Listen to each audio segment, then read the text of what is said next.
Golden-haired, with eyes like platinum, Sir Paramore strode in full armor through the throne room of King Cain.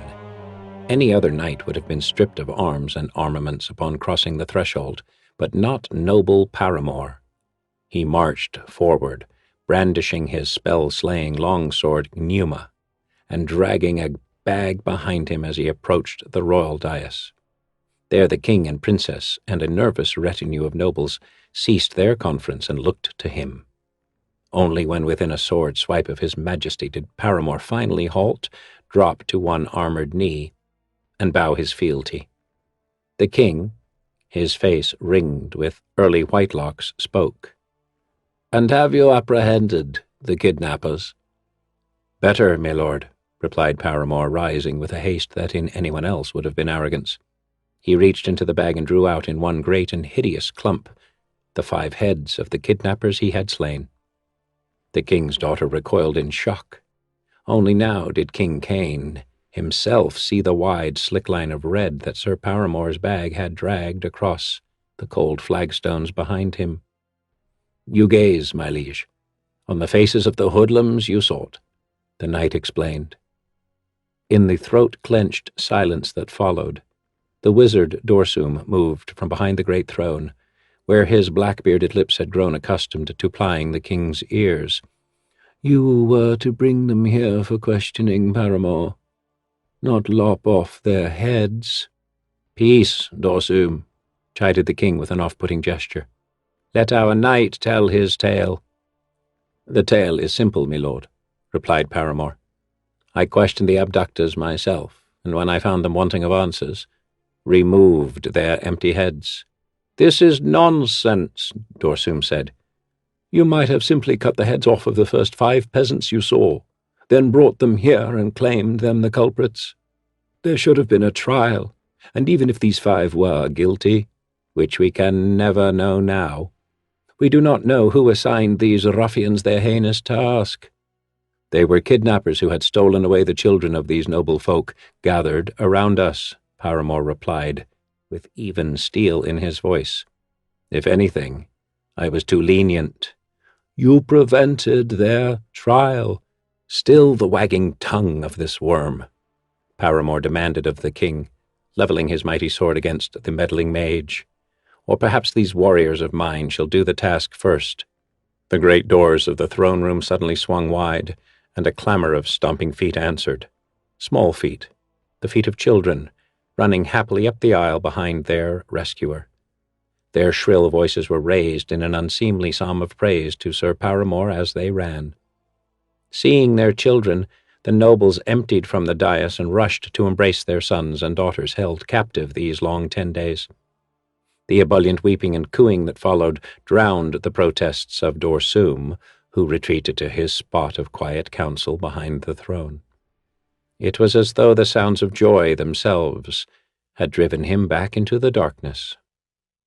Over the pleasant noise, the grinning Paramore called out to the king, "I believe, my liege, you are in my debt. As was promised me upon the rescue of these dear little ones, I claim the fairest hand in all of Sossel. It is the hand of your beautiful daughter, Princess Daedra, that I seek."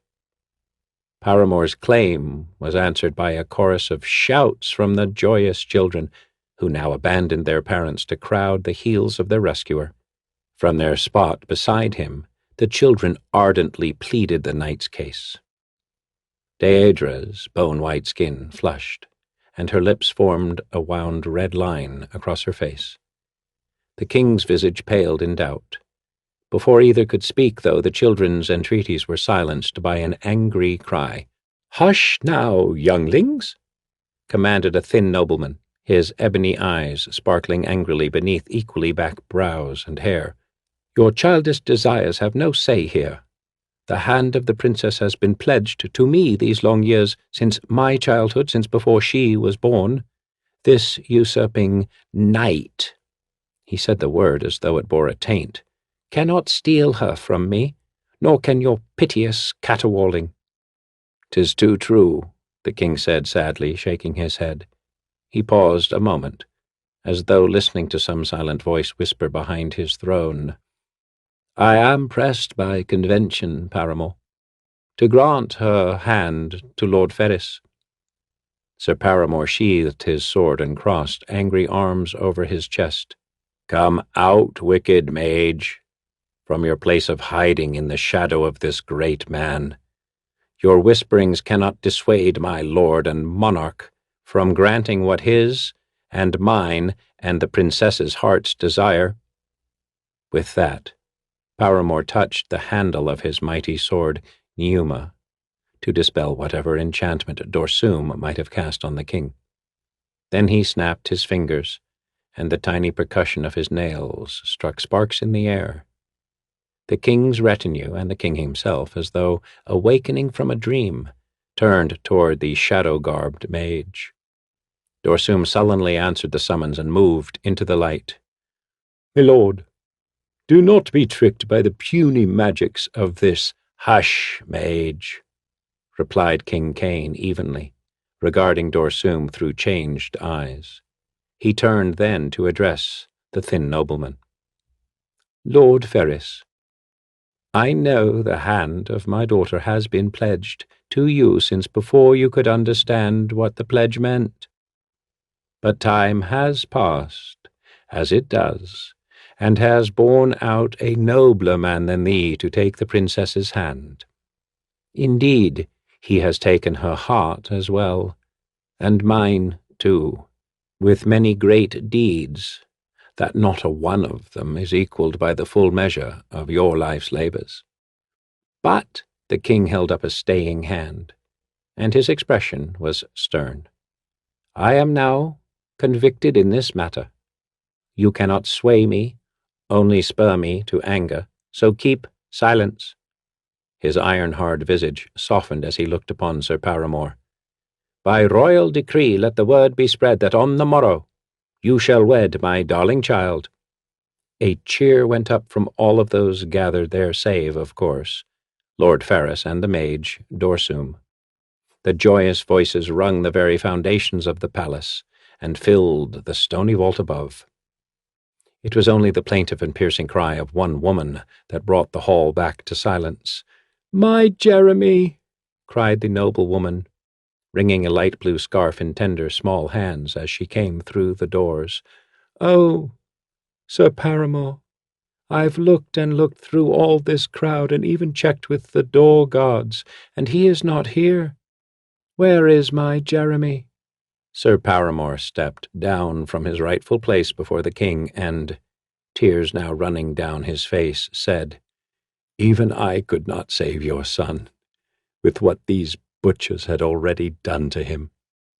"And her cries were piteous to hear," the cloaked man muttered low, and the crowd in the pub soaked in the sibilant sound of his voice, so that even evil Dorsum shut his ears. "That's it, then. No more ale for any of you. I don't care how strong the gales are blowing out there. There's a stronger one in here, and it's a blowing out this stranger's arse." It was Horace. Fat Horace, who tended this bar in the tiny crevice of the Snowdonia Mountains, and fed eggs and haggis to the grandfathers and fathers and sons of those gathered here. In all that time, the good folk of Capel Curig had learned to trust Horace's instincts about weather and planting and politics and people. Even so, on this singular night, regarding this singular man, Horace didn't strike the others as their familiar and friendly confidant. "Shut up, Horace," cried Anatha, a fishwife. "You've not even been listening. Back there banging your pot so loud we've got to strain our ears to hear." "Yeah," agreed others in chorus. "I hear well enough from the kitchen, well enough to know this monstrous man's passing garbage off as truth. He makes out King Cain to be a doddering and distracted coot, when we all know he is strong and just and in full possession of himself. And what of Dorsum, cast as some malicious mage, when in truth he's wise and good, and Lord Ferris too?" Phineas, itinerant priest of Torm, said, "I'm all for truth, as you all know, but bards have their way with truth, And barkeeps their way with brandy, so let him keep the story coming, Horace, and you keep the brandy coming, and between the two, we'll all stay warm on this fierce night." Now the stranger himself extended that trembling left hand that did the work for two, and said with a rasping tongue, "It is your establishment, friend. Will you listen to your patron's desires, or turn me out?" Horace grimaced. "I'd not throw a rabid dog out on a night like this, but I'd just as soon you shut up, friend.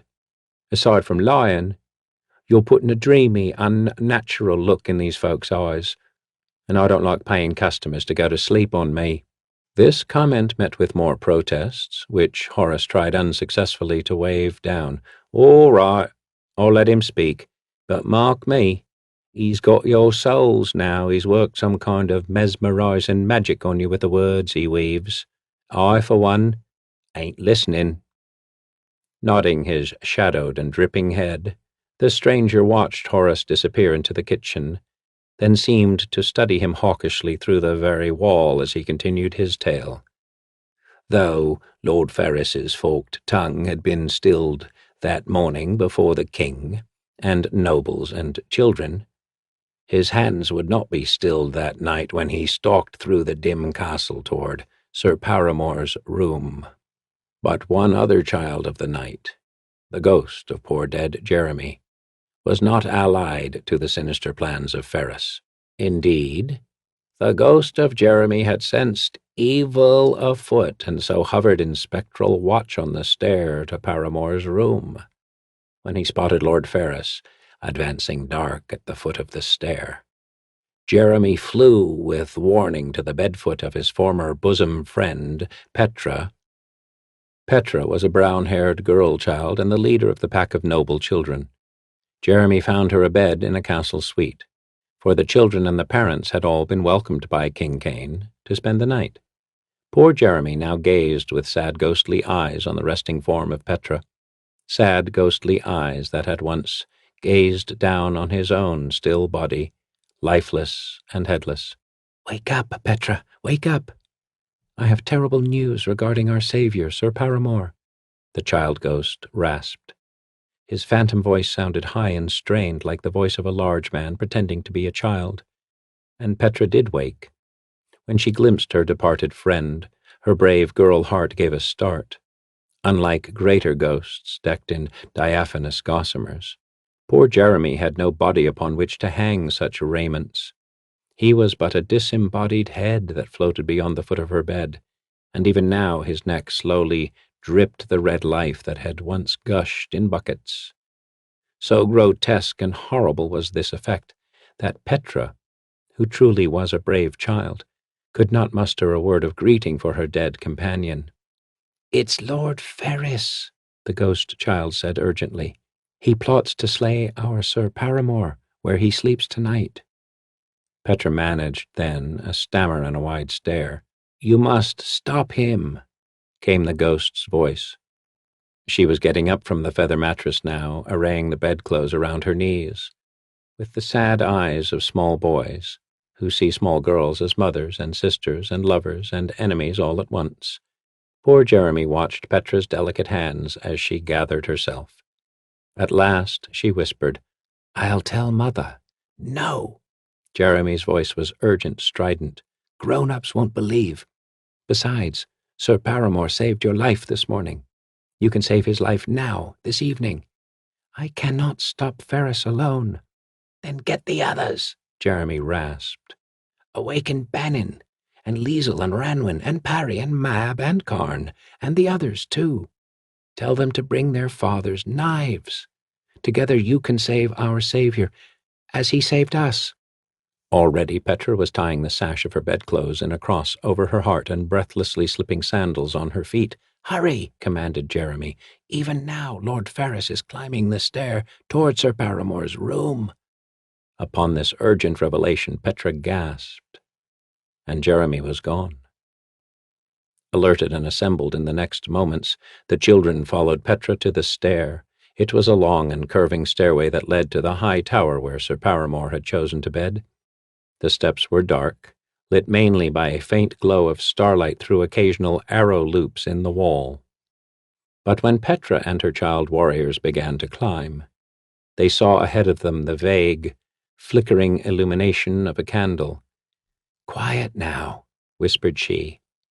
Bannon, a brown-haired boy half her age, nodded seriously and slipped his small hand into hers. The twins, Liesel and Ranwen, smiled at each other with nervous excitement. Meanwhile, Parry and Mab and Karn and the others clustered at the rear of the pack and set hands on their knives. "That's got to be the candle of Lord Ferris," Petra mouthed, indicating the light. "We've got to be quiet, or he'll know we're coming." The children nodded, for they adored Petra as much as Jeremy had when he lived, and they followed her, doing their very best to be silent and stealthy. Though children have a different sense of that than do adults. They proceeded on tiptoes, fingertips dragging duly across the curved inner wall, childish lips whispering loud speculations. As they climbed, the light grew brighter, and their fears welled higher, and their voices became froggy from the tension of it all. With all this muttering, it was no wonder that they came round one of the cold stone curves of the stair to find the narrow, black, long-legged Lord Ferris poised above them, his wiry body stretched web-like across the tight passage. "What are you children doing here?" he asked in an ebon voice that sent a cold draught down the stairs and past the children. The brave-hearted crew started at this rude welcome, but did not dart. Petra, who alone hadn't flinched, said stonily, "What are you doing?" The man's eyes flashed at that, and his gloved hand fell to the pitch-handled dagger at his side. "Go."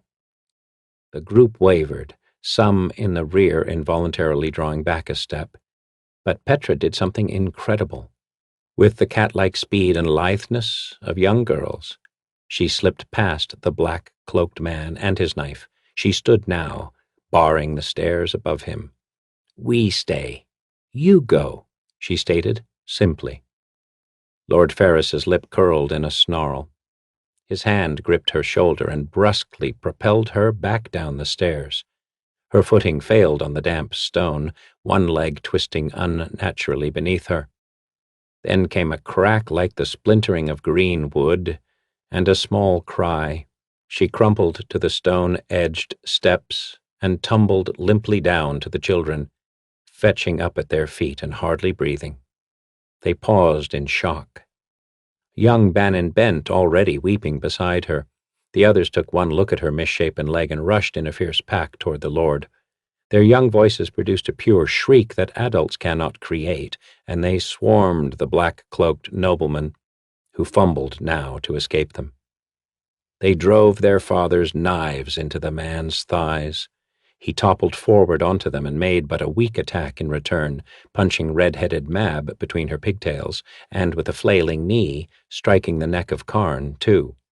The first two casualties of battle fell, lifeless beneath the crush, and the steps under them all were suddenly slick with blood. As though their previous earnestness had been feigned, the children now fought with berserker rage. They furiously pummeled and stabbed the man who lay atop them, the once bold Ferris now bellowing and pleading piteously. At one point in the brawl, Parry dropped down to take the crimson dagger from Mab's cold hand, then sunk it repeatedly into the back of the nobleman. Yet Lord Ferris clung tenaciously to life. His elbows swept back and cracked Liesel's head against the stone wall, and she fell in a heap. Next to go was her twin, Ranwen, who seemed to feel Liesel's death in kindred flesh and stood stock still as the man's fallen candle set her ablaze. Ranwen, too, was unmade by a clumsy kick. Aside from the bodies that now clogged the path and made it treacherous with blood, Lord Ferris had only poor Parry and two others to battle now. His weight alone proved his greatest weapon, for these next children went down beneath him, not to rise again.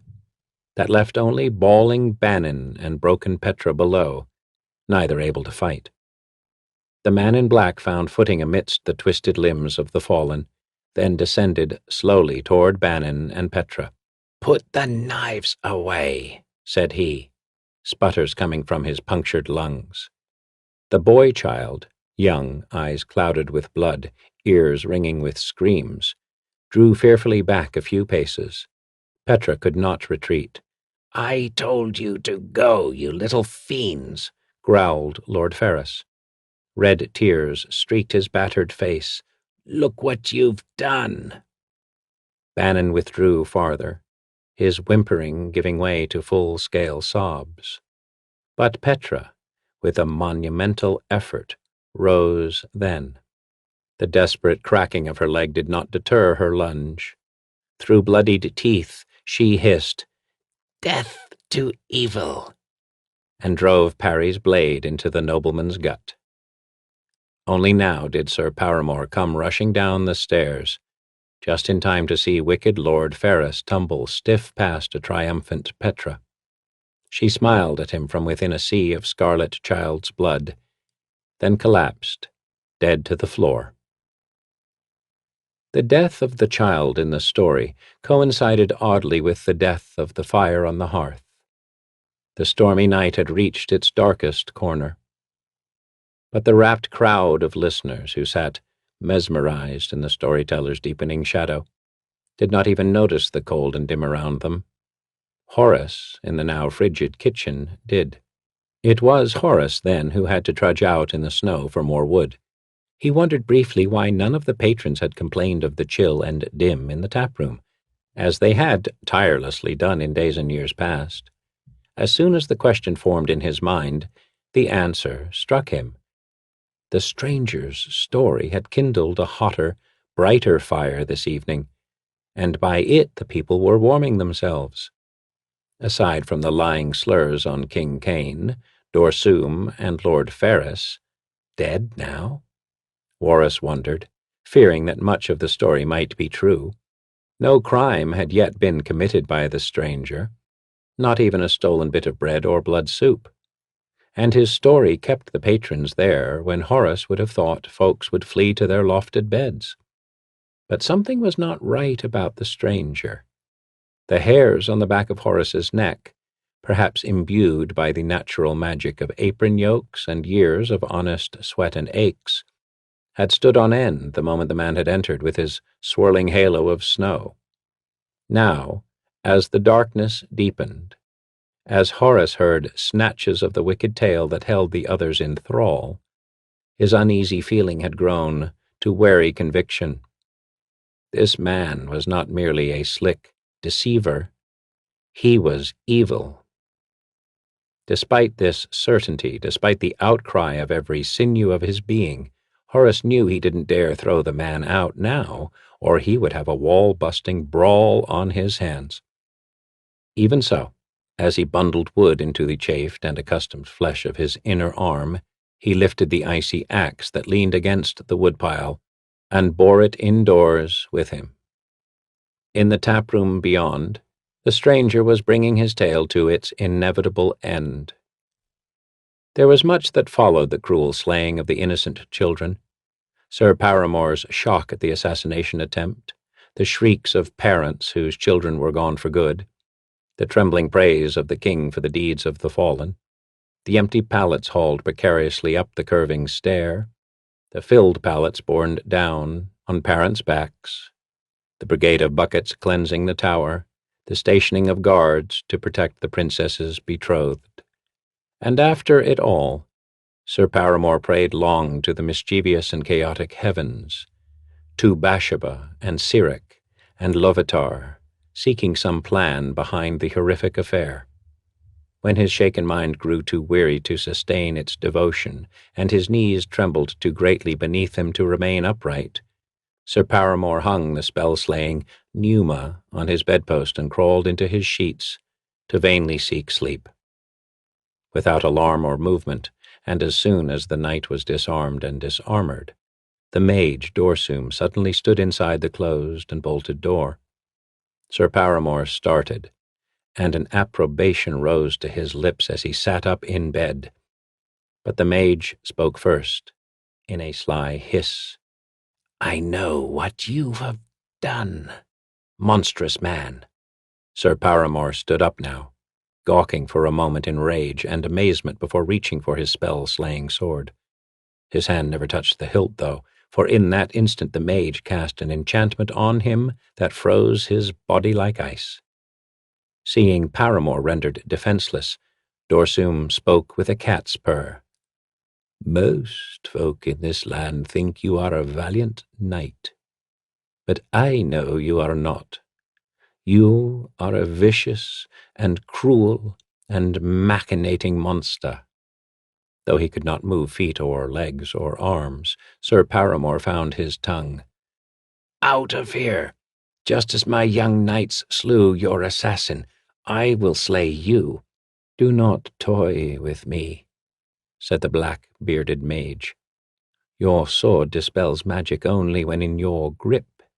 Without it, you can do nothing against me. Besides, neither Ferris nor I am the true assassin. You are." "Gods, save me!" cried Paramore toward the yet-bolted door. "I know how you arranged the kidnappings. I know how you hired those 5 men to abduct the nobleman's children," said the mage. "What?" roared the knight, struggling to possess his own body but bringing only impotent tremors to his legs.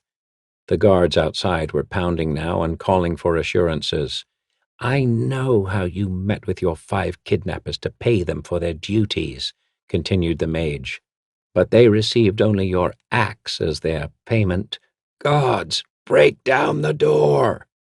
"I know how you took the clothes of one of the kidnappers you had slain, dressed in them, masqueraded in front of the children as him, and in cold blood slew Jeremy for all their eyes to see. I know how, later, in the guise of the noble knight you never were, you rushed in to feign saving the rest of the children," said the mage, heat entering his tone for the first time. The guards battered the bolted door, which had begun to splinter. Paramore shouted in anguish, "In the name of all that is holy, you did it for the hand of the princess. You have killed even children to have her hand. You orchestrated the kidnapping, played both villain and hero, that you might extort a pledge of marriage in exchange for rescuing them." The tremors in Sir Paramore's legs had grown violent by the mere contact of his toe against the bedpost.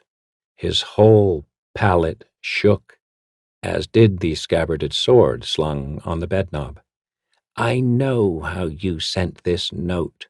The mage produced a crumpled slip of paper from his pocket and held it up before him. "To Lord Ferris, asking him to come up tonight to see you, and knowing that your knights would waylay him." "It's not even my handwriting," shouted Paramore. He shook violently, and the rattling blade tilted down toward his stony leg. Louder came the boot thuds on the door. The crackle of splintering wood grew.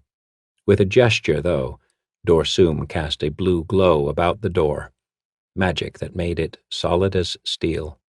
"And in that bag," cawed the mage, knowing he now had all the time in heaven, "in the bag that late held the 5 heads of the 5 abductors lies the head of Jeremy. The head you carved out to form a puppet to appear at the foot of Petra's bed." The mage swooped down to the sack of heads, but his hand never clasped it. In that precise moment, the mighty sword Pneuma jiggled free and struck Paramore's stony flesh, dispelling the enchantment on him. A mouse's breath later, that same blade whistled from its scabbard to descend on the bended neck of the sorcerer.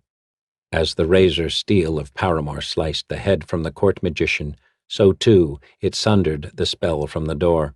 The guards who burst then into the room saw naught but a shower of blood, then the disjoined head propelled by its spray onto the bed, and Dorsum's body falling in a heap across the red-stained sack, soaked anew. Seeing it all a wrong, the guards rushed in to restrain Paramore. Whether from the late hour or the outrageous claims of the wizard or the threat of 2 warriors on one, Sir Paramore's attempt to parry the blades of the guards resulted in the goring of one of them through the eye. The wounded man's cowardly partner fell back and shouted an alarm at the head of the stair. Meantime, Paramore, pitying the man whose bloodied socket his sword tip was lodged in, drove the blade the rest of the way into the brain to grant the man his peace. An alarm went up throughout the castle. "Paramore the murderer! Stop him! Slay him!" Sir Paramore watched the other guard flee, then knelt beside the fallen body at his feet. A tear streaked down his noble cheek, and he stared with unseeing eyes upon the sanguine ruin of his life. Determined to remember the man who destroyed it all, he palmed the head of Dorsum and thrust it angrily into his sack, where it made a clattering sound. Then he stood solemnly, breathed the blood and sweat-salted air, and strode from the room, knowing that even if he escaped with his life, he would be unrighteously banished. And he was. "And that, dear friends," rasped the robed stranger, his left hand stroking his black beard, "is the tragic tale of the greatest hero who ever lived." The room, aside from the crackle of the hearth fire and the howl of the defiant wind, was dead silent. The people who had once scorned this broken hovel of a man now stared toward him with reverence and awe. It wasn't his words, it wasn't his story, but something more fundamental about him, more mystic and essential to his being. Magic. Those who once would have denied him a thimble of water would now happily feast him to the best of their farms, would gladly give their husbands and sons to him to be soldiers, their wives and daughters to him to be playthings. And this ensorcelled reverence was only heightened by his next words. "And that, dear friends, is the tragic tale of how I came to be among you." Even the wind and the fire stilled to hear what had to follow. "For, you see, I am Sir Paramore." With that he threw back the yet sodden rags that had draped him, and from the huge bundle that had been the body of the stranger emerged a young and elegant and powerful and platinum-eyed warrior. His face was very different from the wizened and sepulchral one that had spoken to them. The latter, the dismembered head of Dorsum, was jammed down puppet-like past the wrist on the warrior's right hand. The dead mouth of the dead wizard moved even now by the device of the warrior's fingers, positioned on the bony palate and in the dry, rasping tongue. Throughout the night, throughout the long telling, the gathered villagers had all listened to the puppet head of a dead man. The old man's voice now came from the young man's mouth as his fingers moved the jaw and tongue. "Believe him, ye people. Here is the greatest hero who ever lived." A brown-black ooze clung in dribbles to Paramore's forearm. Only Horace, stumbling now into the taproom, was horrified by this. The depravity did not strike the others in the slightest. The simple folk of Capel Curig left their chairs and moved wonderingly up toward the towering knight and his grisly puppet. They crowded him just as the children had done in the story. Cries of, "Teach us, O knight, lead us, Paramore, guard us and save us from our enemies," mingled with groans and tongues too ecstatic for human words. In their center, the beaming sun of their adoration stretched out his bloodied hand and enwrapped them. "Of course I will save you. Only follow me and be my warriors, my knights. We would die for you. Let us die for you. Paramore, Paramore." The praises rose up above the rumble of the wind and the growl of the fire, and the uplifted hands of the people could have thrust the roof entire from the inn, had Paramore only commanded it. The adulation was so intense that none, not even the god-man, Paramore himself, saw Horace's flashing axe blade until it emerged red from the knight's gurgling throat. Twilight by Troy Denning. The world was young. and on the shores of cold ocean sat the woman, and she had the size of a mountain and the shape as well. She had great hips as large as hillocks, and she had a bosom of craggy buttresses. The woman had also a sharp chin and a crooked nose, and cheeks as flat as cliffs. She had eyes round and black, as are caves, and white billowing hair, like snow blowing off the lofty peaks. Ulutiu, the Ocean King, knew not the woman's name, nor did he care, as long as she came often to dangle her feet in his sea. Then he liked to climb to her shoulders and come sliding back down, to twirl his sinuous body around her peaks, to slip down her stomach, and glide along the cleft where her thighs pressed together, then to leap off her knees at journey's end and splash back into the freezing waters. So much did the Ocean King like this game that he would climb onto the icy shore and do it again and again, doing it for days with no thought of hunger or fatigue or anything but joy, temporal and fleshly. And the woman, who was called Othia, also loved the game well. The feel of Ulutiu's slick hide slithering over her skin she craved, as her lungs craved air. She liked to brace her hands against the frozen ground, lean back, close her eyes, and think only of the icy pleasures ravaging her body. Deep into torpor would she fall. She would sink into a stupor as blissful as it was cold, and at last she would collapse in utter ecstasy. Then would her body quake, rocking lands far away, ripping green meadows asunder and shaking the snow from the mountains to crash down into the valleys with a fury as great as her rapture. All this Anam, the All-Father, saw. Mighty was his wrath, and mightier still because it was his curse to hear their thoughts and feel their lust. He raised himself from the canyon where he had lain, and even the crashing flood waters, when the river flowed again, were not as fierce as his temper. The All-Father spat out his disgust, and a storm of sleet raged across the grey waters of cold ocean. Anam strode forward. So heavy were his steps that the creatures of the air forsook their nests and flew, geese and harpies together, eagles beside dragons. So many were there that they darkened the sky with their wings. The beasts of the land also fled, hoofs and claws tearing the plants from the meadows, and also the monsters of the sea, their fins and flukes churning the ocean into a cold froth. Then did Ulutio know he had transgressed against a high god. He peered over Othia's knee, and his whiskers twitched and his ears lay against his head. "Othia!" Anam's voice howled across the shore like the blustering wind, and truly there had never been a tempest so terrible. "Have I not spoken against your dalliances?" Ulutio's dark eyes grew wide with terror, and he disappeared behind Othia's bulk. Anam heard a splash in cold ocean and was not pleased. He rushed to the sea in 2 quick bounds, and there he knelt, and when he spied a dark figure slipping from shore, he stretched out his long arm and scooped the Ocean King from the icy waters. "Anam, harm him not!"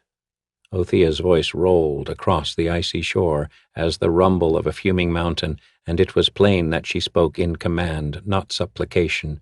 "Ulutio bears no blame in this. He was playing, nothing more. I know well enough what his games beget."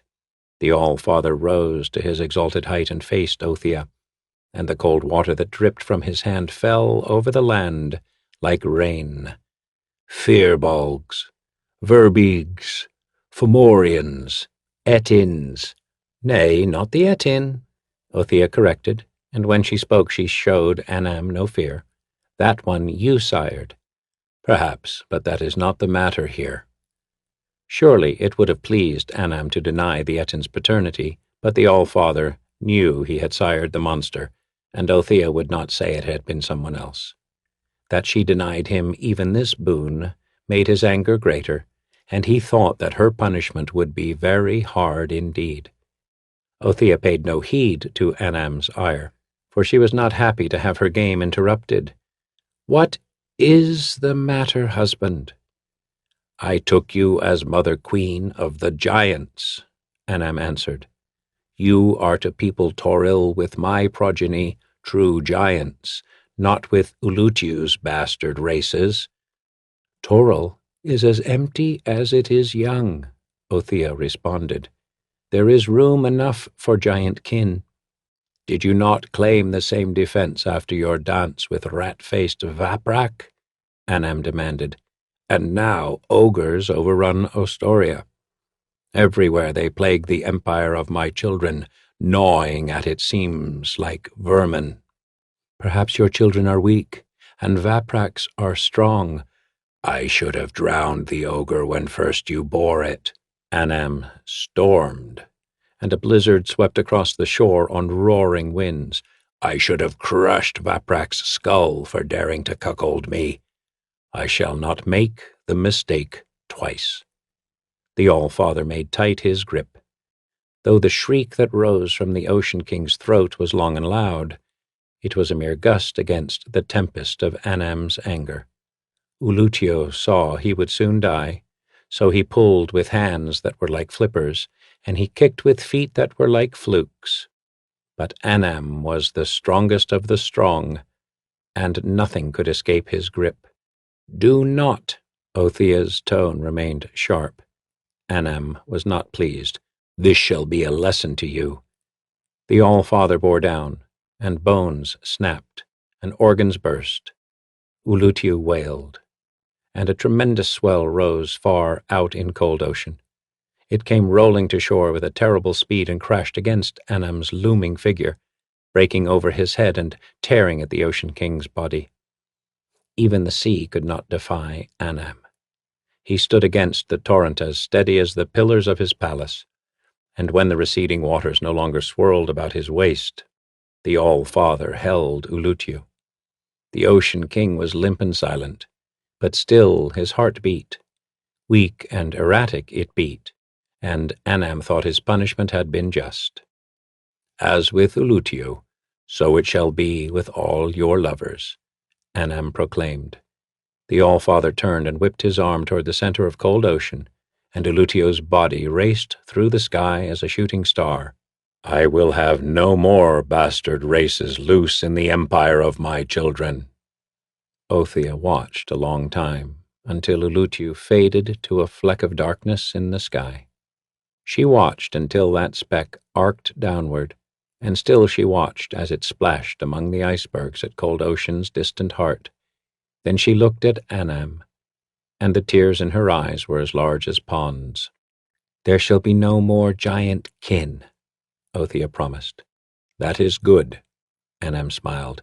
To make it plain she had pleased him, for I will not tolerate them. Othia smiled not.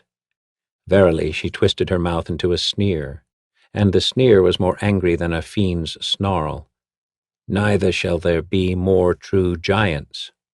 What? Anam demanded, and he was not happy. I will bear no more races for you, Othia said again. In her eyes shone a black gleam of anger, and it was a fury so cold that her tears turned to ice and tumbled down her face like an avalanche. I love Ulutio's children more than I love yours, and so I have done with you. I am the All-Father. Anam's voice tore at Othia's face as a fierce wind tears at a mountainside. You cannot refuse me. Why can I not? Othia demanded. Will you punish me as you punished Ulutio? I welcome it. So mighty was Anam's fury that he could but roar, and the winds howled as they had never howled before, on their breath bearing shards of ice that scoured the plants from the soil and the soil from the stone. From his belt the All-Father took the great axe sky cleaver and raised it to strike. His rage did not frighten Othia, for she had spoken in truth and would gladly follow Ulutio. When Anam saw this, the fury in his heart changed to shock. Sky Cleaver slipped from his hand, and the axe sailed far over the plains, until at last it came down on a mountain and split it asunder, and so Split Mountain was created. Anam did not see this, for his thoughts were as mad dragons, whirling about his head in a tumult more befitting a mortal than a deity. He was the All-Father. It was his right to have Othia, and he could have her by force if he wished. Yet Anam was no evil god, and it would not please him to loose the spawn of a wicked union on this young world. The Etin had been horrible enough. Anything worse would destroy the empire of his children and not strengthen it. But Anam could not yield to Othia. He had seen that Toril would be a world of many races, not just ogres and giant kin, but of humans and dwarves and dark-loving beings even more horrible. The All-Father saw that if his children were to fare well, they would need a wise and powerful king to lead their empire. So he spoke to Othia, saying, "You shall bear me one more giant, and he shall be the greatest of all, wise and strong and just, for he shall be king of giants." "I have already bore you a Titan," Othia replied. "Let him be king of the giants." "Nay," Anam decreed, and his mighty voice rocked Othia on her heels. "The Titan is keen and strong and forthright, but he is also proud and vain. The empire of my children must have a better king than that."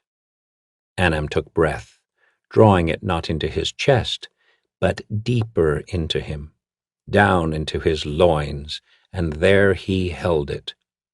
"Storm all you wish," Othia said. "I will not yield." The All-Father exhaled.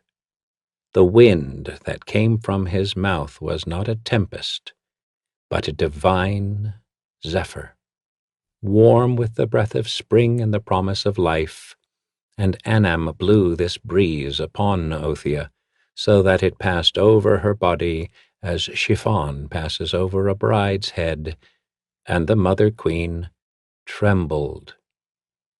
No obsidian was ever as black as Othia's face grew then. "What have you done, Anam?" The All-Father smiled, for his trick had pleased him well. "Can you not feel the answer in your womb?" he asked, and in his eye he had the look of a wyvern. "I have got a king on you." "A king that shall never be born!" A bottomless rift shot across the plain, for such was Othia's anger. "I will hold him until the end of time." "Ha! That you cannot do," Anam said. "If you try, he shall grow within you until he splits your bulk asunder." The Mother Queen gave thought to her husband's words, and after a time she said, "Then will I spill him out early and summon Vaprak's brood. They always have need of tender fodder." Anam's mouth fell open, and out rushed the thunder and lightning. "He is your child, too," the All-Father roared. "You would not feed him to ogres." "Not if you have gone," Othia said, and now a crooked smile was upon her craggy lips. "You offer a bargain?" "Leave Toril, and I will hold the infant until he can fight his own way from my womb," Othia said. "But if you return before he is born, then I will force him out, and then will Vaprak's brood feast on your spawn." So cold was her voice that the clouds froze in the sky, and they fell to ground to become the glaciers of the mountains. The All-Father grinned.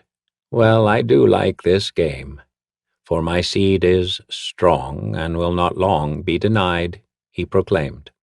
"I shall return when my king-child calls my name, and then shall I watch the empire of my children spread over Toril as wind speeds across the plains." Anam waved an arm toward the heavens. From his hand spilled a rainbow of 5 colors. Onto this rainbow he stepped, and climbed into the sky with strides as long as rivers. Othia watched him go, and when the blue firmament had swallowed him up, she looked toward the heart of cold ocean. Though the distance was immeasurably vast, she saw the terrible vengeance of her husband. There Illutiu lay upon an iceberg all streaked with crimson, his body twisted as bodies cannot twist. From his ears trickled dark blood, and from his mouth bubbled red froth, and together they spilled into the grey waters of his sea. I swear the voice of Anam's child shall never sound outside my womb. Though Othia but whispered, the waves caught her voice, and carried it across the waters to the ears of the Ocean King. I wish I could avenge you better, but the All-Father is powerful, and this little is all I can do. Ulutiu raised his head, and to his lips came a smile. Across the ice he dragged himself to where cold ocean lapped at the brink of his death raft, and into the crimson waters he plunged his arm. For a long time he remained there, motionless, until it seemed the life had passed from his body, and the Mother Queen wailed forth her grief. From her mouth spilled the 100-day night, and that is why winter and darkness are as brother and sister in the Northlands. But Illutiu had not yet passed from this world. The Ocean King rolled onto his back and pulled his hand from the cold waters, and on his fingertips hung 5 crystals of ice. They had the color of gems. They were emerald and sapphire, ruby, amber, and one as white as a diamond. The Ocean King plucked the crystals off his fingers and pressed them all to his collar, and there they hung, as on a chain. Ulutio closed his eyes, and from his throat came a long sigh. Then did his spirit leave the world as fog rises from the cold waters, and a shimmering fan of colors soared from each crystal to dance like ghosts high in the sky. Thus were the boreal lights born. Then cold ocean encircled his death raft with a towering waterspout, and sprayed a shroud of ice over his body. The spout spun faster, and the shroud became a veil. Faster it spun, and the veil thickened into a mantle, then into a coffin, and soon the ice had grown thick as a tomb. The waterspout whirled faster, spraying the tomb with layer after layer of sleet, until the mound became a drift, the drift a hill, the hill a mountain, and still it grew. The winds raged harder. The sea waters froze into an endless white plain, and the heavens grew as gray as steel. Cascades of snow tumbled from the sky. The tempest whipped the flakes to every corner of the cold ocean, to the east and west, and to the north and south, and to all places between, and the vastness of the frozen sea vanished into the white haze of blizzard. The storm continued without end, month after month, and the seasons grew into years and the years into centuries. All this time did Othia watch, and though her hunger howled as the blizzard, she took no food.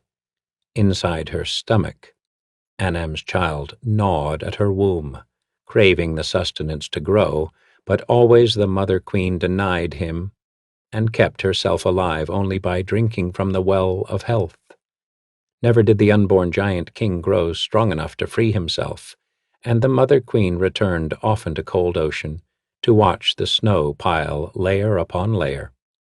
The sea became a looming wall of ice, as broad as the horizon, and so high it scraped the belly of the sky, until it had grown so vast that the ocean bed could not hold it, and it slipped the ancient shore and began to creep southward, slow and inexorable. Then did Othia's laughter burst across the land like the crack of a distant volcano, for in the glacier's path lay the pride of jealous Anam, Ostoria, empire of giants. Upon the floor sat an orb of blue ice, its perfect surface polished as smooth as glass, and its pith as transparent as air. The sphere's creator, the Titan Thanaxis, stood beside it. Gathered around him were Nicias, dynast of cloud giants, and Masud, Khan of fire giants. There were also Vilmos, paramount of storm giants, Otar, Jarl of frost giants, and all the other sons of Anam. the eternal monarchs born of Othia and destined to rule the races of giant kind as long as Ostoria endured. It had been thousands of years since Othia had sent their father away, but even lacking Anam's guidance, Ostoria had grown large and powerful. It stretched so far that in 2 10 days Lenaxus could not walk from one end to the other. The empire extended almost as far southward, to where kingdoms of dwarves and humans were rising. Each race of giants held dominion over one area of this vast realm, and so the sons of Anam were scattered far and wide. Rarely did the sons convene, but when they did, it was here, at Bleak Palace, Lenaxus's home. This day the Titan had summoned his fellows onto his wind-blasted veranda. Here, no wall or pillar blocked the northward view, where the vastness of the great glacier loomed beyond the frozen plain, creeping relentlessly southward to swallow their empire. Lenaxus said, "I have called us together for good reason." As he spoke, wisps of inky blackness gathered in the depths of his ice orb. The giants showed no surprise, for magic came to Titans as naturally as smashing to hill giants. Lenaxus continued, "I have found Ulutiu's grave. Now can we destroy his crystal necklace, and with it the great glacier." A murmur of support rustled among the sons of Anam, for they hated the great glacier as they hated nothing else. But one giant, Dunmore, Thane of Wood Giants, did not add his voice to the approving chorus. "You have called us here for nothing." The Thane's voice was as stiff as the bole of an ironwood tree. "Has Ophir not forbidden us to set foot upon the great glacier?" "We will not tell her we are going." Lenaxus eyed the Thane as he spoke. Dunmore was a runt for a giant, thinly built and standing barely as tall as the Titan's thigh, with a hairless body, oversized head, and oak-colored skin. He looked more like kin than true giant, and Lenaxus often wondered if Othia had not lied about the wood giant's sire. "You can't deceive Othia," Dunmore gasped.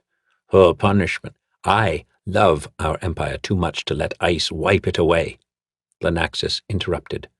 "I will save Ostoria, and after that is done, I'll gladly bear any punishment Othia lays on me." Lenaxus shifted his attention to the other giants. "Let me show you where Ulutiu lies, and then it is my hope you will vow to help me." The Titan stepped away from the ice sphere and spoke a mystical command word. The inky wisps inside coalesced into the image of a winter night, with the boreal lights stretched across the darkness like a curtain of gossamer color. The lights danced for a moment, then a white cloud churned up from the orb's depths to engulf them in a raging blizzard. An instant later, the jagged tip of a mountain appeared in the storm. The peak grew larger until its massive bulk completely filled the interior of the orb. Then the sphere seemed to pass inside the mountain. The crag was made not of stone, but of blue, clear ice, and it was streaked with the gem-like colors of the boreal lights. The globe drifted downward, following the dancing aura deeper into the mountain until it reached a pool of crimson blood frozen in the ancient ice at the heart of the mountain. In the center of the red stain, suspended in the ice, hung a slick-furred corpse that seemed part otter and part human. The figure had a slender body, broad, flat arms ending in flipper-like hands with long fingers, and feet turned outward to resemble a whale's fluke. On his chest lay a necklace of 5 crystals, and from each crystal shot one of the boreal lights. "The ice mountain stands near the center of the great glacier," said Lenaxus. A chill as cold as his magical orb ran down his spine, for the Titan hated the glacier as he hated nothing else on Toril. "To save Ostoria, we must go there and exhume Ulutiu, so that we may crush his necklace." "That will be easier said than done," hissed Ottar. As the frost giant spoke, a cloud of vaporous breath spewed from his blue lips then rose to obscure his white face and icy blue eyes. "The great glacier is vast, and the eternal blizzard will not make it easy for us to find our way." "Leave the storm to me," blustered Vilmos, paramount of storm giants. He was almost as large as a Titan, with violet skin and a flowing beard of silver. "But what about the glacier itself? After we reach the mountain, we'll never chop through all that ice. It could be 10,000 feet thick." It was Nicias, the cloud giant, who answered, "The ice does not concern me, my brother." His voice was as wispy as his white hair. "Together, we sons of Anam can accomplish much." Lenaxus smiled broadly, pleased to have the support of so many brothers. "Nicias, you speak truly and wisely, as always." Nicias nodded politely, then went on. "But I wonder if we should be asking how to reach Ulutio's grave, rather than whether to reach it. Deceiving Othia is not something to undertake lightly. Good sons venerate their mother. "If our mother loved us, she would have stopped the glacier before it took half our lands," ranted the fire giant, Masud. "I'm for Lenaxus's plan, and into the forge with Othia." The Khan's skin was as black as coal and his beard as orange as flame. When he spoke, he filled the air with sulphurous fumes, but the choking cloud did not stop the other giants from croaking out a chorus of support. Nicias raised his white brow and glanced around the veranda, then spread his hands in abdication. "It appears the question has been considered and decided." The cloud giant cast a disparaging glance in Masud's direction. "But I do trust that your comment about throwing the Mother Queen into the forge was mere exaggeration." "Why should it be?" demanded Dunmore, his disgust plainly etched on his wooden features. "If you would disobey Othia, you would do anything." "We have no wish to harm her." Ottar's cold eyes showed no emotion as he answered the wood giant. "Nor do we wish her to harm our empire." "Othia gave life to our races. What is an empire compared to that?" Dunmore retorted. "If the Mother Queen asked, I would tear my palace apart with my own hands." "And I would burn it for you," scoffed Masud. "But does that mean I'm fool enough to do the same? I think not." The fire giant's retort drew a few amused chuckles. Dunmore shook his head sadly, then glared up into the faces of his brothers. "I will have no part of this." The Thane stepped away from his brothers, then announced, "Now will I drink from the well and take my leave." "You may drink from the well of health," said Lenaxus. The sons of Anam customarily drank from the well of health before departing Bleak Palace, since the magical waters kept the mind clear and the body free of illness. "But you cannot depart. I fear you intend to tell Othia of our plans, so I insist that you remain here until we return. My servants will see to your comfort." "Lenaxus, you are too kind." The wood giant's voice was as bitter as sapwood. The Titan smiled, then looked toward the 3 cavernous archways leading into the interior of his palace. "Julian, Arno," he yelled, "come here. I have a task for you." As Lenaxus called for his servant, Dunmore spun and hurled himself at the magical ice orb, smashing into it with a tremendous crash. The sphere shattered into 100 pieces, releasing a howling tempest of wind and snow. Blinded by the raging blizzard, the sons of Anam bellowed in surprise and began to stumble about, filling the air with crashes and grunts as they collided with each other. Lenaxus dropped to all fours and crawled toward the center of the room, sweeping his hands back and forth through the accumulating snow. A heavy foot came down on his wrist, and when he jerked his hand free, a giant crashed to the floor beside him. The Titan ignored the fellow and continued to sweep his hand across the floor until he found a shard of the ice orb. Taking the fragment in hand, he spoke the sphere's command word, this time backward. The raging wind died away, and the snow began to settle on the floor in a thick blanket. As the confusion faded, a pair of legs kicked through the snow and stopped beside Lennox's. "You called?" asked Julian's smooth voice. "We come, fast," added Arno. His voice was a stark contrast to Julian's, gravelly and harsh. "What need?"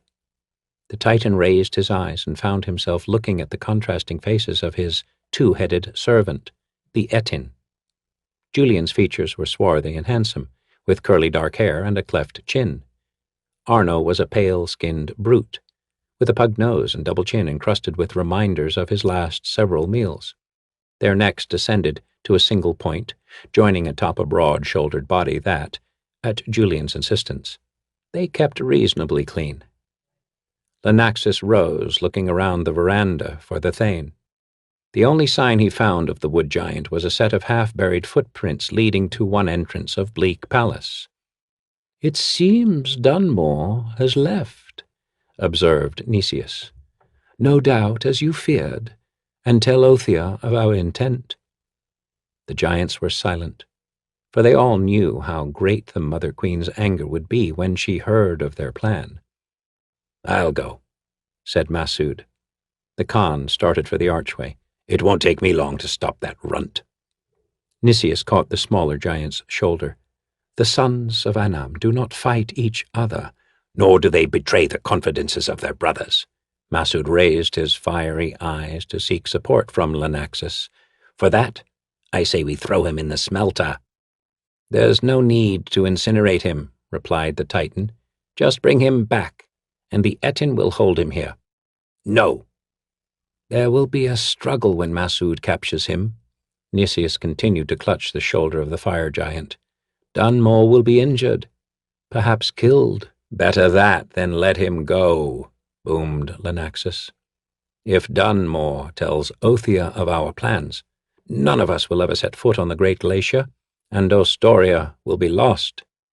If we attack our own brother, or even hold him prisoner, we have lost it already," said Nicias. "I will not stand for that. And I will not let the glacier scour our empire from the world." Lenaxus fixed an angry glare on Nicias. The cloud giant returned the stare. In Nicias's eyes there was no anger or fear, only determination, and Lenaxus knew his foe would never concede the argument. The Titan's anger grew hotter than Massoud's forges, and his fists burned with the urge to strike, but he locked his arms at his sides and kept them there. Many other giants held Nicias in high esteem, and to strike the dynast would be to cast Ostoria into a carnage that would destroy it as surely as the Great Glacier.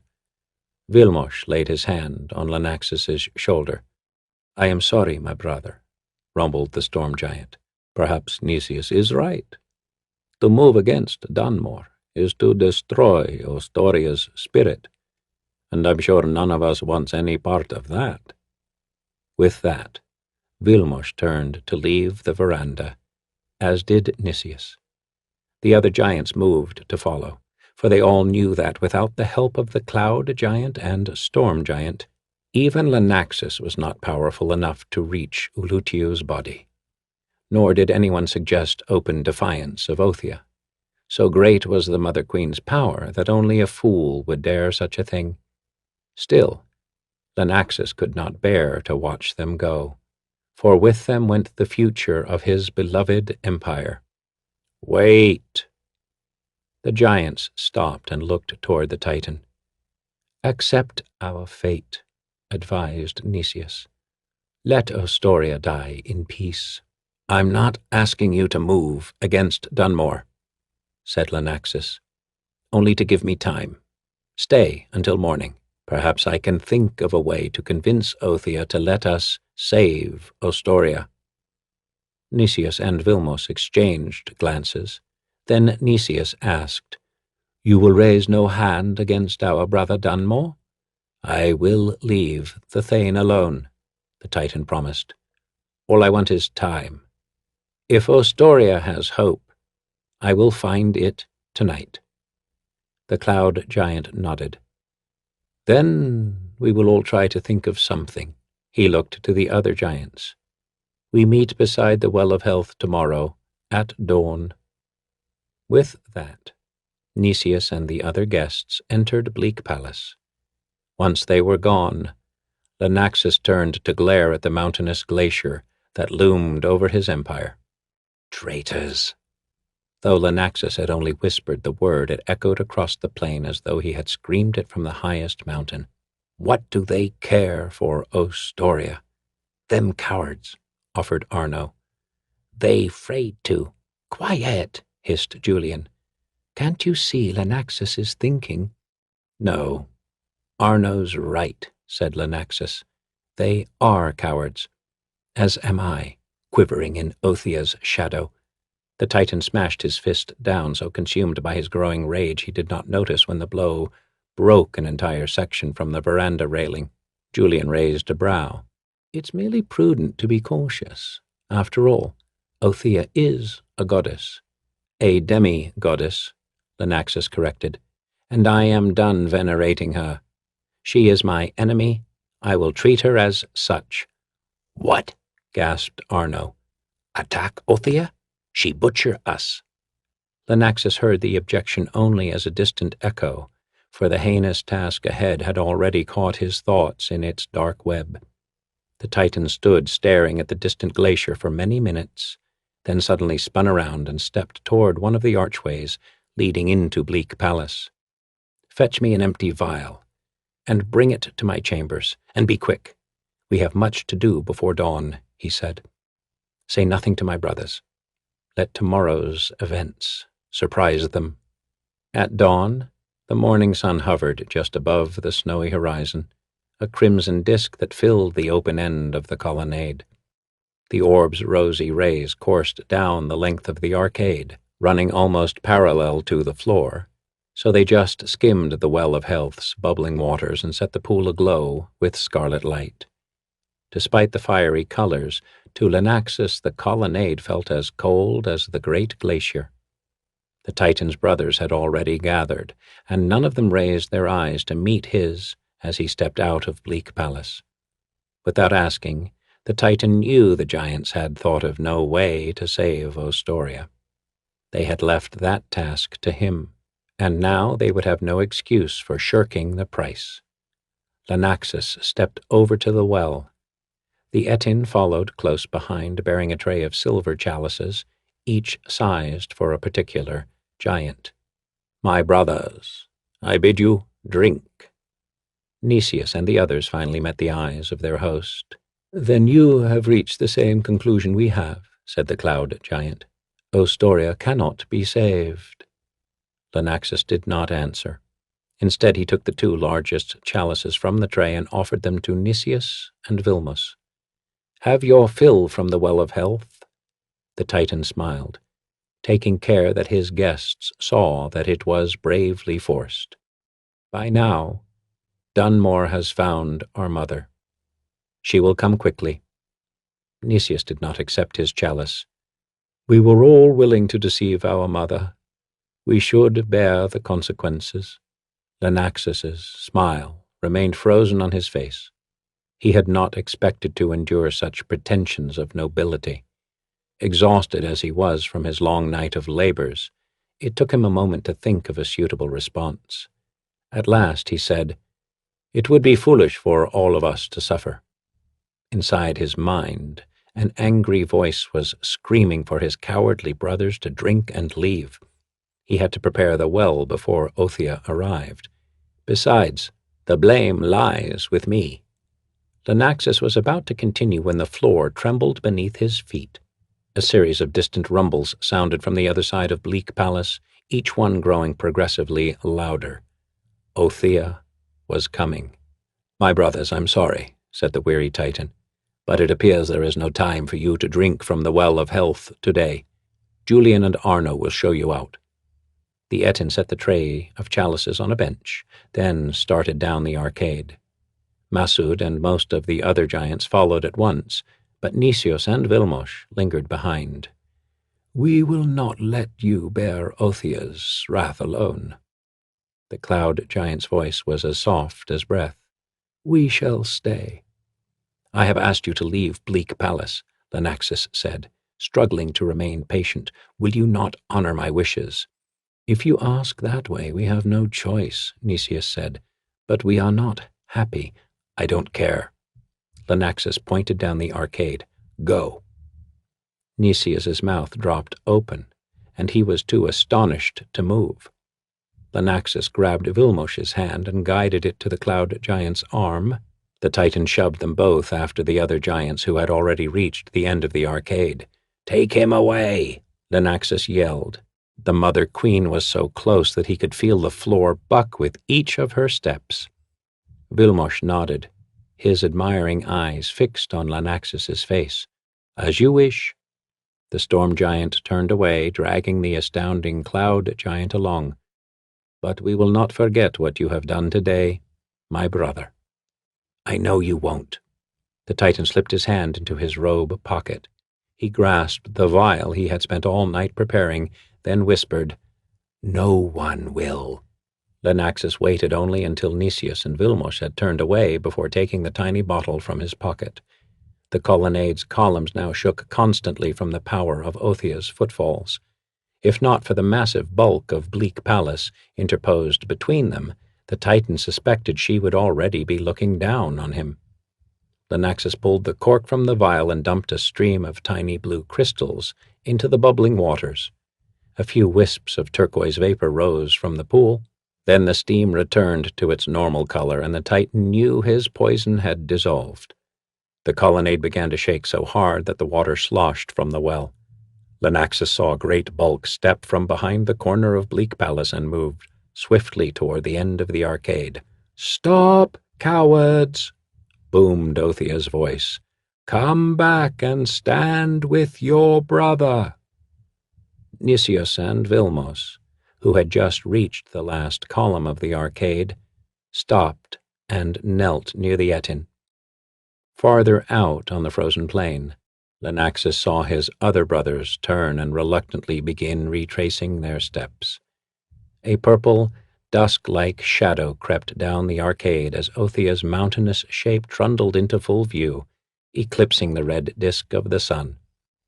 Though the Mother Queen remained as large as ever, her long abstinence from food had rendered her features jagged and sheer, and even the draughts she drank from the Well of Health had not stopped her skin from turning as gray as slate. Lenaxus called to the Etin. Fetch Othia's cup. She must be thirsty after her journey. The Etin bowed to the Mother Queen, then scrambled down the length of the arcade to do as Lenaxus commanded. Othia studied Lenaxus with her black eyes. She said nothing, waiting for the Titan's brothers to return and kneel at her side. Even the runt, Dunmore, appeared, though he took care to stay well away from his brothers. Masud was the last to return. My brothers and I are not cowards, the fire giant sputtered. He cast an accusatory eye at the Titan. Lenaxus sent us away because we don't deserve your wrath. We have done nothing wrong, save hear him out. That's not what Dunmore told me, the Mother Queen replied. Her rumbling voice seemed to reverberate from the colonnade's stone pillars and granite floor. He said you all intended journey onto the great glacier. He said you all hoped to uncover Ulutio's burial place. Dunmore left early, said Otar. The frost giant avoided looking toward Lenaxus. He was not there to hear us later. Othia turned her black eyes upon Lenaxus. Is this true? It's true enough. As the Titan spoke, Julian and Arno returned with Othia's enormous chalice and knelt at the edge of the well to fill it. Lenaxus continued, It was my idea to deceive you. All the others did was listen. The Titan locked gazes with the Mother Queen and remained silent. An icy tranquility had settled over him. He felt nothing, no fear, no anger, not even impatience. It did not matter what punishment Othia chose for him. Soon she would drink, and then Ostoria would be saved. The corners of Othia's craggy mouth twitched as though she were about to smile. Then, as the Etin rose and carried her chalice down the arcade, she looked down at the Titan's brothers. Lenaxus shall bear the punishment for you all." Many of the giants sighed in relief, and Masud asked, "Are we free to leave then?" "You are," Othia replied. She reached down and took her goblet from the Etin's hands. "But it may be some time before Lenaxus can invite you to drink from the Well of Health again. Perhaps my son Julian and Arno should fill your chalices before you leave." As the Etin turned to fetch their cups, Lenaxus's mind filled with a white haze, his thoughts sailing through his head like wind-driven snow. He could not let his brothers drink, and yet could not stop them without revealing his plan. The Titan looked at Othia's goblet. She had not raised it. Did she know it was poisoned? Was she waiting to see if he let his brothers drink? Lenaxus fought to regain control of his mind, to clear the blizzard of doubts clouding his thoughts. To save Ostoria, he had to play the game to the end, regardless of the consequences. He could not be like his brothers, afraid of sacrifices or risk. If Othia emptied her cup before the sons of Anam, the Titan would stop them. If not, he would rule Ostoria alone, without foolish and cowardly monarchs between him and his subjects. Julian caught Lenaxus's eye and, as he and Arno carried the tray of chalices to the well, raised an inquiring eyebrow. Lenaxus took the largest cup off the tray. "I'll fill the chalice for my brothers," he said, dipping the mug in the bubbling waters. As the Titan filled each goblet, icy beads of sweat ran down his face and his flanks beneath his robes. He ignored this discomfort and kept a polite smile frozen on his lips, nodding to each giant as he filled the appropriate chalice. Once the Titan finished, he looked back to the Etin. "You may serve the sons of Anam." Arno's face went pale, but Julian managed to retain his composure and carry the tray to the other end of the arcade. The Etin walked among the giants, allowing them to take their cups off the tray. The sons of Anam quaffed the poison down, each anxious to leave Bleak Palace as quickly as possible. They did not gag or make sour faces or show any sign of tasting the venom. The Titan was the only one who exhibited illness. Othia still had not raised her chalice, and the fear that he was killing his brothers for naught had crept into his mind. His legs trembled, an icy nausea filled his stomach, and his face felt as cool as snow. As each giant emptied his chalice, the Titan grew weaker. By the time Dunmore finally lifted the last chalice off the tray, Lenaxus was swaying. Dunmore poured the contents of his chalice upon the ground. Lenaxus's knees nearly buckled with shock. He stumbled to a pillar to brace himself. "Dunmore, why do you waste the water of the well?" The Titan feared he already knew the answer. Othia had told the Thane not to drink, just as she had not drunk herself. "You insult your host." The wood giant shook his head. "My intent is quite the opposite. I am the one who brought Othia's punishment upon you. It is not fitting that I drink from your well." "You were honest in your opposition. For that I thank you," Lenaxus said. "Julian, Arno, fetch him another chalice." Dunmore shook his head. "No, all the sons of Anam must suffer with you," he said. "For my part, I will not drink of the Well of Health until you are free to invite me." The Titan's feet and hands grew clammy, and a cold ache seeped into his limbs. He did not believe Dunmore for an instant. The Thane would not drink because the Mother Queen had told him about the poison. Othia shifted her gaze from Lenaxus to his brothers. "Now you may leave, my children," she said. "It seems Lenaxus is growing ill in anticipation of his punishment. If we make him wait any longer, I fear he'll collapse." The giants filed out of the colonnade, disappearing one after the other behind the Mother Queen's bulk. Othia paid them no attention and raised her goblet to her cavernous mouth. She poured the contents down in one gulp. A craggy smile of contentment crossed her lips, and she belched, as she always did when she drank from the Well of Health. To his surprise, Lenaxus experienced no joy. It seemed to him there was a lump of ice where his heart should have been, and it was not pumping blood through his veins, but half-frozen slush. He began to shiver uncontrollably, his skin growing icy and numb, and the tears rolling down his cheeks stung like wind-blown sleet. He had saved Ostoria. Othia stooped over to return her goblet to the Etin. The morning sun shone over her back, casting a rosy wash over Lenaxus's pale skin. The rays felt surprisingly warm and comforting, and the Titan began to hope the horrible decision he had made that morning would not bring the death of all that was warm and good in him. "You don't have to share Lenaxus's punishment," Othia said to the Etin. "You can stay with Vilmos or Nicias." "Make own kingdom," Arno answered. "Tired of being servant." "That cannot be," Othia said. "You're too hideous. Even on Toril there is no place for an entire race of your kind." "Then we will stay," said Julian. The head cast a wistful glance after Dunmore, the last of the departing giants, before he and Arno started back toward the Titan. "Lenaxus has always been good to us." "As you wish," Othia said. The Mother Queen drew herself up to her full height. Once again her immensity eclipsed the sun's rays, plunging the well of health into cold dusk.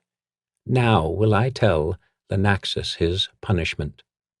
The Titan stood, strengthened by his brief exposure to the sun, and by knowing he had saved Ostoria. "I am ready," he said.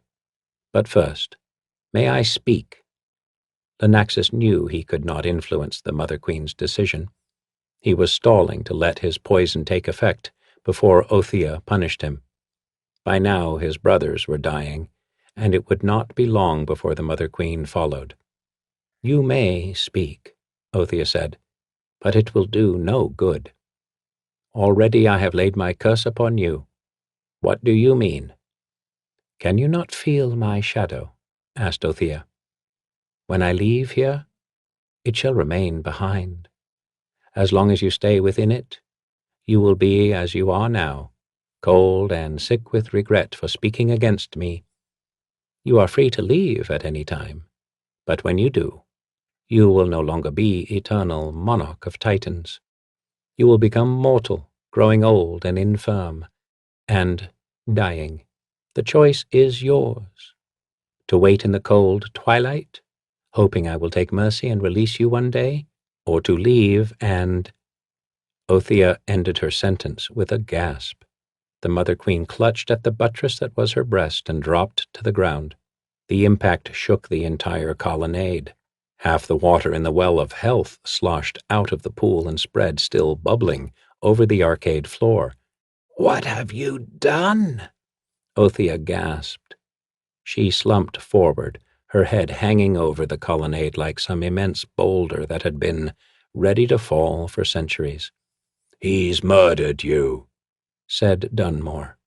The wood giant stepped into the small gap between her hip and the first pillar of the colonnade. "And all of his brothers as well." Othia's face paled to the color of milky quartz, and ashen clouds began to gather about her head. "Dead?" "Save for me, yes," Dunmore replied, glaring into the colonnade. "The sons of Anam lie scattered on the snowy plain, as still and lifeless as Ulutiu upon his death raft." The Mother Queen moaned in agony.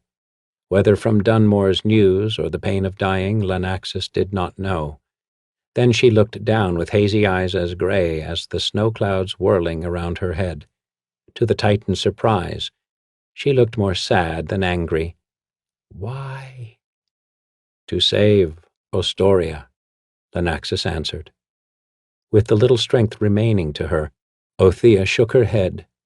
"Foolish child. Ostoria could never be what you, or Anam, wished." She spoke with the voice of sloughing snow, gentle and rumbling, so soft that Lenaxus heard her words more with his chest than with his ears. "An empire of giants would dominate the world, and that is not Toril's destiny." Othia's eyes went as white as snow, Then she sat bolt upright and threw her head back. A deep, booming cry broke from her lips and roared into the sky with such fury that it tore the clouds asunder and silenced the wind. The Mother Queen pitched over backward, crashing so hard that the foundations buckled beneath bleak palace. Fissures shot through the colonnade, swallowing the spilled waters of the well of health, and the pillars began to topple. "Come, all father," Arno pleaded, yelling at the sky. "Othia is dead," added Julian. "Help us! Save Ostoria!" "Fools, the All-Father will not come for you." It was Dunmore's voice, ringing down from far above. "Without the sons of Anam, Ostoria is already lost, and so are the races of giant kind. Without their immortal kings, they will fall into eternal chaos and savagery, as surely as you will sink into the everlasting darkness of your own cold hearts." The floor crumbled beneath Lenaxus's feet, and dark walls of sheer stone rose around him. He felt himself sinking and realized he was descending into the frozen plain, pulling Bleak Palace and all of Ostoria down after him.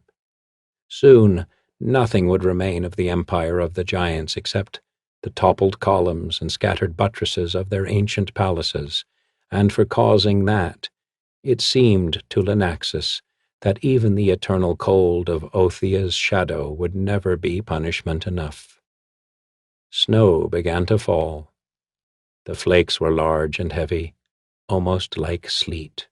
In the sky, Lenaxus saw, as Dunmore had promised, nothing but cold twilight. The Walls of Midnight by Mark Anthony. And with a single spell, Kai Elkan forged a tower of shadow from the cold bones of the mountain. He named it Gurthang, which in the old tongue is midnight, and within its onyx walls he hid away his greatest relic of power, the finger of Kai Elkan. It is written in prophecy that he who tries to climb the walls of Gurthang and fails will lose his life, but that he who tries and succeeds will lose his soul. From Talferian Eddas, circa 342 D.R. The warrior stood before a dark fortress, her indigo gaze calculating, her fine hands resting with easy strength against her hips. Sunlight glanced off her short, pale hair and soaked into the close-fitting black leather she wore. After a time she swore, her breath conjuring ghosts on the autumn high country air. The dark fortress soared above the granite walls of the remote mountain basin, a jagged onyx knife biting into a cold, wind-swept sky. Its outer wall looked as slick as glass. This was not going to be as simple as she had believed. Yet she had her mission, and she intended to complete it. The warrior's name was Ravendus, and long ago she had vowed to do whatever it took to be strong. 10 days ago she had pounded a fist against the gates of Darkhold, the western keep of the Zentarum, seeking to become an agent of the Black Network. The dark confederation of power-hungry wizards, cruel warriors, and priests dedicated to wicked gods was constantly scheming to extend its dominion over the Heartlands. Thus, the Zentarum were always seeking likely new recruits eager to advance their lots in life. Deadly-looking guards had taken her inside, and she had been granted an audience with Semimon, the Lord of Darkhold. "To be accepted into the Zentarum, you must first prove your worth." Semimon had spoken from the gloom of his subterranean council chamber.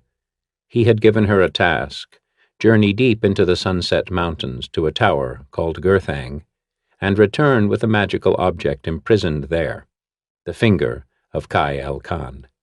Now Ravendus reached out to touch the cold black stone of the fortress.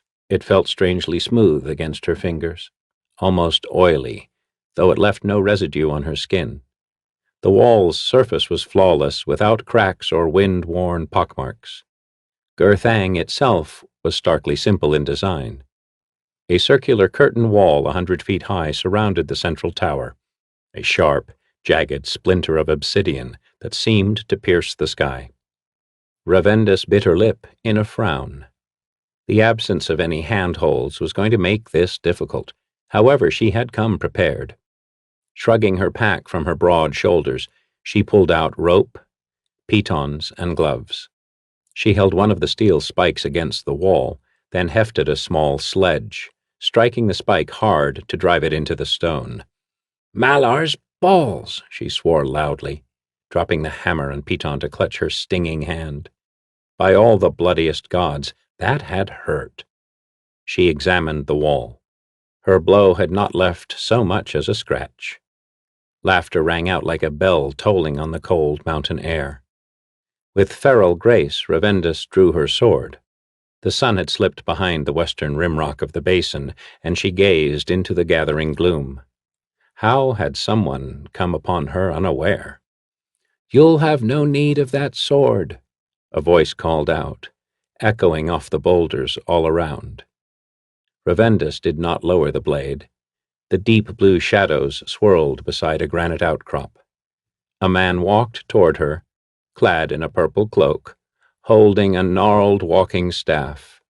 By the pouches, feathers, and animal claws dangling from his belt, she could see he styled himself some sort of mage. However, given his obvious youth, she doubted he was a wizard of much worth. "You might not want to make a habit of spying on people," she snapped, "unless you're curious to learn what a sword sliding through your guts feels like." He bowed gracefully in apology. "And you might not want to make a habit of battling stone walls," he replied. His voice reminded her of a lute. "Unless, of course, you believe your head to be harder than the rock." Ravendus scowled. Suspicion left a metallic taste on her tongue. "So, apprentice, have you stolen your master's spellbook and slipped away from his tower before your 7 years were up?" The mage's clear green eyes danced with mirth. "On the contrary, my 7 years are long past and well served." The two stared at each other.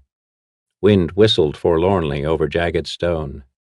"So," he said finally, "they sent you here too." Her eyes narrowed. "What do you mean?" He shook his head in lieu of an answer. "I have a camp nearby. There's a fire waiting to be lit." Ravendus gazed at him critically, then shrugged. Night was falling. Already she could see a few pinpricks of starlight in the slate blue sky. A fire would be welcome. Besides, she knew she could simply kill him if he tried anything she did not like. She sheathed her sword and slung her pack over her shoulder. "Lead on, mage." It was full dark by the time they reached a small hollow protected by a granite overhang. The mage spoke a word of magic, and a neatly laid fire burst into crimson flame. At least he could do that much, Ravendus thought grudgingly. In the golden light she could see that he was handsomer than she had thought, his nose long and straight, his jaw prominent beneath a few days' growth of coppery beard. As she watched, he began fashioning a stew of jerked venison, raisins, and sun-dried tomatoes. Neither spoke as they ate huddled close to the fire. A thin, sharp crescent of moon rose above the far peaks. When they finished, the mage took her bowl and put away the remaining food. He sat down across the fire from her. "They sent you here, didn't they?" he asked. "They gave you a mission to prove your worth just like they did me." Gold flecks danced in his green eyes. "The Zentarum." She wondered right then if she should kill him. Perhaps the Zentarum had sent them both here to see who was the stronger. If so, she intended to win. Her hand strayed toward the eating knife at her belt. A half-smile touched his lips. "Feel free to kill me, warrior. Of course, know that if you do, you will never discover the way to climb the walls of Gurthang yourself." Ravendus could only laugh. The mage was young, yes, but he was clever. "And I suppose you would tell me if you knew." Only fate can say, he said mysteriously, drawing a deck of cards from a leather pouch at his belt. He shuffled them deftly with uncalloused hands. Draw 3, he fanned the cards out before her. Set them face down before you. I'm a little old for card games, she noted acidly, but did as he asked. This is your past, he said, turning the first card. The Empress of Swords. A spark of magical blue light shimmered about the outline of a stern woman standing before a dark, broken landscape, a red-tinged sword in her grip. A woman of ambition wields death to gain what she desires. Ravendus nodded. The card suited her well enough. When she was 17, she had left home and journeyed to Baldur's Gate, where she joined the city's elite guard, the Flaming Fist. Within 5 years, she had risen high in the Fist. But Baldur's Gate was just one city. The Black Network wove its dark webs across all the Heartlands. That was why Ravendus sought to join the Zentarim. One day she intended to stand mighty among them. The mage continued. This is the path you now tread. He turned the second card. The Scepter. Again blue light flickered over the drawing. The mage's eyes met hers. You seek great power for yourself, at any cost. She simply shrugged. She did not need a wizard's trick to tell her something she already knew. And this is your fate, the mage said, turning the third card. She reached out and snatched it from him before he could look at it. She'd had enough of this game. I make my own fate, she said, flatly, shoving the card into a pocket of her leather jerkin. He nodded, but she could see a strange curiosity in his expression.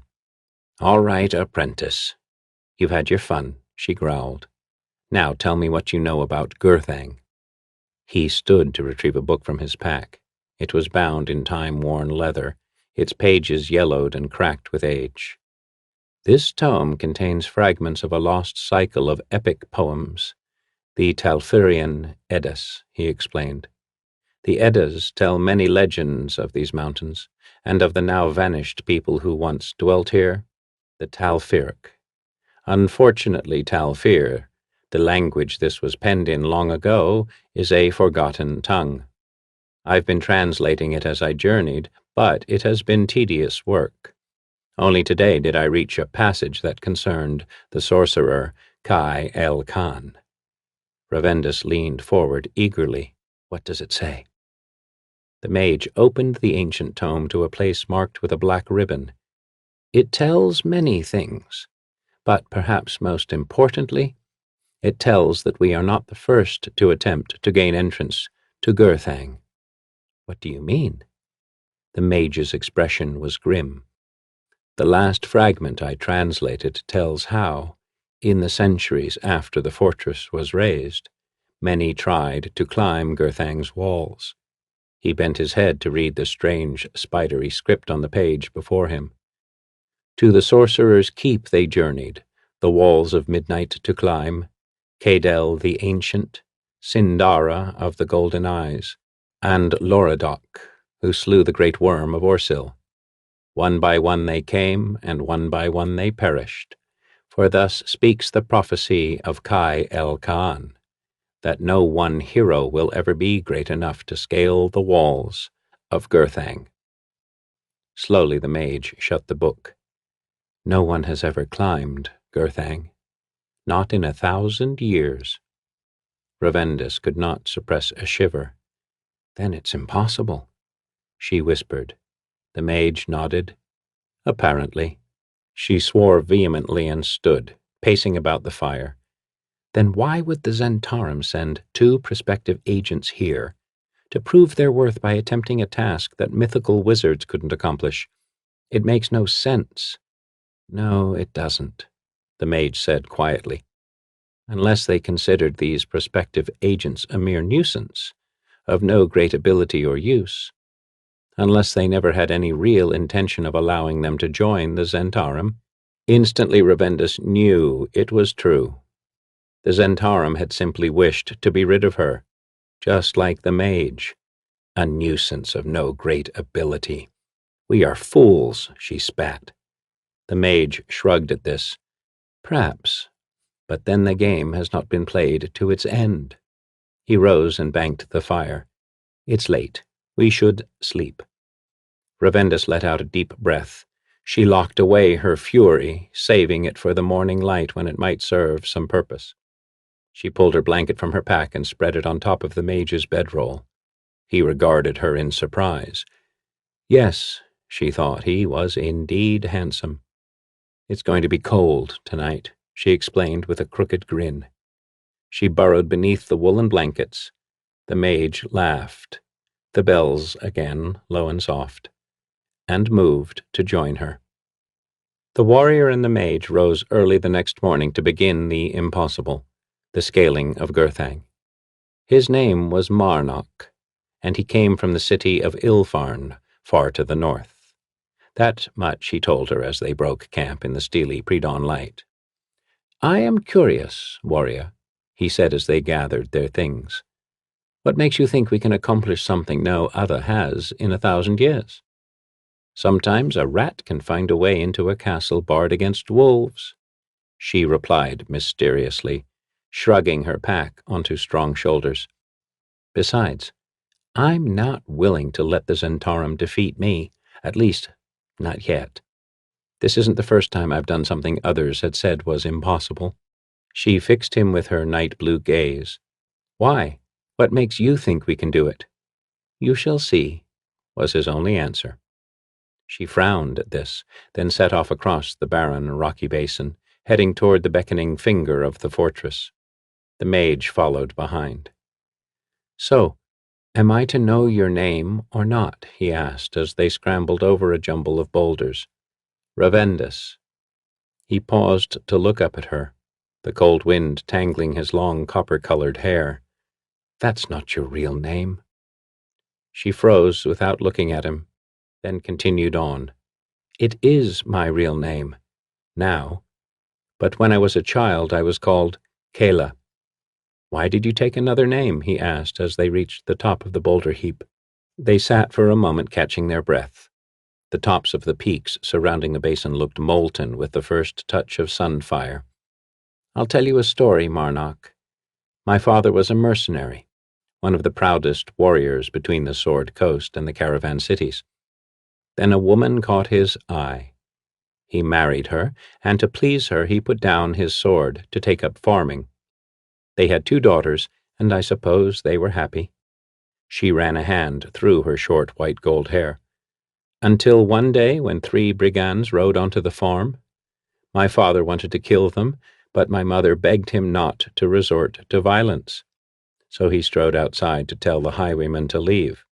They just laughed, and while my sister Kara and I watched, they gutted him where he stood." Marnock regarded her sadly. "I'm sorry." She laughed, a harsh sound. "Don't be. It taught me something I will never forget. Love shackled my father, made him forget his strength, and he paid for it with his life. That day I vowed I would never be weak like him. So when I was finally free of that house, I took a new name, a strong one. Kayla was a child's name. It is not my name." With that she started down the slope, leaving the mage to scramble after her. The sun had just crested the eastern escarpment of the basin when they reached the fortress. Despite the new morning light, Gurthang was utterly black, an ancient sentinel keeping watch over the valley. "All right, Marnock, how do we accomplish the impossible?" she asked. From one of the myriad pouches at his belt he drew out a small clay jar marked by strange runes. "With this," he broke the jar's lead seal. She could see some sort of emerald-green salve inside. "Give me your hands." She held them out, and he carefully spread a thin layer of salve over them. "Now, try to grip the wall." She glared at him. Did he take her for an idiot? "Grip the wall, Ravendus," he urged again. She supposed she might as well discover what game he was playing. Walking to the wall, she reached out and attempted to grasp the smooth black surface. Her fingers sank into the stone. She recoiled in shock, staring at her hands. Gradually, realization dawned over her. "Where did you get this, Marnock?" His expression was unreadable. "I have my sources."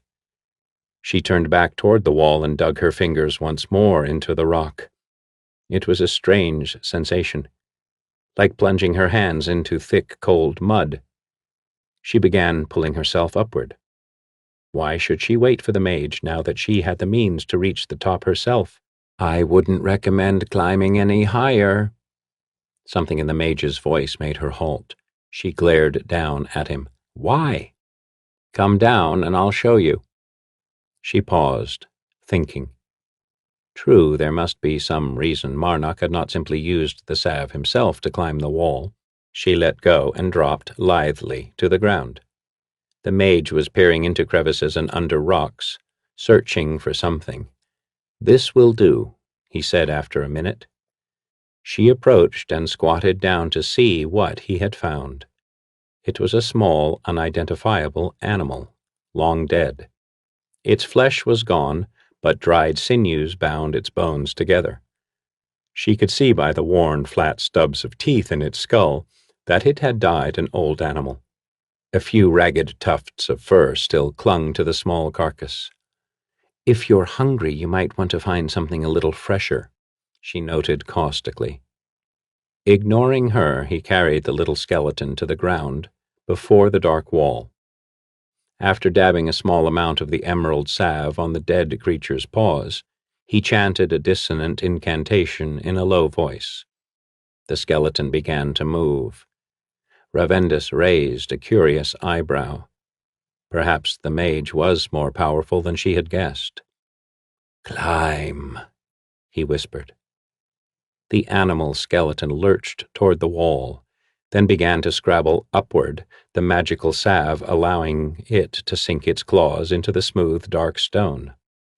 The skeleton was perhaps 20 feet above Ravendus when she noticed something strange. The stone some distance to the creature's right was undulating, almost as if it had turned to liquid. Suddenly she swore. As if emerging from dark water, a shape rose from the smooth surface of the wall, long and sinuous, with horns like curved scimitars and teeth like daggers. It was the head of a dragon, as perfectly black as the stone from which it sprang. 2 glowing crimson slits appeared above its snout. It was opening its eyes. "Look there," Marnock said softly, pointing to a section of wall off to the undead animal's left. Ravendus followed his gaze to see another dragon emerge from the stone. Each of the dark, serpentine heads turned toward the skeletal creature that climbed between them. Without warning, a beam of hot crimson light shot from the fiery eyes of the first dragon. The beam arced around the curved wall of the fortress. It struck the animal skeleton, but the reanimated creature kept climbing. "The dragon's gaze didn't harm it," Ravendus uttered in amazement. "Keep watching," the mage instructed. Moments later, the eyes of the other dragon flared. A second beam shot from its eyes, arcing around the wall from the opposite direction to strike the undead animal.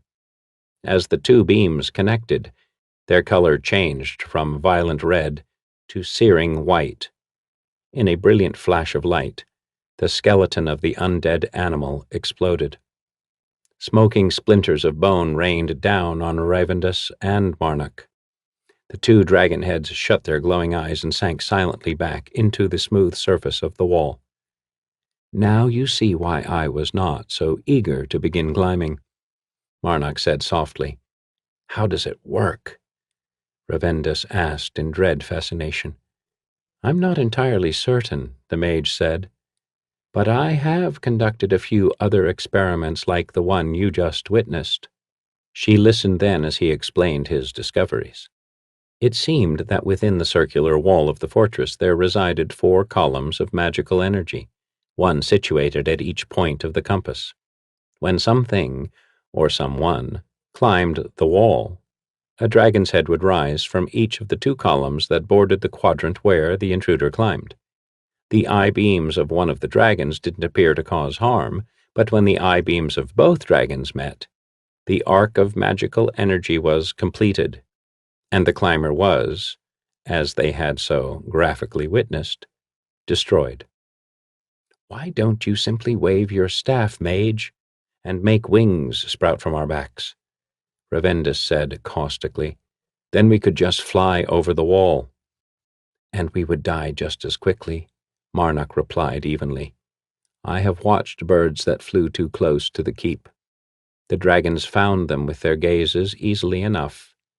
Ravendus swore in frustration. "So why don't we smear that salve of yours over our entire bodies? Then we could just walk right through the wall." "Yes," the mage said calmly, "and then we could just as promptly suffocate with our lungs full of rock.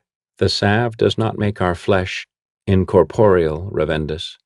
It only causes stone to flow around it." She threw her hands up in disgust. "I suppose you have some other solution in mind that will absolutely dazzle me with its cleverness." A smile danced in his eyes. "No, not yet, anyway. However, at least I have learned how the tower's defenses work. That is some help." "Perhaps," Ravendus replied skeptically. "But then, I've found that sometimes knowledge only gets in the way. Sometimes knowing the truth can make one give up in despair." She clenched a fist. "And I am not about to give up yet." The mage answered only with silence. As the morning wore on, Ravendus prowled around Gurthang, searching for something that could help them. On the west side of the fortress she discovered a tarn, a mirror to the cold blue sky. The pool lapped up against the outer wall of the fortress, and she half wondered if there might be some secret portal beneath its surface. But instinct told her that the way into the tower was upward, over the wall. She returned to find the mage sitting on a sun-warmed stone, poring over the old book he had shown her the night before. "I've just translated the final passage about Kai El Khan," he said. The wind tugged at his purple cloak. "And?" Marnock ran a finger over the ancient parchment. "Know that should the finger of Kai El Khan ever be lifted from its resting place, Gurthang shall fall, destroying all within. There is but a single path for one who would live. He must face the sunset and give himself to darkness." Slowly he shut the book. "I'm afraid that's it." Ravendus was unimpressed. "Forgive me for saying so, but that was hardly helpful." The mage only shrugged in silence. "So what do you think it is?" she asked thoughtfully then, gazing at the dark spire of the tower. "The relic, I mean. A magical wand, maybe, or a staff of great power. But if we're ever going to find out, we'll have to do something different than all those heroes who died here one by one." Suddenly it was so clear. Ravendus took a step toward the fortress. "But that's it, Marnock, don't you see?" By his perplexed expression he apparently did not. "One by one they came, and one by one they perished. You read it yourself in that damned book of yours.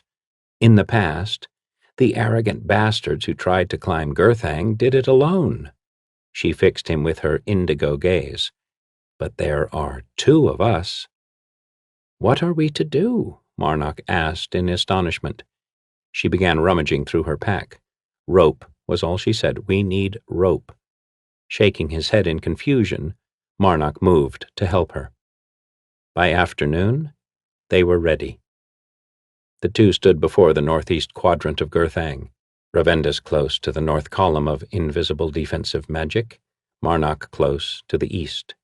A coil of rope hung from Ravendus's belt, its end staked to the ground. The rope was knotted at intervals a fathom in length, approximated by the span of her arms. Marnock had a similar coil. The mage had already coated their hands with the magical salve. "Remember, Marnock, do it just like we practiced on that outcrop earlier. We have to be certain we're always at the same height." Ravendus could not see the mage to her left. The curve of the fortress blocked her line of sight. If one of us makes a mistake, we're both finished. I understand, she heard him call out. Then let's do it. Ravenda sank her fingers deep into the age-old stone. She began hauling herself up. The rope at her belt uncoiled itself beneath her as she ascended. 2 fathoms, she called out. 2, Marnock's voice echoed back. Good, he was keeping pace. But the real test of her plan was yet to come. I'm at 4 fathoms, she heard Marnock shout. Quickly she checked her rope. The 4th knot had just uncoiled. Perfect. 4 fathoms, she shouted back. Then it began. The stone to my left is moving, Marnock cried. There was an edge of panic in his voice. Hold steady, she called back. She watched as the wall just to her right began roiling like an angry sea. Sleek and glistening, an obsidian-scaled dragonhead rose from the wall and turned toward her, its ruby eyes opening. Don't move, Marnock. She dug her fingers as deeply into the wall as she could stretch them. The dragon fixed its gaze upon her, and a crimson shaft struck her in the chest. A feeling washed through her like warm pinpricks. She waited, holding her breath. But a second beam did not come from her left, from Marnock's direction, to complete the deadly arc of magic. It's working, she heard Marnock's jubilant shout. I'm blocking the dragon's gaze. Moments later, the dragon shut its eyes and sank back into the stone. Ravendus let out a cry of victory. Her hunch had proved right. As awesome as Gurthang's defenses were, they were designed to destroy an intruder who climbed the tower alone, as a bold adventurer might. But the tower's magic was not crafted to stop 2 who climbed stealthily in the same quadrant of the wall, always remaining at the exact same height. Though it meant they could not see each other, by keeping close to the columns of magic, each could block the gaze of one of the dragons. The arc of crimson magic was never completed, and never erupted into terrible fire. It was going to work. 5 fathoms, she called out as she climbed on. 6, the mage's voice echoed her. 3 times more as they climbed. The stone to Ravendus's right undulated, and a dark, sinuous dragon head rose out to lock its eyes upon her. But each time, the mage blocked the gaze from the dragon of the eastern column of magic. The deadly arc of magic was never completed. The 2 climbers continued on. 12 fathoms up, and the top of the wall was in sight. Then Ravendus heard the mage scream in terror. Marnock, she shouted desperately. There was an agonizing silence. Finally she heard the mage's voice, faint and quivering. I slipped, but I managed to catch myself. Ravendus swore. Damn him, he had gotten careless. Suddenly a coldness gripped her gut. The stone to her right was moving, molding itself into a saurian shape. The dragon's head. And this time the mage was not there to break the arc. What level are you at, Marnock? She shouted. I'm not sure. My rope is tangled. Then untangle it, now! The dragon turned toward her. Its eyelids lifted, revealing 2 thin, blood-red slits. I'm at 10 fathoms. No, 9. There was no time to make certain he was right. Swiftly, holding onto the wall with one hand, Ravendus hauled her rope up to the 9th knot and lashed it around her waist. Grabbing the end, she plunged her hand deep into the wall. She let go of the rope and withdrew her hand. The rope remained embedded in the stone. She could only hope it would hold. The dragon's eyes opened, and she felt a prickling against her chest. There was no more time. She let go of the wall. A second crimson beam raced around the wall from the east to complete the arc of magic, inches above her head. A sunburst of blazing fire singed her hair as she fell. Then the rope pulled taut, jerking her viciously. Ravendus, she heard Marnock's panicked cry. There's a dragon to my left. It's turning toward me. It's all right, she started to shout. But then she realized that was not so.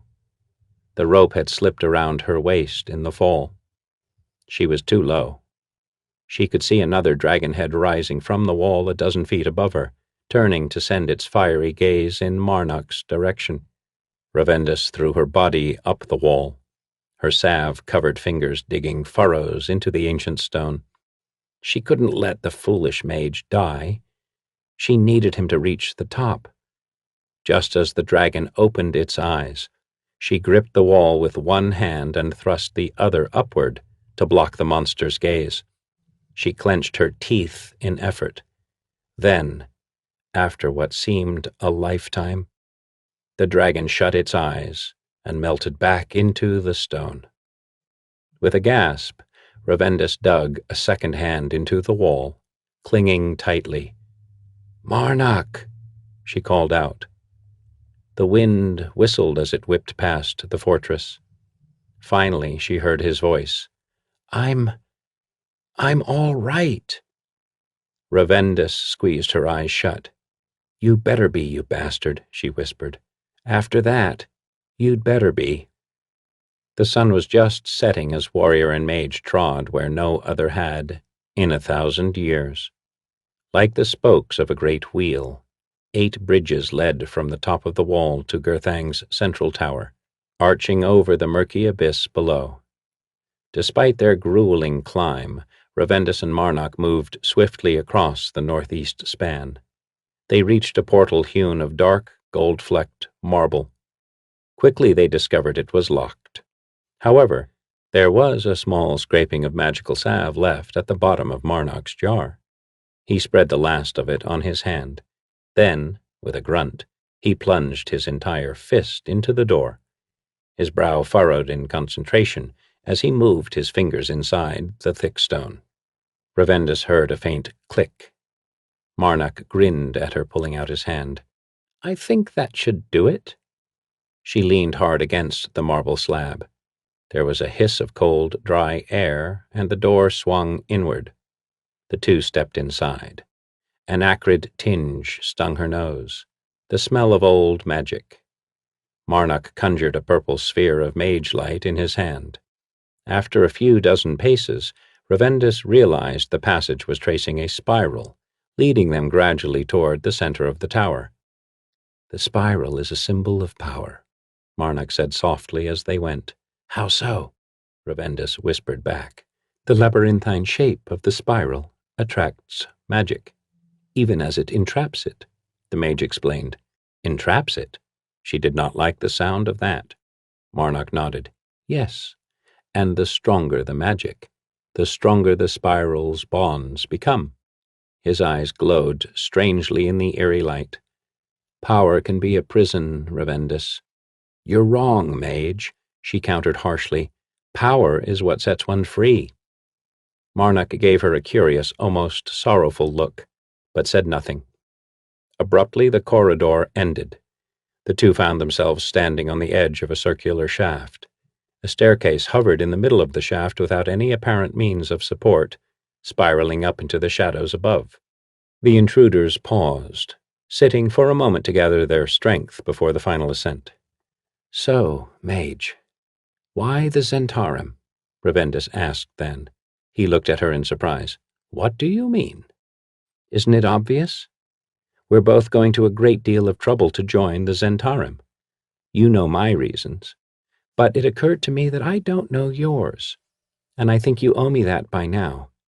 He licked his lips slowly. "Power," he said quickly, almost too quickly. "What other reason is there?" Ravendus frowned. "Somehow that isn't the answer I would have expected from you, mage. I would have thought that you—" Abruptly she halted. She could see it clearly in his green eyes. He was lying. "Bloody abyss," she swore.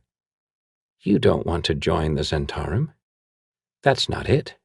That's not it at all." He hung his head, his shoulders slumping. "Tell me," she whispered harshly. Slowly he drew something from one of his pouches, the deck of cards. "Yours isn't the first destiny I've read," he said quietly.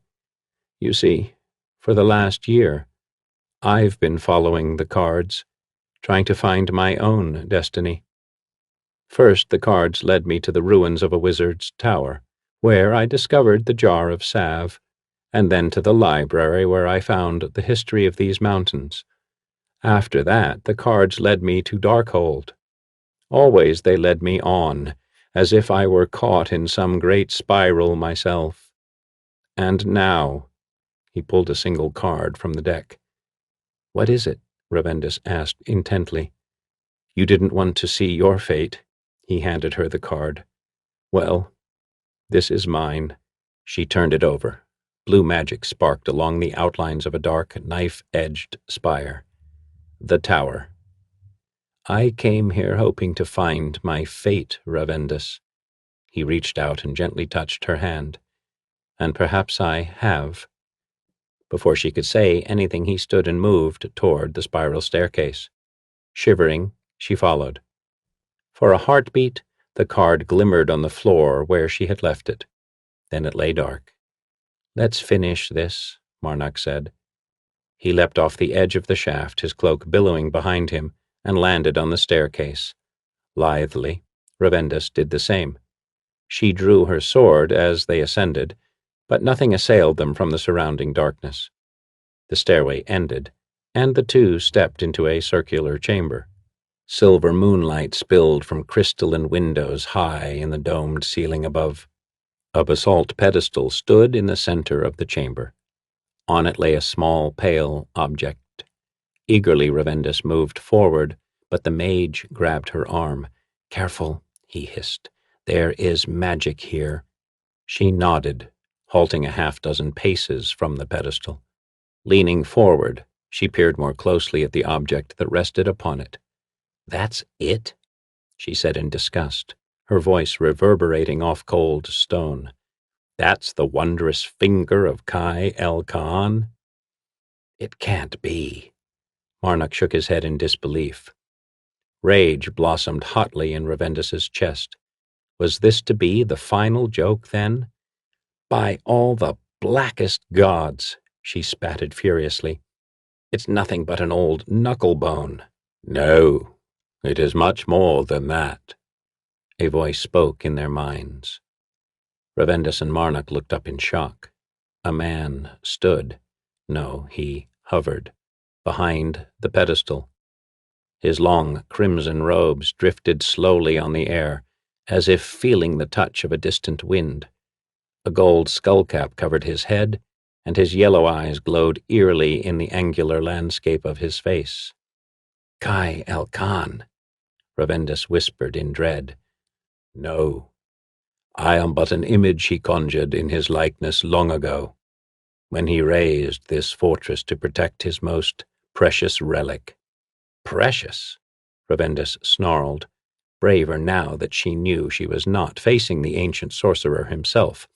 What's so precious about an old bone?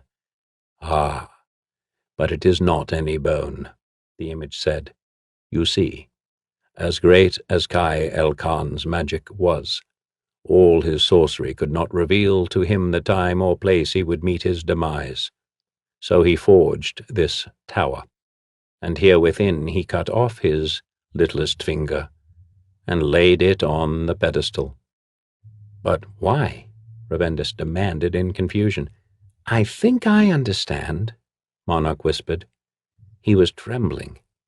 The book told how Kai El Khan was obsessed with living forever, so he must have left a finger here, knowing that one day the bone could be used in a spell that would forge a new body for him and bring his spirit back from the realm of the dead. Ravendus stared at Marnock in amazement. The image of the sorcerer nodded serenely. That is so. He created this fortress so that only one who was strong and powerful and clever enough to see him return from the dead could gain the relic. Climbing the walls was the first test, the test of strength. Now begins the second. The ghostly wizard gestured toward the relic. Take it, but know that only one who has magic to match that of Kai El Khan's may attempt to leave once he has done so. What? What if he does not? Marnock asked tentatively. Then he will be imprisoned forever. The image of the ancient sorcerer bowed. Fate be with you. Like mist before a wind, the image was gone. Marnock drew a handful of glistening powder from a pouch and threw it toward the relic. A crimson sphere appeared, surrounding the pedestal. His magic had revealed the ancient trap. They could go no farther. So close, Ravendus clutched her hands into fists. We can almost reach it. Almost. She knew now that the relic was indeed priceless. Certainly the Zentarum would have the power to resurrect Kai El-Khan, and to bind the legendary sorcerer as their slave in the process. For that opportunity, the Zentarum would pay dearly, if only— Let's go, Ravendus, Marnock said gently, reaching for her hand. It's no use. But that wasn't true. Suddenly she knew it. There was a way, after all. Time turned to ice. For a crystalline moment, Ravendus could see a future. Not the future, but one future, one of many. She and Marnock stood in the doorway of a country house, his arms encircling her. Golden sunlight spilled through the windows, and small children laughed as they ran on the green grass outside. Marnock whispered something gently in her ear. She could almost hear his words. But then the thread of that future unraveled, and another, darker tapestry was woven to take its place. She had made her choice. Time melted to flow once more. She drew Marnock close to her. He did not resist. She brushed her lips softly against his. I'm sorry, she whispered. His clear green eyes widened in surprise, but before he could react, she shoved him with all her strength. He careened backward, falling hard against the pedestal. Ruby magic flared brilliantly as the basalt cylinder crashed to the floor. A small white object rolled away. Quickly Ravendus moved to snatch it up. The finger of Kai El-Khan. She stood in victory, but when she turned around, her heart caught in her throat. Marnock floated above the fallen pedestal, imprisoned in a sphere of crimson fire. His limbs were contorted in frozen agony, as if he were dead, but his eyes were alive. They watched her with a strange look that was part anguish, part understanding. She could not look away. Without warning, the floor lurched violently beneath her feet, and thunder cleaved the air. The crystal windows high above shattered, shards falling like glittering rain. The floor shook again, sending her to her knees.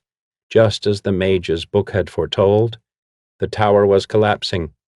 "You must go," a voice croaked. It was Marnock.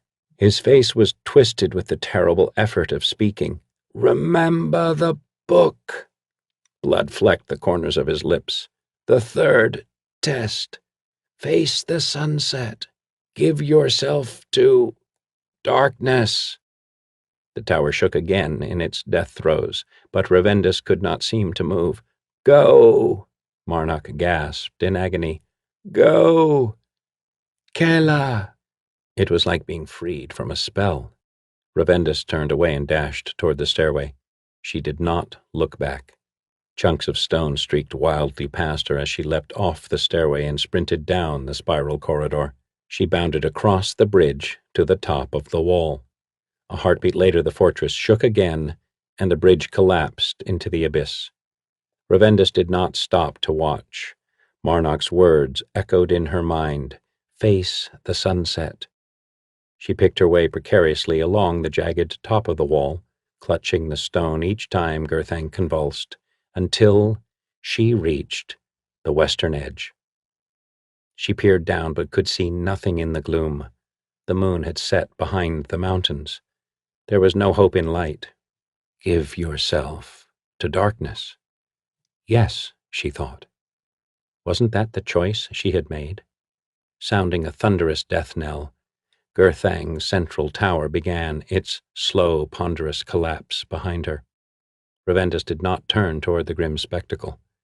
Closing her eyes, she drew in a deep breath and stepped off the wall. For a moment it seemed she was flying. Darkness encloaked her, cradling her gently with its soft velvet folds. She laughed aloud.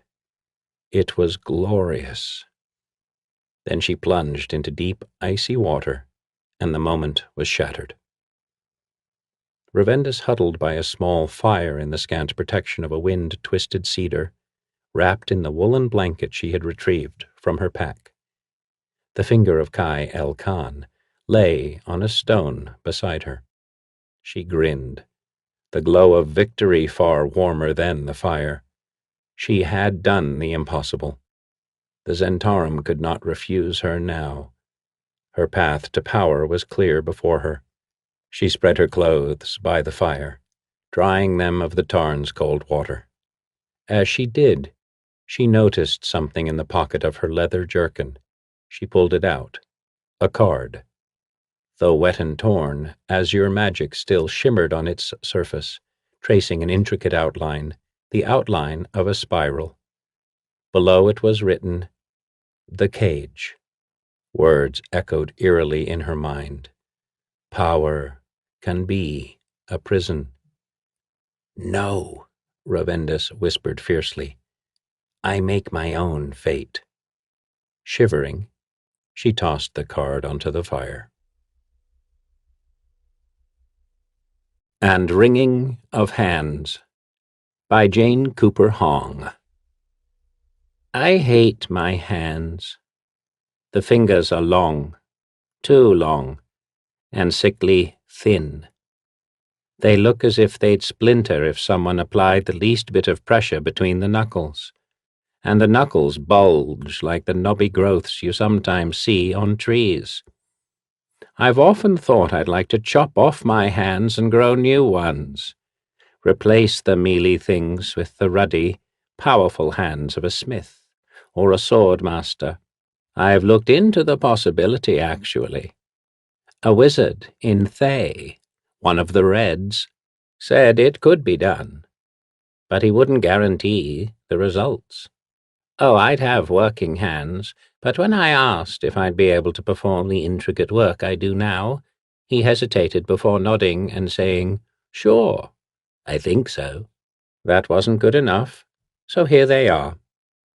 I feel as if I'm someone else, watching from a few feet away as I use my hands to fletch the veins in the correct pattern on the arrow shaft. You see, the master counts on me to get these right. It makes a difference, you know, where I put the feathers, how far apart they are, how tightly they are bound, whether or not they are exactly the right size and shape. The arrows and darts the master uses must fly true every time, without reliance on magic. The poisons he uses must be mixed to exact proportions in order to inflict death slowly or quickly, as the circumstances warrant. If they didn't, what reputation would he have?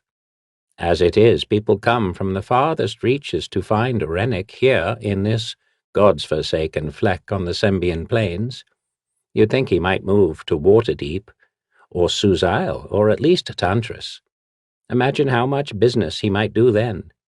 People would call day and night seeking his services. Already, they pay the highest prices. His last job fetched 3 perfect 1-carat rubies and a gold medallion nearly as big as the palm of my hand. His mark, Han, was a top-ranking member of the Thieves' Guild, highly visible, and that, of course, drove up the cost. Still, the pay seemed outrageous to me. After all, using one of my darts, the master could hit a victim from a long way off with a movement almost as subtle as stifling a cough.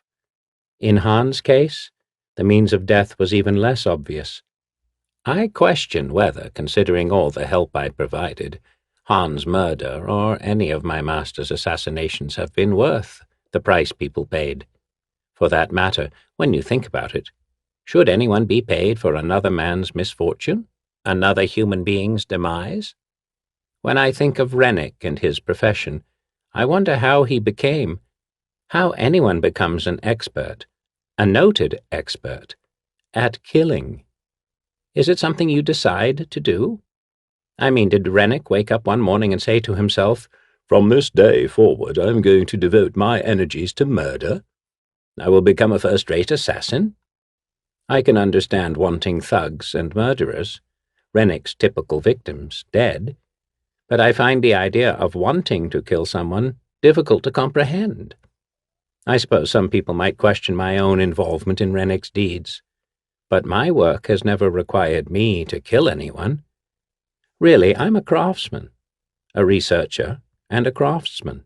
At least that is how I had always thought of myself. The first time I saw Ashana, I was working in my apothecary. That's what I call it. It's really just a glorified shed in which I keep the various components I use for my work.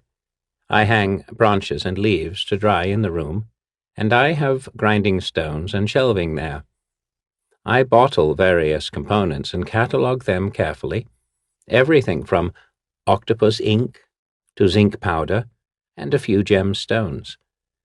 I was dicing the tender branches of a sweet brandy root plant into fine slivers for drying when I saw her through the open door. Her hair was dark auburn, and it glistened in the spring sun. She was tall like me, but with none of my ungainliness. Neither did she crouch as some tall women do. She walked quickly and surely toward me. "Tyne?" she inquired. I nodded. I should have been more polite, said something more, invited her in, but I stood mute, staring, admiring. She stepped toward me. I backed up against a long work table, taking in the elegance of her movement as she stepped past, and then turned to speak to me. "Boken, a cleric in the village suggested I come," she said. I nodded again. I remember thinking I should smile or say something, but I'm not sure if I did. "My father is ill. It's a growth the healers can't stop. I've talked to several of them, and I've read everything I can find in the library." Her words spilled out with a sense of urgency. "I've tried everything. He has this mucus." She put her fingers to her neck and moved them lightly up and down. "It builds up in his throat so thick he has trouble swallowing." She gulped hard, moving her chin down and up again with the effort, imitating his struggle. I was immediately taken with her intensity. She gazed at me, unblinking, and then spoke again. "Boken said you have many herbs, rare ones. He thought you might have this." She paused to unfold a paper that had been clutched in her left hand. She moved very close to me and smoothed the note flat on the table alongside us. As I turned to look at the paper, I found myself so near to her that I was overwhelmed by her fragrance, a whispering cleanness that made me want to close my eyes and inhale deeply. I forced myself to look at the note. The cleric's prescription was penned in large, fluid letters, "Sing Feng Kujen." "I have it," I said. "A small piece." She stood still, watching as I scanned through my catalogue and then the shelves of my apothecary, searching for the date-like root. She talked to me all the while, in the gentle, friendly tones of a neighbor or a close companion. That's when she told me her name and where she lived. I marveled at how easy it was for her to keep up a conversation. I groped for words to say in response. "This is the herb. It's used by the Wa people. My notes say the name means bitter root of the fresh wind." Ashana was impressed and said so. I could see from her eyes that her interest was genuine. I am no healer, but many of the tools of my work can be used to positive effect if applied differently, and I am not ignorant of their other functions.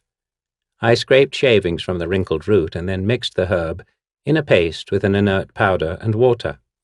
I explained to Ashana as I gave her a vial of the sticky mixture that her father must coat the back of his tongue and throat with the paste and leave it there for several minutes before washing it down with water. "It's exceedingly bitter. He'll think he's being poisoned," I explained. "But mixed at this proportion, it should be harmful only to what ails him." Ashana gripped my hands in hers as she thanked me. My first reaction was to pull away, but I felt a warmth unlike anything in my experience. I have always felt dreadfully awkward around women, and few have shown any interest in me. I didn't take her touch as a sign of interest, but from that day on, I took every opportunity to ride to the neighboring town she lived in. I watched for her and tried to think of things I could offer to help her father, to make her notice me. And she did notice me. I know I said I think of myself as a researcher, as well as a craftsman. Part of my research is observing my master carefully in order to serve him better. I've always made a point of watching Rennick closely, knowing his physical strengths and weaknesses, the fluidity and power of his movements, the slight trembling of hand that overtakes him occasionally during the hunt. He calls it that. I suppose it makes it seem less like murder to think of a victim as prey, but it's also part of his belief that he is somehow superior, specially talented, somehow uniquely deserving of the rewards of his trade. He never seemed to realize the disadvantage, the complete unlikelihood of success he would face without me. The thief he most recently killed was a snake. That was Han. And because of Han's own vile nature, he knew about the wiles of others. If Rennick had tried to use ordinary means to kill Han, he probably would have wound up with his own entrails publicly displayed from the tower of the nearest thieves' guild hall. But I had watched Han for Rennick. I knew that he had few regular habits and fewer weaknesses. After several 10 days of watching, I alerted my master to his opening. The thief, for all his stature in the thieves' guild, paid tithes to the order of Timora. I saw no logic in a thief worshipping at the shrine of the goddess of good fortune. Maybe he'd made a habit of gambling, or more likely he was trying to appease the goddess on behalf of someone for whom he grieved. I could only guess his motive, but my master's good fortune rested in the fact that on the 6th day of nearly every 10-day, Han could be found casting the crescent moons of fate and drawing lots before paying his tithe to the cleric at the shrine. I pondered long over the method of death, and I chided myself for not seeing the possibility sooner. Like so many others seeking luck or blessing, Han would rub the wooden moons in his hands, then blow on them and kiss them before casting them to see which way they would land. Dressed as a traveling cleric in the faith, my master had easy access to the crescents. A part of Rennick's smoothness, his talent, resulted from his ability to blend unnoticed into even small groups of people. He is of ordinary human height and weight. His hair is a medium brown of medium length. His eyes are dark, but not unusually so. Even his nose, a telling feature for many, is unobtrusive and indistinctive. Truly, he hasn't a single physical characteristic that would draw attention or set him apart from anyone in a crowd. I wish I could say the same for myself. I'm tall, awkwardly so, and gaunt. My skin is pale enough that in my youth it was the subject of jokes and cruel comparisons to fish bellies and other pallid things. No amount of exposure to the sun has ever improved my pallor. In fact, when I was young and more concerned about such things, I would stay out on bright days, scalding myself to the color and crepe-like texture of red poppies. But within days my parched skin would peel off in gummy layers to reveal more of the same milky hue I started with. I also used to gorge myself repeatedly over many days, in hopes of filling out my tall frame. Always I would grow a rounded, ball-shaped paunch, but experienced no satisfying increase in overall bulk or brawn, and so I would return to my former eating habits. Rennick would not understand such measures. He's not handsome or even striking, but he'd never be the subject of stares or surreptitious snickers. That's why he could move unnoticed through the temple, as he did through every other assassination site. But anonymity alone would not have put Rennick in a position to kill Han. He had another important advantage going into this job. I had given him the perfect poison. Han felt, I am sure, a faint tingling in his hands within seconds of rubbing the two crescent moons between his palms, and no doubt his lips had begun to tingle a moment after he'd kissed their smooth wooden surface. As Rennick told it to me later, Han had, as a matter of curiosity, sniffed his hands and the crescents themselves, inhaling the odorless poison. He shrugged and cast the crescents. My master told me they landed with their points at odds. "A bad omen," Rennick had noted, chuckling. As Han walked to draw a lot from the bin indicated by the opposing crescents, he no doubt felt the tingling intensify to a mild burning, extending from his hands to his wrists, from his lips to his tongue and throat, and from his throat into his lungs. By then, of course, Rennick had exchanged the tainted moons for two harmless objects of worship. He told me how he feigned concern as Han staggered to the priest to have his lot read. And when Han began ranting in poison-induced lunacy, Rennick asked a brother of the order if he could help. But two other clerics waved him off as they carried Han to a trough and began splashing him with water. A kind but pointless act. Not long after, as Rennick disappeared into the shadows, they would have noticed grotesque and darkening blisters forming on Han's lips and hands. He probably started to heave then, blackened spittle and blood. Rennick told me he heard the screams of plague as he left the site. I accompanied Rennick when he collected his fee.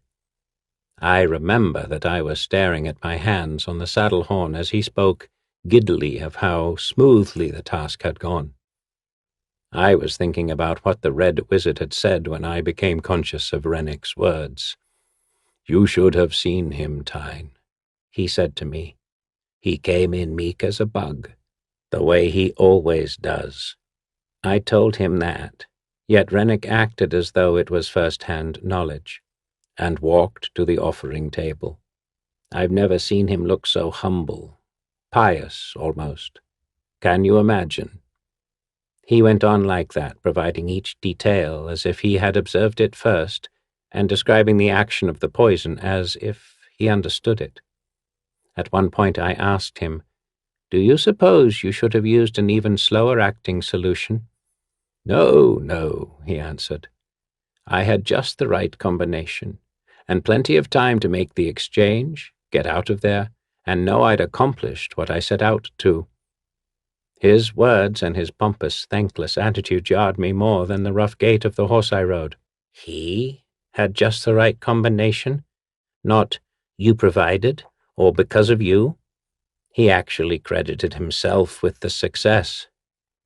When he took his pay for the task, I felt sure he would offer me a share.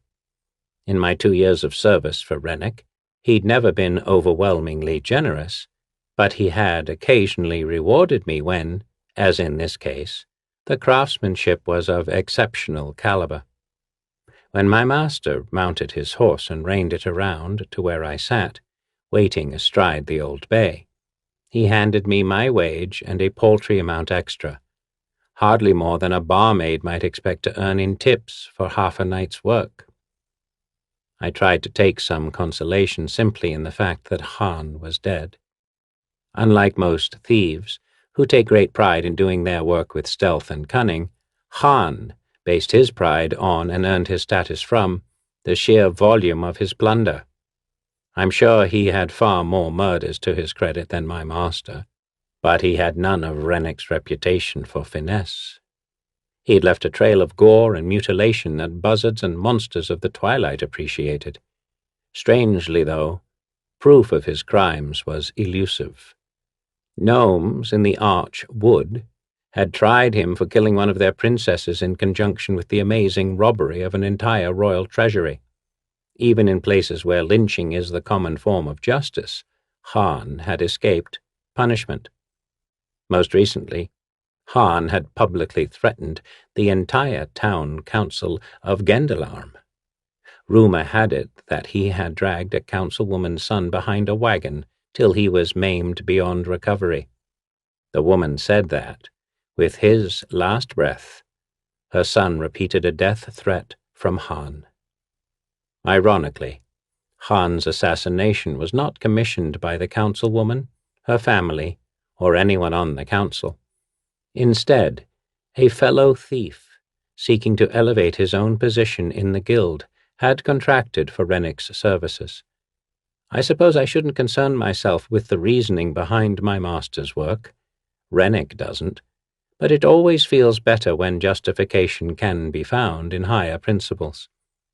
Such was not the case with Rennick's next kill. His prey was not a criminal like Han, or an undesirable like others he had killed.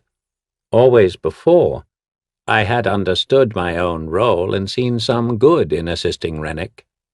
Until recently, I also thought I understood how others viewed my role. But I learned otherwise from Ashana. After the assassination of Han, I continued to pass near her home in hopes of seeing her. As her father's illness progressed, she spent more and more time at his bedside, but occasionally when she did come out, she would visit with me. I could see how the burden of caring for her father weighed on her. Weariness had taken its toll on her posture. Likewise, her hair. The first few times I had seen her, it was carefully brushed and restrained with combs, but as she spent more time caring for her father, she spent less time attending to her looks. Wild cascades of loose curls covered her shoulders and back and occasionally fell into her eyes. When we visited, always standing in the street, I would find myself wanting desperately to reach out and touch her hair, gently brush it out of her eyes. But always I hesitated. What if she were to shrink from the touch of my hands? I couldn't risk it. I enjoyed our conversations far too much. Ashana spoke easily to me of many things: the weather, her father, her childhood, her love of stargazing. Her voice was warm with a clear, rich timbre. I loved to listen to her talk. More than that, though, I found her outlook on life fascinating. She was more than optimistic. She truly saw some good in everything around her. As much pain as she felt watching her father suffer, for instance, she pointed out how much worse his condition would be if she hadn't gotten the Wa herb from me. Perhaps this was just a polite observance on her part, but I certainly enjoyed hearing it. She told me her father was a merchant, a successful man who, in better times, had traveled far and returned home with outrageous tales of hunts for griffin scales and dragon eggs. Apparently, though, the family was now of more modest means. Ashana's brother, Menge, had squandered much of the family's wealth. I should point out that this is my interpretation, not Ashana's. In my curiosity about her, I had tried to learn more about her and her family. I found that Menge was best known at local taverns and brothels. By all accounts, he was his sister's opposite, a despicable parasite, incapable of work or accomplishment of any sort. Yet in the confidences Ashana shared with me, she never spoke bitterly of him. Sometimes I thought I saw a flash of sadness or a hint of resentment cross her face, but she never said anything negative. In fact, she didn't call Menge any of the things others did. Privately, I wondered if she and her brother had been born of the same mother. I'd learned that her father was a widower, but I didn't know how many times, and I certainly would never ask. I was starting an assignment for Rennick, preparing to research his next kill, when Ashana came to my apothecary a second time. It had been at least 10 days since I'd seen her last. She was visibly weary, her eyes sunken from time without sleep. I waited for her to speak. She locked eyes with me for several long, silent seconds. Finally, she licked her lips and began. Sometimes Daddy hallucinates, she said, and he's in pain. The cleric has given me a prayer balm, and a healer gave me something to help him with the pain. But if it gets much worse, he'll need something stronger. I was startled by her words. At every other encounter she had seemed so positive, as if she would never give up hope, and then I wondered if I had understood her intent. How could she know of my poisons? It's not something I talk about, and I always assumed Boken thought of me merely as an amateur herbalist. Certainly, even if anyone knew Rennick's occupation, they would not think me his accomplice, but rather his personal valet. I hesitated, hoping she would clarify her meaning. She pressed again. Daddy and I, we still have some good moments, but I'm not sure how much longer that will last. I want to be sure that when the time comes, when there are no spaces between the pain, that I can help him cope. One last time. She grabbed my hands again. Please? She meant it. I couldn't envision what pain her father must be in that she would come to me with such a request. Can he still swallow? I asked. She nodded. I found it difficult to imagine Ashana killing her father, even as a matter of mercy. I actually felt queasy thinking about it, but I tried to offer a solution. There is a poison you can mix with tea, I suggested. He'll feel nothing. He might not be able to swallow for much longer. Do you have something else? Of course I knew of dozens of poisons and even more methods of administering death, but I couldn't help wondering what she must think of me to ask such a thing. I tried to come up with something simple and humane. Finally, I prepared a poisoned lancet she could administer herself. This will be fast, I assured her, but be careful, it could harm you or someone else as easily as it will help your father. She took my hands in hers, then pulled me toward her and kissed my cheek. Like the touch of her hands, her kiss felt amazingly warm. I suppose it was a simple gesture of gratitude, but I wanted very much for it to be more. While I stood reveling in the sensation, she grabbed the packet I'd prepared and dashed off. I worked numbly after she left, packing, trying to get my mind back on Rennick's next victim. Rennick had explained that Syl was a mage's apprentice whose death was sought by a senior apprentice. Syl had been watching when the older apprentice's spell went awry, and he threatened to tell the Sorcerer's Council. For that, the senior apprentice had hired an assassin to kill Syl. As usual, I was to watch the victim, learn his habits, and look for an opening for Rennick. I went to Scardale alone. I found it a seedy, chaotic place, cluttered with brothels and second-rate taverns. Even the most typical-looking pubs catered to black marketers, Zentish soldiers, thugs, and smugglers. My master had said he would arrive in a fortnight, ostensibly after he pursued the terms of another hunt. I've often wondered what Rennick does when I am researching the kill. Occasionally he claims to complete an assassination himself, but I have my doubts. He never provides details. At any rate, in this case I was able to make my way close to the intended victim quite easily by hawking some of the herbs and special materials I use for my work in the town's makeshift wizard's market. When the apprentice, Syl, chanced near, I tipped a cerulean crystal so that it glistened in the sunlight. The brilliant blue flash caught the attention of several people nearby, including the apprentice. He came my way, and I struck up a conversation. Syl was young, even for an apprentice. 15, maybe. His voice still cracked at times, and I'm sure shaving once a 10-day was more than adequate to keep his face free of stubble. He was quick to chatter and show off. Like most young mages, he was constantly trying his magic, casting spells to fetch things when carrying them would be easier. Yet he had a certain aura about him. He could be powerful some day. Already he appeared to have an unusual capacity to command animals. A full-grown opossum clung with the stubbornness of a burr to the shoulder of his loosely fit tunic, its queer pink eyes seeming to review anyone passing near the boy. Syl spoke to it. not as one speaks to a pet, but as to an equal, and clearly it responded. I could see the animation of its features. The rat-like animal gestured with a free paw and seemed to scratch a rear foot occasionally for emphasis. It certainly looked as if the creature was born of stronger magic than the cowboy could possibly possess. It was because of the opossum that I felt sure Rennick would want to be extra cautious with this one.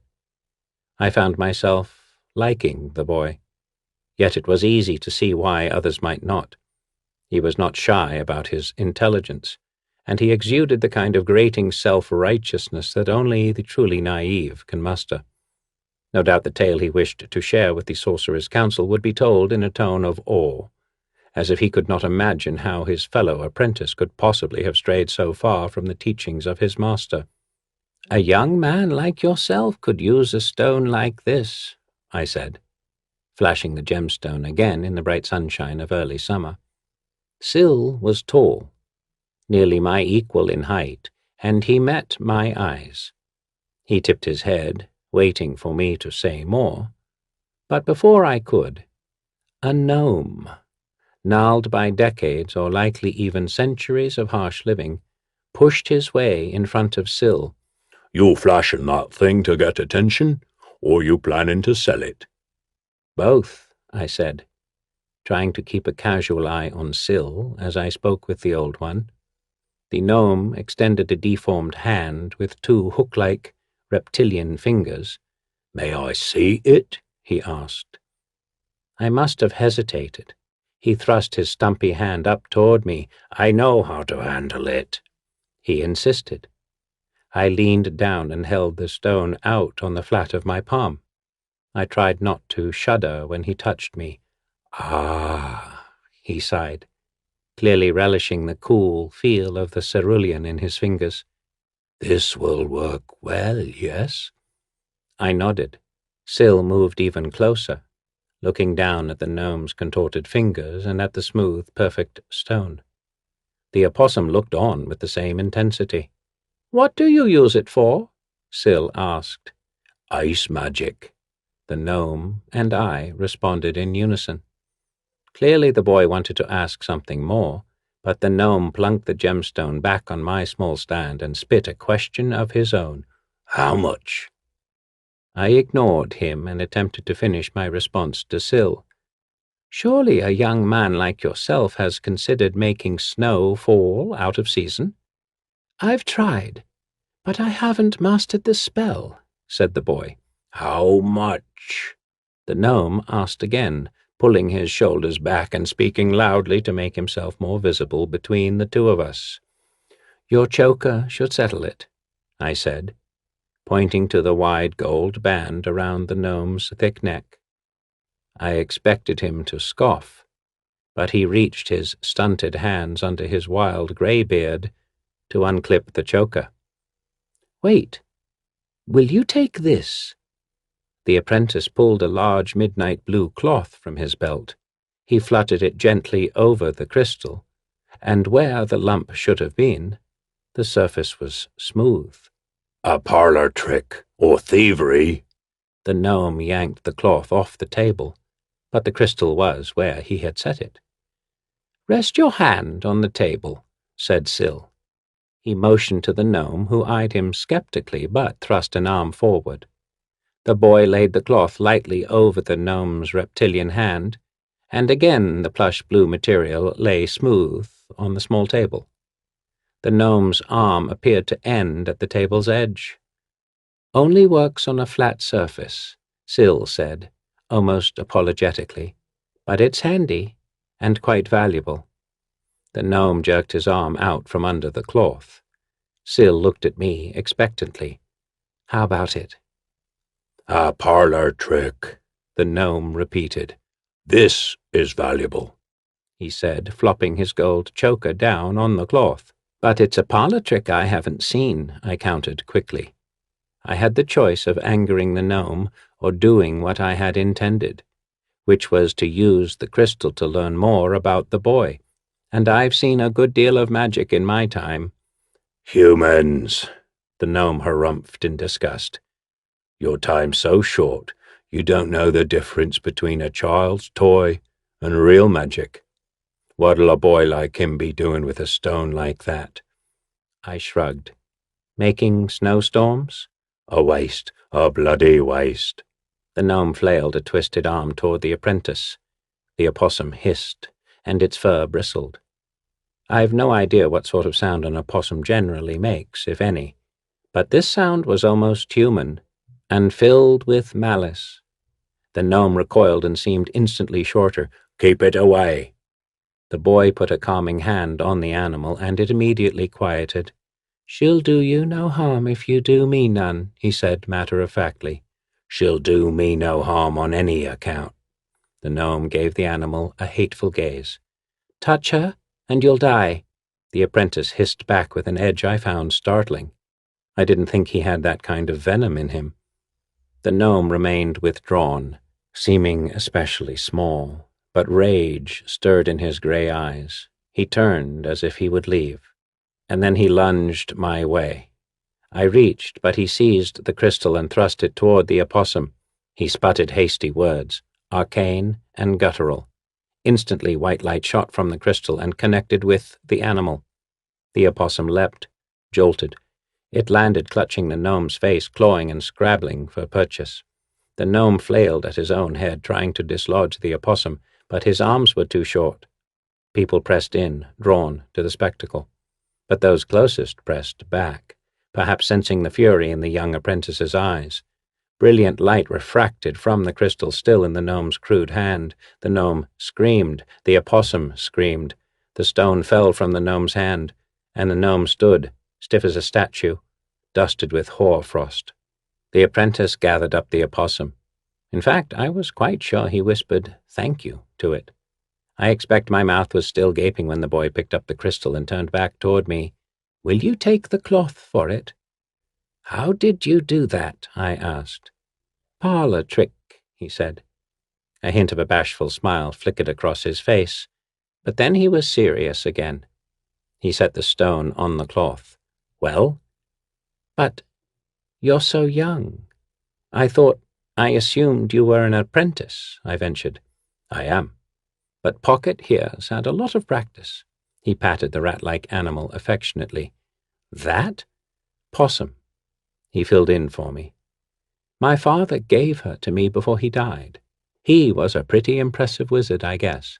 I never saw much of him. When he died, I got all his trappings, but not much of his talent. Really? Isn't he? I nodded toward the frost-covered gnome. Dead? Most likely. You heard me warn him not to touch her, so I'm not at all concerned about what the local garrison might say. His actions belied his bold words. He prattled on about the frozen gnome in the market, trying to make it sound like an ordinary event in his young life. And that's when he volunteered more information. I didn't kill the gnome. It was Pocket. Casting a spell on her is like shining light on a mirror. It reflects back on the caster. I'd heard tales of such magic, but this seemed unusual in its force. Syl apparently thought so, too. But I've never seen it come out so powerful, he said. I mean, it's a reflection, not the real thing. Do you think maybe it's because of the crystal or something? He didn't wait for an answer. Gosh, that old one would have killed me with the same spell for sure, he continued. I wondered myself at the force of the reflected magic. More than that, I worried about what other unexpected powers the opossum might possess. I mentioned the way it gestured when Syl spoke to it. I was relieved when he blubbered on, as I've seen other pet owners do, about the special qualities of the animal. None were out of the ordinary. The opossum was smart the way a monkey is smart, or a rat. Despite his earlier suggestion to the contrary, Syl's crime, or his pet's crime, bothered him so that he enlisted my help to carry the gnome's body to the nearest garrison post for identification and burial, an uncommon and strikingly civilized gesture in these parts. As we struggled together through the market with the gnome's then thawing body, Syl talked with innocent awe and appreciation about his studies. He spoke of a dream his father had passed on, of providing limited magical arts to husbandmen to help them grow bigger, healthier plants. I thought at first he was joking. I had never encountered a wizard from whom I would expect philanthropy. But Syl was quite serious, and he planned to carry the torch of his father's dream. He was pursuing special studies of his own, experimenting with weather control spells to encourage plant growth.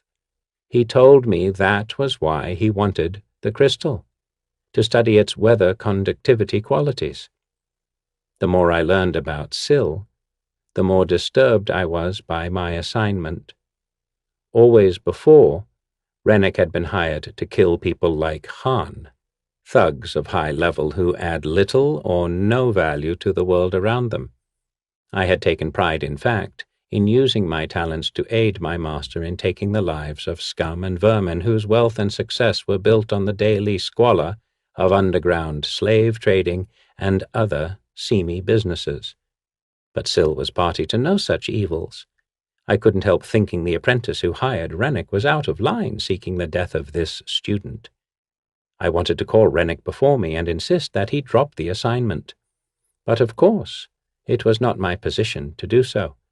And so instead, when Rennick at last arrived, I suggested a plan of assassination that would be clean, quick, and dignified. I certainly didn't want the boy to suffer as Han had. I offered to teach Syl all I could about the cerulean crystal, so I would have further opportunities to spend time with him. We met in the market. The opossum, it seemed, was permanently attached to Syl's shoulder. I decided I must do my best to always appear friendly to it, despite the revulsion I actually felt for the creature. I assumed that, like most animals, it would sense my discomfort, so I expressed to Syl the fact that I was very curious about the opossum, but somewhat timid about animals in general. He said he would use Pocket to help me learn to be more comfortable around all beasts. He spoke as though that was some kind of exchange payment for the training I was imparting to him about the cerulean. Such gross naivete. At any rate, I endured the lessons, smiling even when he would deign to let me hold his pet. Unfortunately, I always felt tempted to run to a well and wash after handling the animal. Unlike the fur of cats and rabbits, which is soft and pleasant to touch, the opossum's fur was coarse and oily. Worse, I could sometimes see fleas where its wrinkled flesh showed between the hairs on its sparsely furred ears and tail. I also did not care for the way the animal stared at me with its eerie, bulging eyes. After the fourth such exchange, Syl invited me to his home. He lived alone in his parents' estate, a large, auspicious dwelling of a dozen rooms at least, though I never saw them all. I knew the location of the house, of course, and had passed by it shortly after I arrived in Scardale as part of my research. I realized almost too late that I needed to remember to let Syl lead me there. He showed me his father's work area, now his. The library alone was bigger than my quarters at Rennick's, and the adjacent storage area for spell components was equally large. Both opened to a huge, vaulted room filled with plants, which Syl said he used for practicing his magic. I had never seen a room like that. The glass that went into the ceiling must have taken the most skilled craftsman years to complete. I was still marveling at the sight when Syl handed me the opossum and said he would advise his cook to prepare lunch. I grinned, this time in earnest, as he exited the room and left me holding the animal. I patted the opossum and spoke to it much the way he did, and then, when I heard Syl returning, I pricked a needle into the calloused pad of one of its small, ugly feet. The slow-acting poison took effect much later, after we sat down to our meal. To my disgust, Syl had a perch for the opossum on the table. It was a carefully hewn, tree-like structure. The animal climbed it, wound its tail around one of the branches, and hung upside down. The opossum itself was vile enough to look at, dangling there like a gaudy centerpiece, but immediately underneath it, cupped in the lowest branch of the perch, was a silver dish filled with a mixture of bug larvae and spoiled fruit. My stomach heaved. Fortunately, the opossum lost its grip and tumbled down headfirst from the perch, and then the spasms began. Syl was horrified. He grabbed the animal and began screaming its name. He looked at me, accusingly for a moment, I thought, but then distraught. "I know a healer," I said, "an animal healer," and I led him to Rennick, who was waiting, according to our plan, in a dingy flat nearby. On the way, the animal jerked so violently in the boy's arms, I was afraid it might die too soon, but when we reached Rennick's office, the opossum's paws were still twitching. I could see the slight hesitation in the boy's eyes as we entered, and I was glad I had suggested to Rennick that he outfit the room with several animals in cages and at least a few of the trappings of animal medicine, so Syl would not be suspicious. It worked. He rushed to Rennick with the opossum, blurting the sudden onslaught of symptoms. As sorry as I was that Syl was to be Rennick's victim, I felt a certain pride in how smoothly everything was going. The boy had arrived as planned. Rennick was to ask for his assistance in holding the animal while he performed the examination. A simple slip of the hand, and the poisoned lancet, attached to a tool for bloodletting, would pierce the boy's hand. In moments, it would be over. But my master did not follow the plan. Syl had barely started talking when Rennick lunged toward the boy. Syl jumped back and sheltered his pet from the apparent madman. But Rennick charged Syl, flailing at him with the lance. Syl pressed back. Too late, he turned to run. Rennick jammed the lancet into Syl's shoulder. The boy shuddered and dropped to his knees in front of me. His body shook in one huge convulsion. Another spasm, and he squeezed the opossum so hard that its eyes bulged even more than normal. And then Syl looked at me, and I saw in his eyes the recognition of betrayal. I had given Rennick a perfect means of execution. The professional assassin had botched it, and I would live with the memory. "That was a good one, wasn't it, Tyne?" Rennick asked. "The poison you whipped up was fast for sure, but I really moved in on him in a hurry." When Rennick gloated over his role in Han's death, I was annoyed. When he gloated over his role in murdering Syl, I wanted to take the contents of Pocket's food dish and force them down his throat. I wanted to scream at him to shut the gaping hole in his face. But I rode along beside him, silent for almost the entire journey back to our home on the plains. In my mind, though, I raged at him. I called him names and epithets I had never said aloud in my life. The voices of several gods chimed in, yelling alternately at him and then at me for our actions. It was then, amidst the ranting voices in my head, that my master began describing our next assignment. "Ashana," I heard him say. "The woman's name is Ashana." I willed the voices to stop, and I listened. "Her father is dying. The brother can't stand the idea of his sister receiving their full inheritance, and he says that's what will happen if she lives. I guess the father's made special arrangements of some kind. No wonder that. But now I knew for certain he was talking about my Ashana. He's investigated local laws and says that if his sister is dead, he'll be rightful heir to his family's property." Rightful heir? The words stung with their inappropriateness. How could he refer to Menge as the rightful heir to anything? The slug was lucky the family hadn't turned him out long ago. Every neighbor knew well enough that he dragged disease-ridden women in with him every night after he'd had his fill of ale and spirits. I'd heard that when his father had been well, he'd beseeched the clod to show more respect for their home. But apparently Ashana's father was too good a man to throw his own son out. The irony was that Ashana undoubtedly would continue to support her brother regardless of the terms of an inheritance. How could Menge not recognize his own sister's radiant spirit? How could Rennick be talking seriously about killing Ashana, this splendid young woman who had shown an interest in me? She was no thug, no murderer.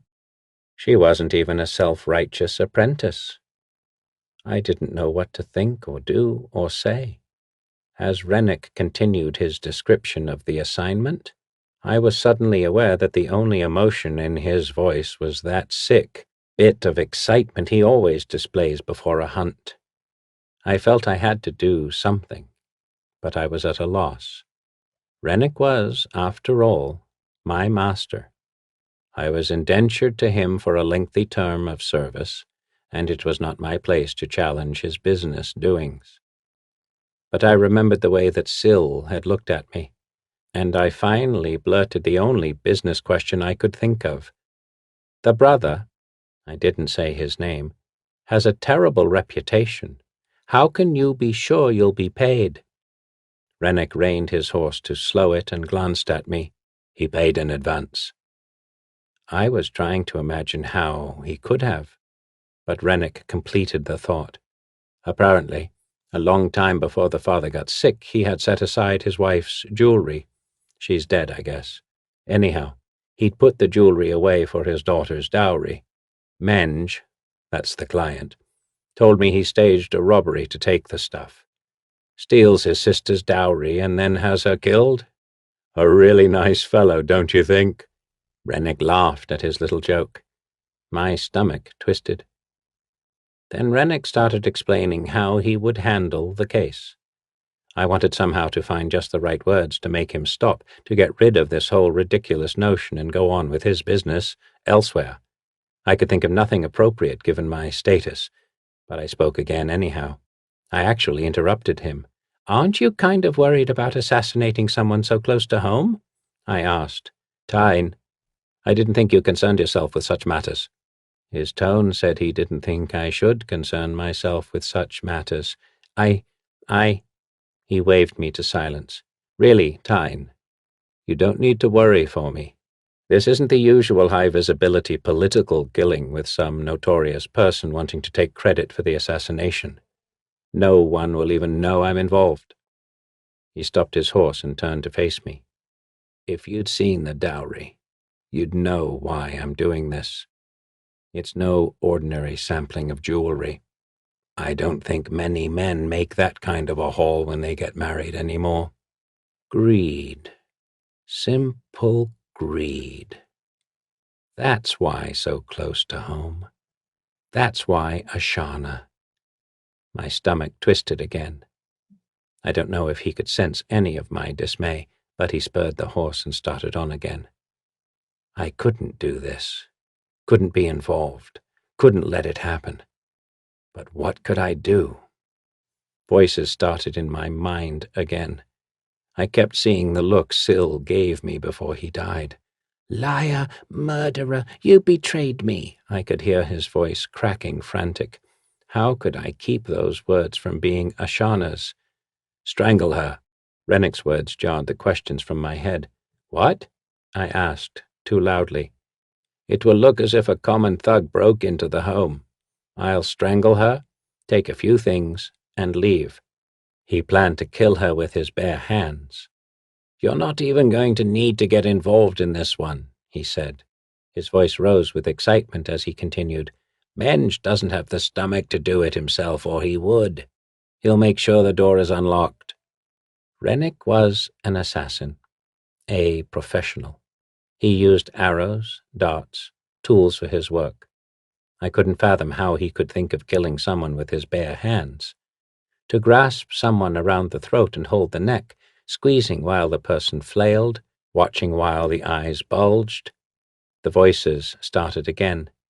I knew I needed a clear head. I needed to think, figure out what to do.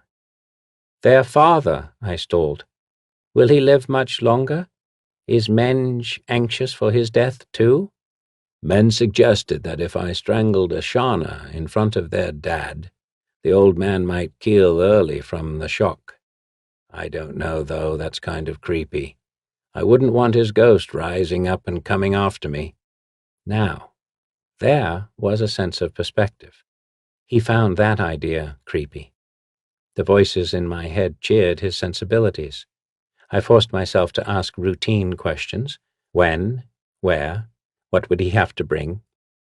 I wanted to warn Ashana, but I knew she'd never leave her father's side. Not now. I was sure she hadn't left the house since she took the poison from me. And then it came to me. I could go with Rennick. I'd go just in case. Somehow I'd figure out a way to stop him. What if the father wakes? I asked. You might need me there. He's bedridden, he chided. Well, what if he shouts a warning? Or what if the woman puts up more of a fight than you're anticipating? I could tell he thought it strange, my insisting on participating, but I got the impression that perhaps he believed I had a morbid fascination with the idea of seeing him strangle someone. I didn't care what he thought. I had to be there to find a way to stop him. When we reached home, Rennick showed me the dowry. It was an awe-inspiring collection for sure. There was gold aplenty, and more. An entire necklace of dragon scales shimmered in blue and purple hues. There was an arm bracelet, hewn in detail so fine it could only be from a master dwarven crafter. Emeralds glittered from the intricate bevels on its surface. I wondered at the cash. I had heard Ashana's stories of her father's business, but his wife must have come from royalty to stock a dowry chest like that. And the son truly was a drunken fool to part with those riches to gain claim to a business and house that were probably worth less. Lights were on only in the front of the large manor. We entered in the back where it was dark. The door was unlocked as Menge had said it would be. Rennick said Menge had promised to go out for the night and get too drunk to remember anything. I was sure we could trust him at that. As soon as we got inside, I scanned the darkness for a tray of glasses, a suit of armor, anything that would clatter when it fell.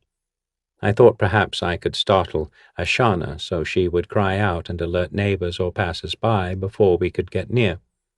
The house was silent. I was thinking Ashana might hear us even before we got much closer. Then she started to sing.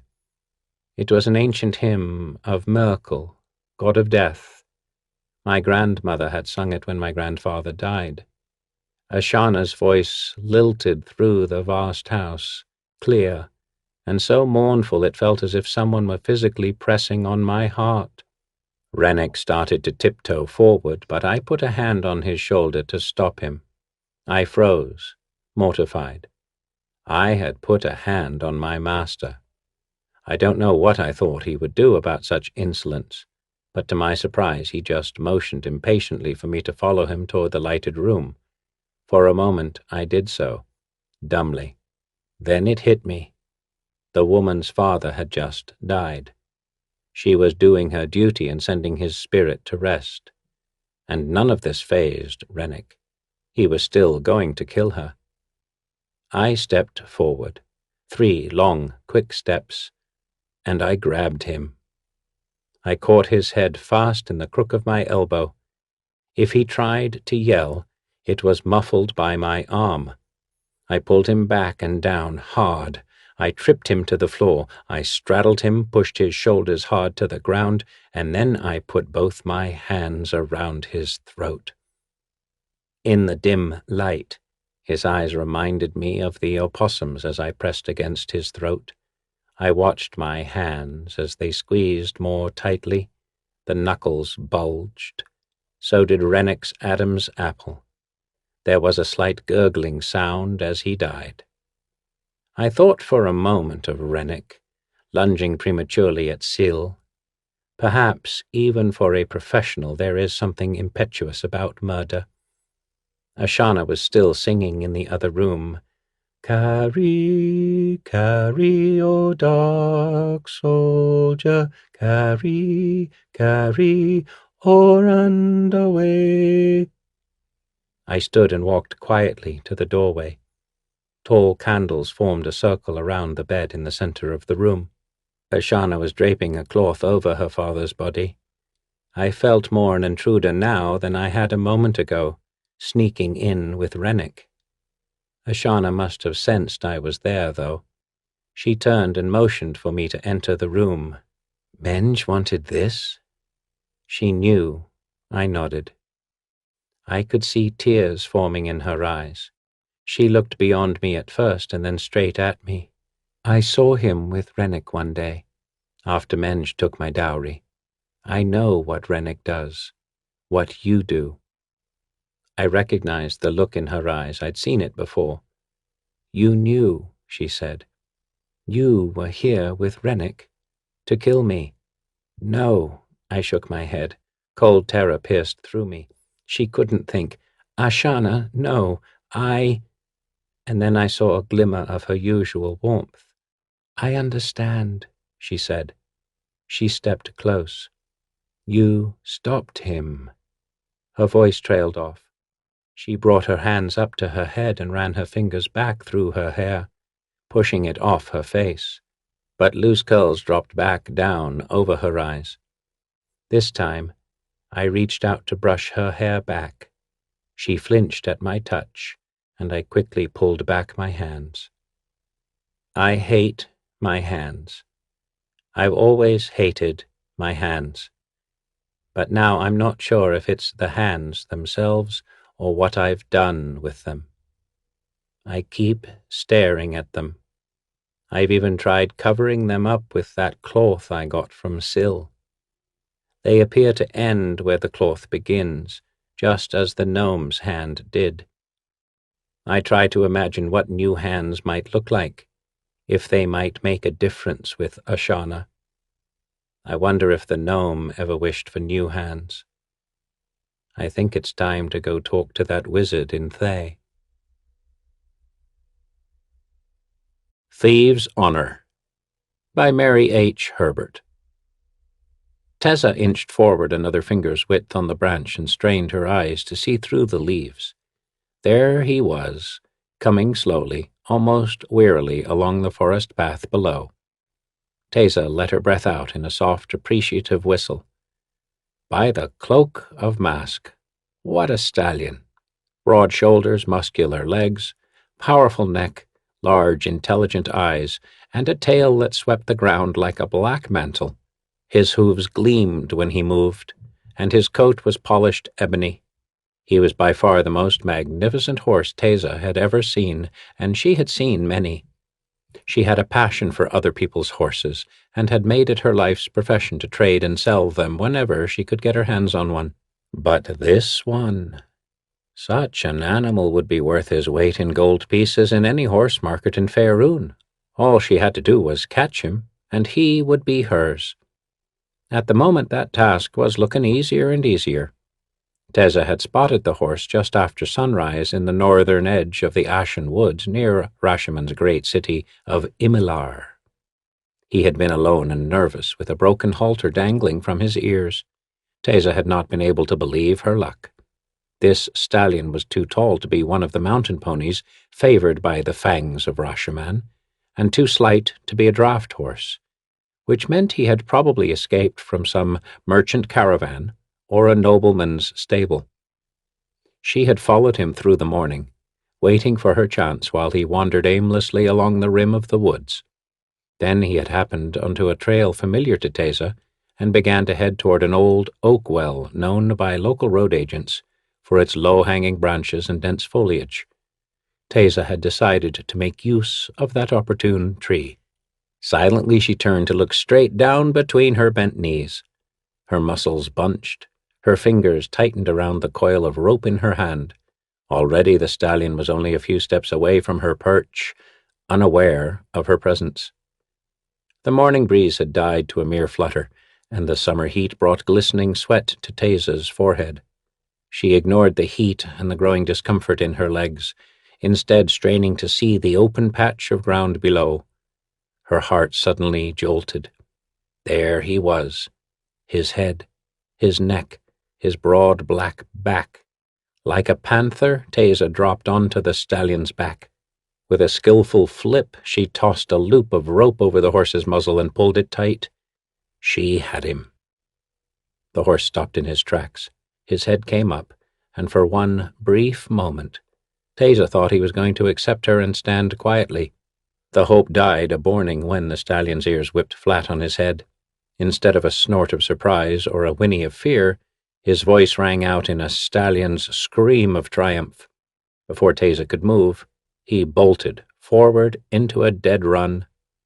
Taisa's head snapped back. Frantically, she wrapped her hands in his mane and pulled herself low and forward over his neck. The pounding of his hooves echoed the frightened pounding of her heart as she stared wide-eyed at the woods flashing by her. The stallion was running berserk over an uneven wooded track. Not even her big, raw-boned weight hauling on the rope around his nose was slowing him down. She tried to soothe him with her voice, signal him with her legs, even grab for his broken halter. The horse only ran faster, his teeth bared and his head low like a striking snake. Taisa prided herself on being able to ride anything on 4 legs, but this mad, frenzied gallop terrified her. There seemed to be no way to control or calm this horse, and he was showing no signs of tiring. When he burst out of the woods and sped even faster over the open ground, Taisa groaned. She wondered for once in her life if it would be wiser to abandon a prize than find herself broken on the rocks or crushed under a fallen horse. It was only when she tried to move her legs that she realized she had no choice. Her thighs, her seat, and her knees were strangely stuck to the stallion's heaving sides. Panic rose to choke her. She yanked wildly at one leg and then the other, and all that happened was the stallion tossed his head and snorted in contempt. In that instant, Taisa knew she was in desperate trouble. Instead of a velvety brown, the stallion's eyes blazed with a cruel greenish fire, and his cold breath, carried on the wind, smelled of dank water and rotting vegetation. "Gods above," she railed to the sky. "An Augiski." The horse neighed again in agreement, his voice so close to wild laughter it made her blood run cold. Taisa hunched over the Augiski's neck. Struggling was getting her nowhere. She had to think of something else, and fast. She could see they were running east toward the Ashane, the long, deep lake of tears where the Augiski lived in its silty depths. Also known as a water horse, the Augiski was rare and wily, seldom seen by humans, but its reputation was well known by anyone who lived within the environs of Lake Ashane. The creatures were predators and fed on unwary or greedy humans who tried to mount them. Held fast by the Augiski's power, the helpless victims were carried underwater, drowned, and completely devoured. Only the liver was left to wash up on the shores. Taisa shuddered at the memory of the tales. She beat the horse's head with her fists. "Stop, you ugly fish-eaten carp bait!" The Augiski snorted and stretched his head even farther out of her grasp. Taisa caught a silvery glimpse of water framed between towering hills, the Lake of Tears. They were nearing the eastern shore, where high bluffs plunged down into the dark water, and Taisa was no closer to escape than when she dropped on the Augiski's back. She sat in shuddering dismay and stared at the water stallion's surging head. There was one more thing she could try. Her hands cold, she drew her dagger from its sheath.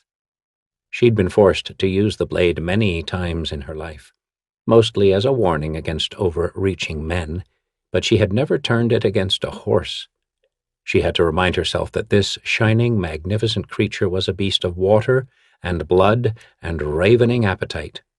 Gritting her teeth, Taisa clutched the dagger in her right hand, leaned forward over the horse's neck, and plunged the blade with all her strength into the Augiski's neck, just below his throat latch. Nothing happened. The water horse did not even slow. The woman yanked out her dagger and stabbed him again and again, but still he raced toward the water. Taisa saw no sign of blood or any liquid leaking from his wounds. The Augiski neighed a cruel cry of glee. He galloped past a copse of trees, through an opening between 2 high rock walls, and burst out onto a cliff overlooking Lake Ashane. He stopped so abruptly, Taisa was flung against his neck. Her dagger fell out of her fingers. She felt his hold on her legs give way. Before she could regain her balance, the horse lifted his heels and threw her over his head. Her hands scrabbled for a hold, but he snaked his black head out of her grasp, and all she caught was his broken halter dangling by his ears. The old leather straps stopped her fall just long enough for her to look downward. Her eyes opened wide in terror. There was nothing but air between her and the rock-studded edge of the lake far below. In a crazy, slow-motion horror, she watched her dagger spin down, bounce off a half-submerged rock, and sink out of sight in the lake. Then the halter snapped off the Augiski's head, and she began to drop. Teysa screamed.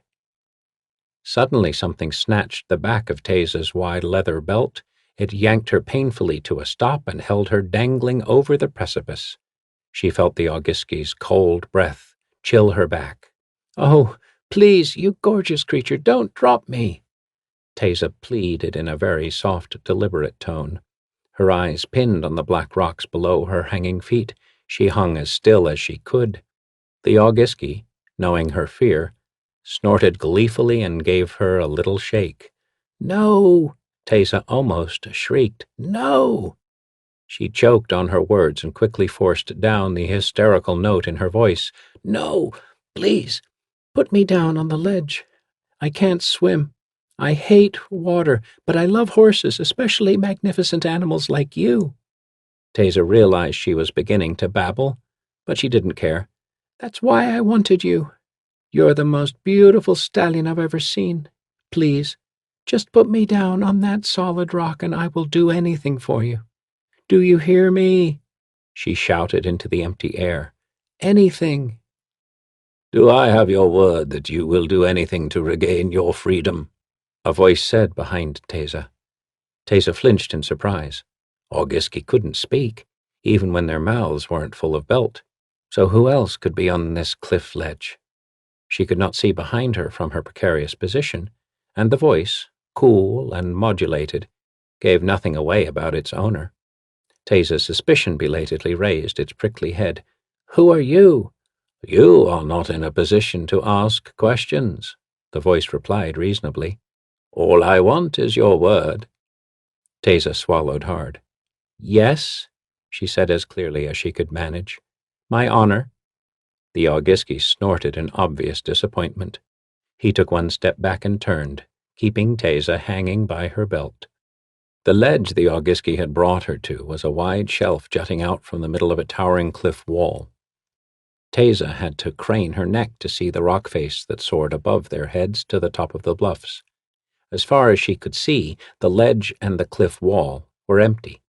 Grass, weeds, and a few hardy shrubs grew among the rocks, and shadows streaked the walls, but there were no other living creatures and no real hiding places. Then something moved against the stone face of the cliff, a shifting among the long, dark shadows. A black figure stepped away from the stone wall, and its masked form became clear to Teysa. She sucked in her breath and tried to quell her panic as the figure strode toward her, black robes swaying around her graceful feminine body. The being carried no weapons, and Teysa knew she needed none.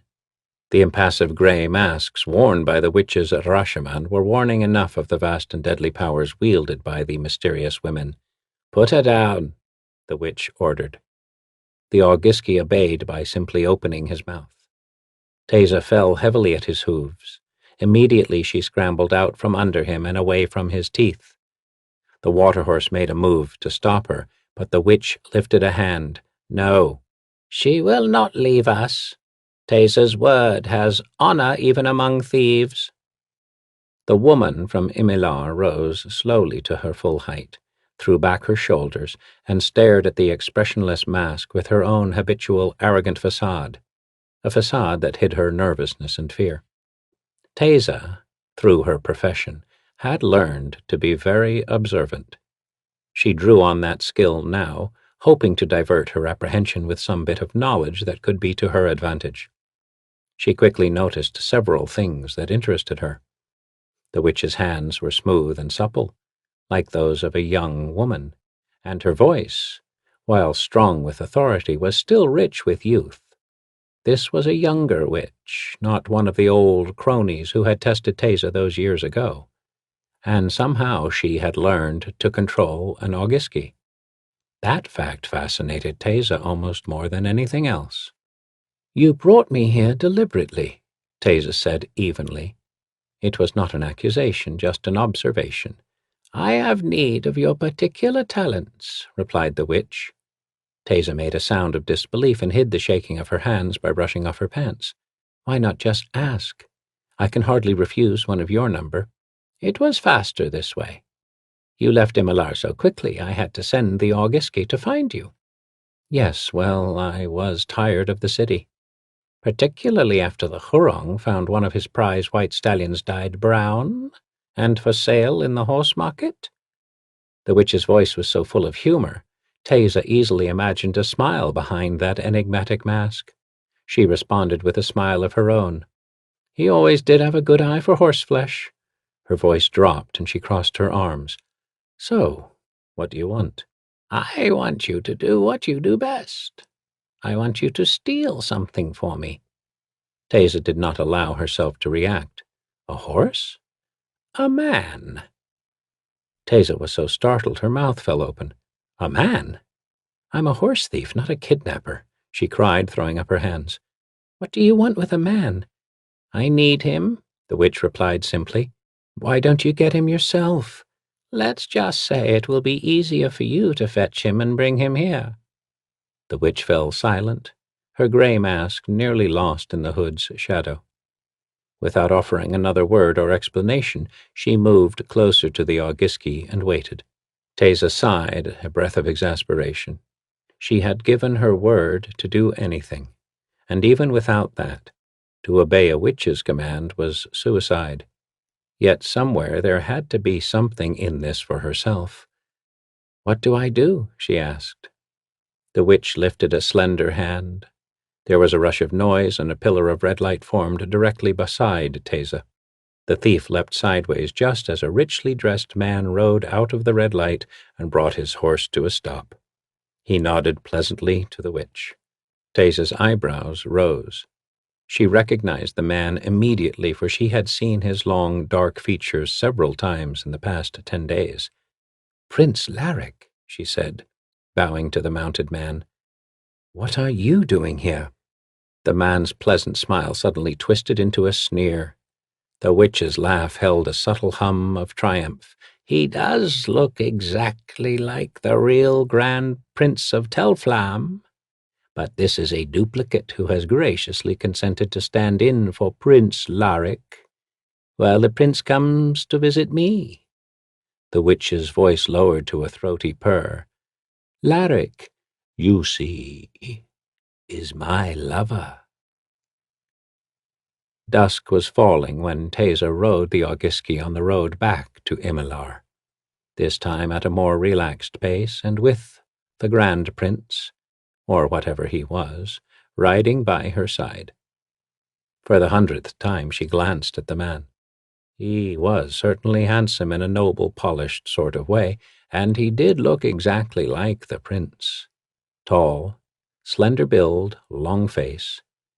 But who was he, really? The witch wanted Teysa to switch him for the real prince for a few days so Larrick could meet her for a tryst. Teysa knew the witches sometimes sought men outside the realm for matters of procreation, and discretion was certainly necessary when dealing with married noblemen from an allied city.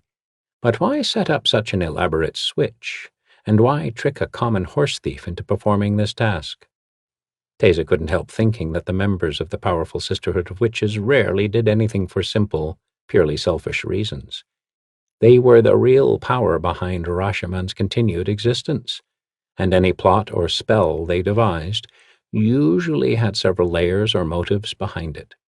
Teysa shook her head. She had 1,000 questions, no answers, and a totally silent companion. The Augiski was no help either. She was sure the witch had sent him along to keep an eye on her, yet she didn't mind his company. When the Augiski was not trying to drown her, he was a joy to ride. His stride flowed like silk, and his coat was velvet beneath her hands. The urge to possess him swelled within her until even the plans to switch the prince dimmed in her mind.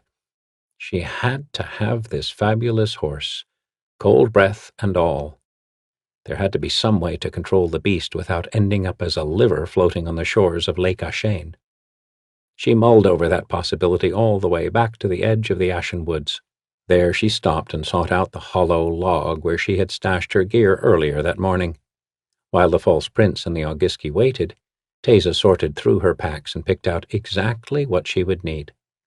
At the same time, she tried to remember everything she knew about the Grand Prince's camp. The real Prince Larrick and his entourage had been ensconced on the outskirts of Imalar for 10 days while the Grand Prince attended meetings with the Hurong and his advisors. No one in the city knew what the talks were about, but knowing Prince Larrick's limited influence and power even within his own city of Telflam, Taza doubted the talks amounted to much. Not that she really cared. She had been too interested in visiting the Telflam's delegation. Larrick's huge camp had proven to be a delightful change from her normal haunts in Imalar, teeming with bulging purses and more horses than the grooms could keep watch on. She had learned the layout of the camp and even had a few guards she could count on for a favor or two. Getting near Prince Larrick's commodious lodgings was not going to be difficult. The challenge would be avoiding the Fang honor guards stationed around the borders of the camp. They knew her too well. Fortunately, she had a few disguises they hadn't seen yet. Stepping behind the Augiski, she stripped off the tunic she had worn out of the city and untied the special undervest she often wore when she dressed as a man. A long flowing red skirt was pulled over her pants, and a white low-cut blouse was added that barely hid the ample evidence of Taza's true sex. She took out a few pins, and her thick brown hair came tumbling down her shoulders. When she came around the water-horse, the impostor lifted an elegant eyebrow. "My dear, you hid a butterfly beneath those rags," he observed. Taza grinned wickedly. "So, the false prince can speak when there is reason," he said. He waved a long, manicured hand to the setting sun. "Will you be ready soon?" In reply, Taza fastened her small carry-bag to her belt, packed another bag with her discarded clothes, and slipped a new dagger into a decorative sheath at her waist. Soon they were riding again toward Imalar in the deepening twilight. "It's generous of you to give up a few days of your time to play this charade for your friend," Taza commented idly. A faint smile twisted the lips of the man beside her. "Yes," he agreed, his voice low. "A friend. But tell me the truth," she went on in the same half-bored, half-wheedling tone. "Who are you, really?" The smile deepened to a self-satisfied sneer that made the impostor's handsome face look cruel. "It matters not." Taza nodded. "I suppose it doesn't, but my curiosity is piqued. Since I must deliver you no matter what harm will it do to tell me your true nature?" "Perhaps you're right," the man chuckled. Something in his voice brought her head around, and she saw the prince's form begin to blur. His tall frame dwindled to half the proper size. His limbs turned to gnarled, misshapen sticks. The chiseled features of the nobleman became lumps set on a bald, distorted head. Taza took one horrified look at the grotesque creature with skin like a knubby old fungus, and even her experienced stomach lurched. "A boggin," she whispered. They were one of the particularly loathsome forms of goblins that inhabited the underworld beneath Faerun. They were vicious, cunning shape-shifters who could change their appearance at will. Taza had no notion the witches ever dealt with them. Of course, after meeting the Augiski, she shouldn't have been surprised. This particular witch seemed to have a liking for nasty creatures. With another chuckle, the boggin resumed his princely guise. "You asked," he smirked. Taza bit her lip, her curiosity more than satisfied. All she wanted to do now was get this boggin to the prince's camp and make the switch. Then the prince's retainers could deal with it. Taza and her charge rode silently after that. They soon completed the short ride to Imalar and arrived at a ridge that commanded a full view of the Grand Prince's camp. Tents, supply wagons, and strings of picketed horses crowded to the foot of the high ridge and spread out like a makeshift village. To the north, the city of Imilar, and the Hurong's hulking palace sat like a black bulwark against the night sky. To the west lay the vast, whispering depths of Lake Ashane. "Don't wander off," Teza told the Augiski as she slid off his back. The black water horse turned his head toward the lake and stamped his hoof irritably. The boggin sneered. "He won't go far, not as long as she holds the hippo mane." It took every ounce of self-control for Teza not to react to that statement or to show any sign of the excitement that burst in her. A hippo mane. Is that what it took to master an Augiski? Her hand surreptitiously slid to her carry-bag and the little cache of treasure she always carried with her. In there was a crystal vial containing a dark brown lump of dried flesh snatched from the forehead of a newborn foal. She had stolen the hippo mane and carried it for years in the hope that an opportunity to use its powerful attraction charm would come her way. Maybe this was her chance. Perhaps the Augiski could be lured away with her own little bit of magic. Teza shot a quick look at the boggin, who was studying the camp below. As silently as she could, she drew the vial out of her bag and pulled the cap off. The small, dried lump fell into her hand. The hippo mane had a dull but distinctively spicy smell. The Augiski's nostrils flared. His eyes glowed green in the darkness. Teza rubbed the hippo mane across her palm, then offered her hand to the water horse to smell. He took a step toward her. "That's right," she whispered. "Remember that smell, my friend. If the opportunity comes, will you follow me?" The Augiski bobbed his head. Teza couldn't be sure the water horse understood her words or would obey the power of her hippo mane, but the charm seemed to have some effect on the beast. To make the spell permanent, she had to swallow the hippo mane in the Augiski's presence, and even then she didn't know if the magic would be enough to break the witch's own charm. If the opportunity came to test her hippo mane, Teza could only hope it would work.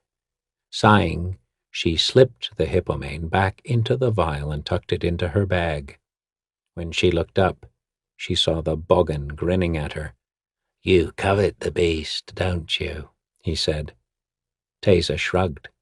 How could she explain her desire to own this horse? He was deadly, but he was rare and fantastically beautiful. "He could kill you if you are careless," the boggin observed. "I know. So could the witch if she caught me stealing her Augiski." The false prince smirked. "That is true, but I like you. You are cunning, greedy, and as interesting as that beast. I will give you something to think about. The witch has other useful pets. One more or less may not disturb her." Teza looked from the man to the horse and back again. It was stupid to risk her life on the mere supposition of a boggin, and yet, if he was right, she had a chance to gain an Augiski, a prize of a lifetime. Teza tucked his words away with her hopes and set her mind on the task at hand. The moon was rising above the eastern hills, and the witch was waiting for her lover. With the boggin close on her heels, Teza worked her way down the slope of the ridge to the southern edge of the Telflam camp. Large piles of boxes, bags and supplies, lines of wagons, and the tents of the servants and camp followers marked the beginning of an impromptu community that had sprung up during the Grand Prince's visit to Imilar. Every evening men-at-arms, mercenaries, merchants, thieves, prostitutes, and townsfolk gathered in this part of the camp for pleasure and business. Teza knew from experience that it would be easy to mingle in. First, however, she had to get past the two Fang guardsmen who stood, hands on sword hilts, beside the path into the camp. If they recognized her, they would certainly try to detain her over that little matter of the Iron Lord's stolen horse. It would be best if they didn't see the false prince either. She turned to the boggin and came face to face with a strange man. Her hand flew to her dagger, but before she drew it, the man leered at her. The Boggin had already anticipated their problem and altered his features. "Chase me," she snapped to the Boggin. She pulled her bodice down her shoulders until her cleavage gleamed in the moonlight. Then she sprang out onto the trail and ran, laughing, toward the guardsmen. She did not slow down or hesitate, but darted past the startled warriors, giggling and waving her bag to the man running behind her. The Rashomon guards saw only the flash of her white blouse and the Telflam emblem on the nobleman's velvet robes before Teysa and her charge were past and moving into the crowded camp. The guardsmen merely shrugged and resumed their watchful stance. Once among the tents, Teysa quickly obtained a flagon of jeweled Imilar fire wine and thrust it into the Boggin's hands. "You are drunk and having a wonderful time," she whispered to him, and he was quick to follow her suggestion. Soon they were wending a haphazard way among bright paths and merry people, heading toward the center of the camp and the Grand Prince's tent. Along the way, Teysa acquired another flagon of fire wine, a big wedge of her favorite churel cheese, and the purse of an Imilar merchant, which she tucked out of sight in her wide, woven belt. As soon as they reached the Grand Prince's inner circle, the Boggin stepped into a deep shadow and changed his features back to match Larrick's. Teysa took his arm, and they walked toward the ring of Telflam honor guards who stood watch on the prince's lodging. One guard saw them and snapped to attention. "Your Highness," he gasped, "I didn't know you were out." "I had a hunger," the Boggin said cheerfully before Teysa could speak. He slipped an arm around her waist and gave the shoulder a broad wink. The guard grinned at Teysa and bowed, and the false prince hurried them past. "Over there, the big gold tent with the banners," Teysa hissed. Her heart was drumming as it always did when a big job was nearing its completion. She felt excitement and nervousness thrill through her in an exhilarating rush. The tent was dark and still as they approached.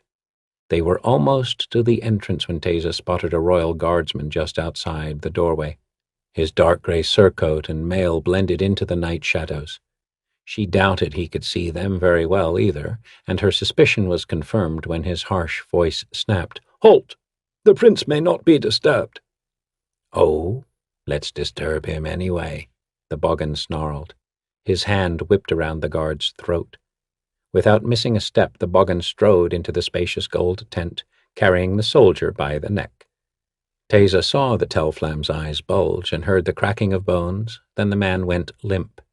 The Boggin threw the corpse carelessly into a dark corner. Exasperated, Teysa said, "Now how are you going to explain that?" The Boggin's lips pulled back in a vile expression of pleasure and anticipation. "I won't have to. I'll eat him." Teysa rolled her eyes in disgust. Just then, a man in long robes walked in from the sleeping quarters in the rear of the tent. "What is this? Who are you?" he demanded. Teysa turned and faced the real Grand Prince of Telflam. Before he could call for his guards, Teysa handed him a small scroll. "Everything is in there, Your Highness." When he unrolled the scroll, a silver rune at the top of the parchment began to glow with a soft, starry light. "Ah," he sighed, and a gleam of anticipation lit his face. He read the scroll, then tucked it into the pocket of his robe. "I shall be ready in a moment," he said eagerly to Teysa, and rushed into his quarters. The woman cocked an eyebrow. No hesitation? No questions? No doubts about leaving his retinue and business in the hands of an identical stranger? What kind of besotted idiot was this prince? He certainly put a great deal of trust in a witch whom Teysa wouldn't trust as far as she could throw the Hurong's palace. The woman shook her head. No matter. She would deliver the prince, fulfill her duty, and get out with whatever she could take. The prince could handle his own problems. While the Boggin finished his fire wine, Teysa stepped behind a screen to change her disguise again. The guards had seen the prince go into his tent with a woman. They had to believe both of them were still in there so the prince would be left alone until daylight. That should give her enough time to slip the real prince out of camp and be well on her way to the witch. Hurriedly she peeled off her skirt, put her undervest and tunic back on, and refastened her hair on top of her head. The dead guard had an embroidered surcoat, a fine pair of boots that just fit, a felt tricornered hat, and several jeweled rings to add to her costume. Last of all, she buckled his short sword to her waist. "I'm ready. Let's—" The prince broke off speaking as he walked in. "Where is the woman?" Teysa made a flourishing brow. "Here, your highness." The prince started, then lifted his lip in distaste. "Of course. A big woman. Blue eyes, dark hair, dresses like a man. You must be that Teysa woman. I have heard much about you. There is a reward posted for you, my dear." A reward? That was a nasty surprise. But Teysa's grin only grew wider. "So, what do you want to do? Collect the reward? Or visit your lady love?" He gestured to his clothes. Dark pants, shirt, and a hooded cloak fit for traveling. "I will follow you, horse thief, at my lady's bidding, but don't ever let me catch you in my camp again." "Oh, you won't," the boggin hissed softly. Teysa did not bother to respond to either of them. Turning her back on the boggin, she led the prince to the rear of the tent and slipped out of a smaller back entrance. From there it was easy to amble through the camp, pretending to be deep in conversation with her companion. The Fang guards gave them only a glance when they sauntered by.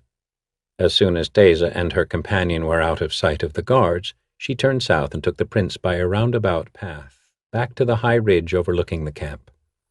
The Augiski was there waiting beside the brown gelding, but Teysa noticed immediately he had been up to something.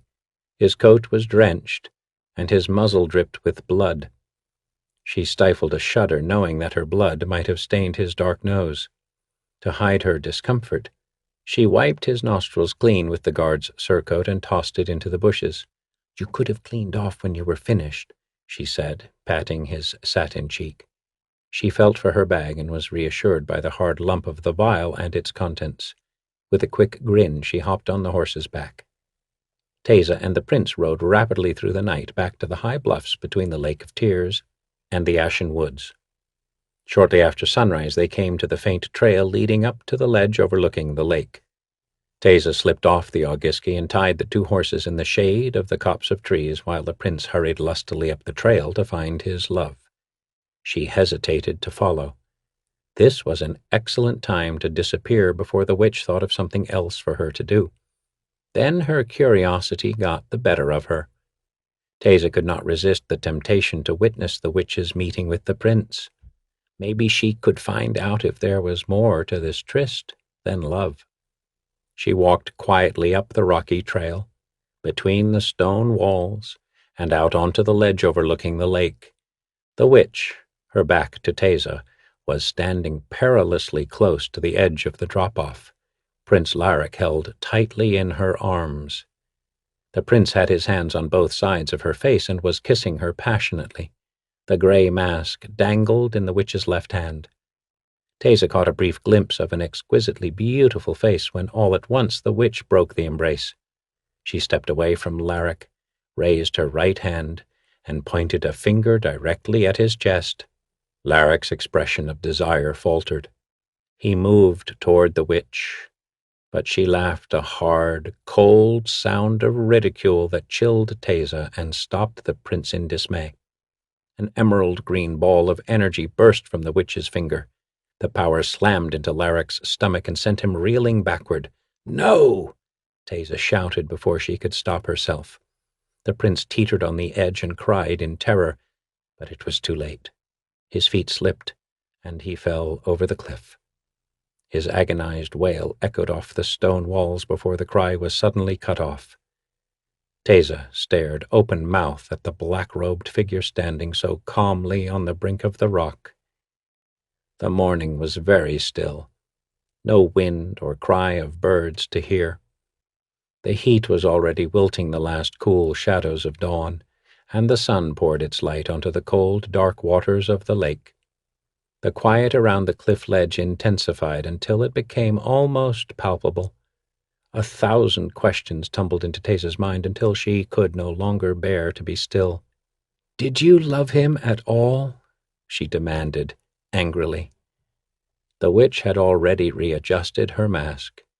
When she turned, the beautiful face was hidden behind the featureless gray cloth. Yes, she replied, and I will bear his child. Teysa was stunned. Then why? She yelled. Why send me on this ridiculous fool's hunt? Why put a boggin in Larrick's place?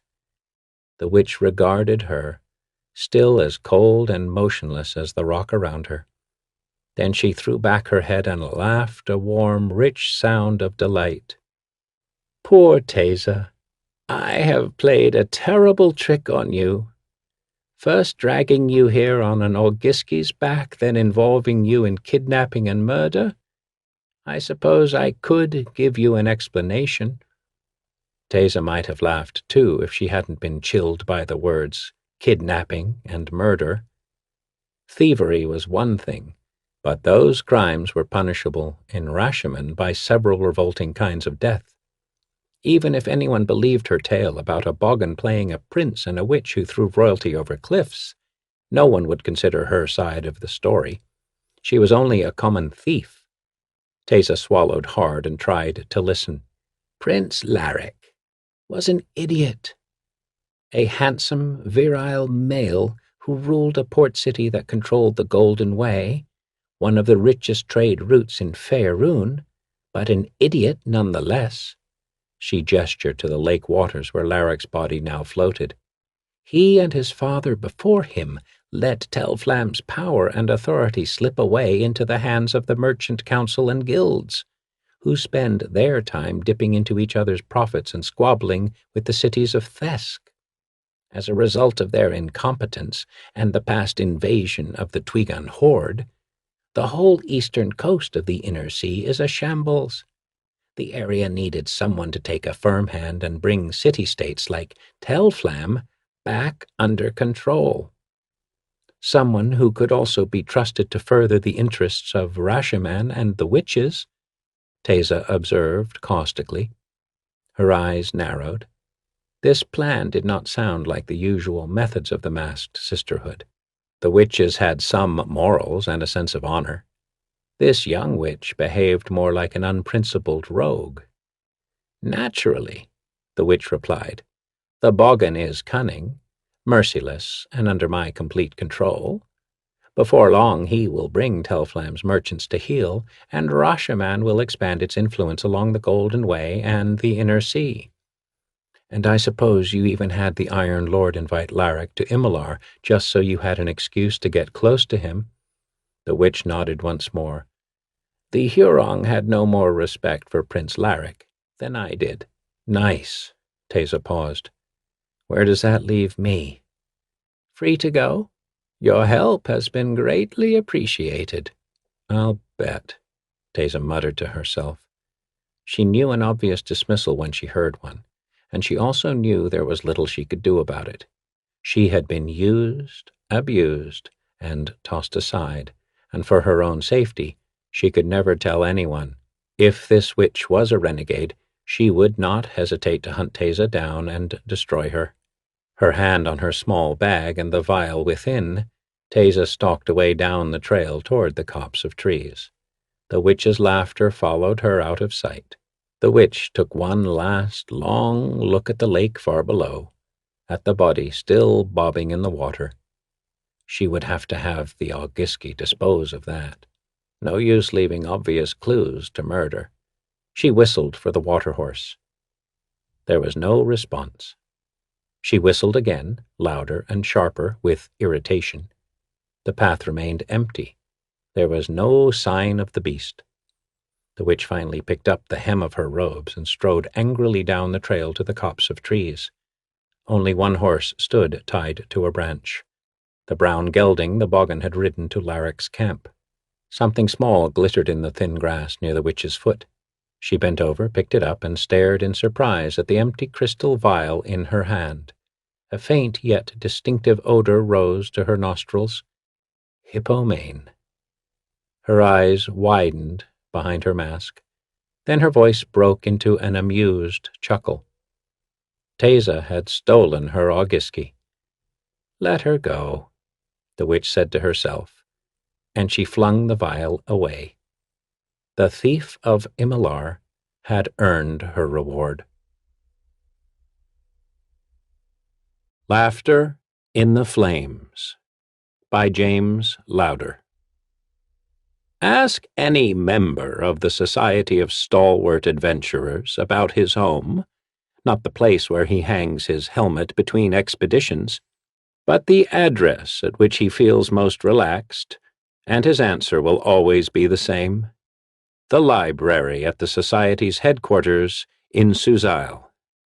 In that cavernous room 1,000 years of stalwart history stood on display, reminding the trailblazers who belonged to the club of their heady contributions to civilization. Bookshelves towered high overhead, their dark wood cradled journals bound in every type of leather imaginable, tomes scribed in every language spoken across the wide world, and more than a few lost to men and elves and dwarves. Winged monkeys retrieved these books for readers not inclined to scale the tall, narrow ladders. As they went about their aerial portage, these rare apes set the library's massive chandelier to swaying with the soft flutter of their wings. At their passing, the chandelier's magical, ever-burning Halruan candles winked like so many mirth-brightened eyes. Trophies filled the remaining wall space. Riven shields and blood-stained swords recovered from distant battlefields hung beside the regimental colors of a dozen victorious armies. Medals and plaques shone gold or silver from glass-fronted teak cases. The awards bore the mark of each monarch to hold Cormier's throne, and more than 24 foreign potentates. In a corner, not too distant from the largest hoard of medals, a stuffed yeti snarled menacingly. Around the shaggy white beast hung the horns of peritons and minotaurs, gorgons and quasits.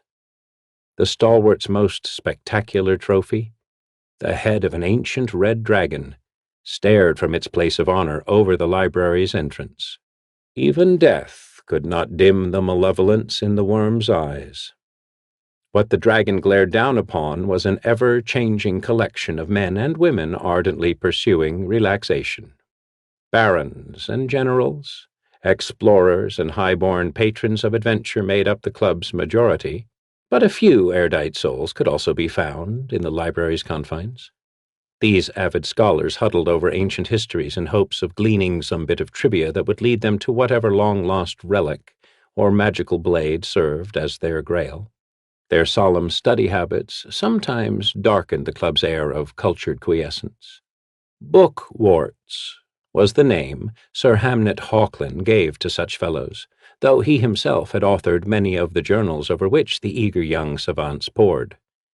They should be out creating their own maps, that same revered adventurer now muttered, lifting his port glass with one age-spotted but steady hand. As a cartographer and explorer, he had captured huge parts of the world on paper. The books he'd penned and maps he'd created filled 2 entire shelves in the library.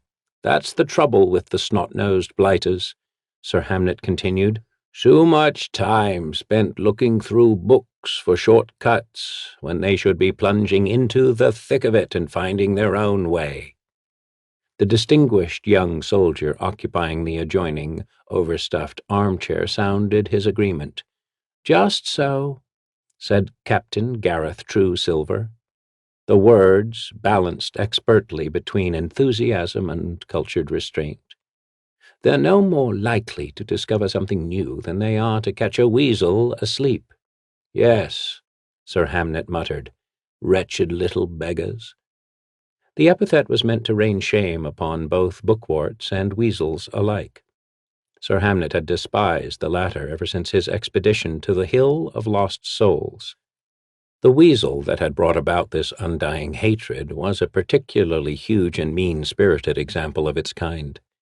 According to Sir Hamnet's 23rd journal, the beast devoured the camp's rations and the exquisitely detailed maps the nobleman had made of the hill and its environs. and in trying to skewer the monster, Hawkland's companions created enough of a racket to alert the local goblin tribe to their presence. Only Sir Hamnet survived the battle that followed. It was neither the first nor the last time he would report how his expert swordsmanship had preserved his life. Captain Truesilver knew this tale, being quite familiar with all his mentor's writings. His mention of the most hated of animals had been intentional, a kind-hearted ploy to fire the nobleman's spirits. A funk had settled over Sir Hamnet in the past 10 days. More and more frequently the accounts written by younger adventurers eclipsed his works. Sometimes, as with Artis Kymber's recent collected writings on Chult, the upstart tomes even usurped his books as a primary reference. Even if the whole pack of them ran out of the library this instant, their explorations would still depend upon your maps, Sir Hamnet, Captain Truesilver offered generously. He struck a noble pose, an easy thing with his athletic good looks, and gazed with open admiration upon the aged nobleman. Hawkland gulped the remainder of his wine. The real romance lies in mapping lands untrodden by civilized men, he said, cheeks flushed from both the topic and the port. Only rabble follow maps. Or tourists, the soldier added. The word was a curse on his lips. Exploration brings glory, not cataloguing street names in Calamshan or counting the number of words the Bedine have to describe sand. The nobleman paused and held his empty glass out at his side. Uther? The butler appeared at Sir Hamnet's side before his name was free of the explorer's tongue. Befitting his service in this unusual adventurers' club, Uther himself was arrestingly exotic. A misfired spell during the time of troubles had cursed him with a remarkable resemblance to a denizen of Hades. Tall and brutishly muscled, with skin a sooty, corrupt shade of crimson seen only in a burning church. The magnificent set of twisted horns atop his head rivaled any trophy hung upon the library's walls. Yes, Sir Hamnet, Uther said smoothly. He raised the cut crystal decanter with gnarled, black-clawed fingers. Would you care for another glass of port? No. I'm holding my glass this way to catch the drool when a doddering peer shuffles by, Sir Hamnet said coldly. Uther bowed his horned head. My question was needless, he noted, his fiendish face impassive. I had forgotten how your lordship prefers not to waste words upon the staff. Deferentially he filled the nobleman's glass. Where was I? Sir Hamnet drummed his fingers on the chair's padded arm. Ah, yes. The Bedine. The sun makes them wild, unreliable. Not surprising the way they wander for days on end across the Anarach. Sir Hamnet paused to sip his port as if uttering the name of the great desert had parched his throat. But a pained look twisted his features before he'd even lowered the glass. With a groan of disgust, Hawkland spat out the wine. Uther, you subhuman! What is this swill? All heads turned at Sir Hamnet's outburst, and a susurrus of murmured speculation slithered through the room. Uther bristled at the undesired attention, but kept his thoughts hidden behind a mask of unearthly calm. I refilled your glass with the same Tetherian vintage you've been drinking all afternoon, my lord, the butler replied truthfully. If you wish something else. Dolt, snarled the nobleman. I know good Tetherian port from chamber pot lees like this. He spat a blob of crimson spittle into the shoe carpet at his feet. You've switched the good port with the servant's dregs, haven't you? Uther scowled, the tip of one fang protruding over his lower lip. This is a grave accusation, my lord. I assure you I would never do such a thing.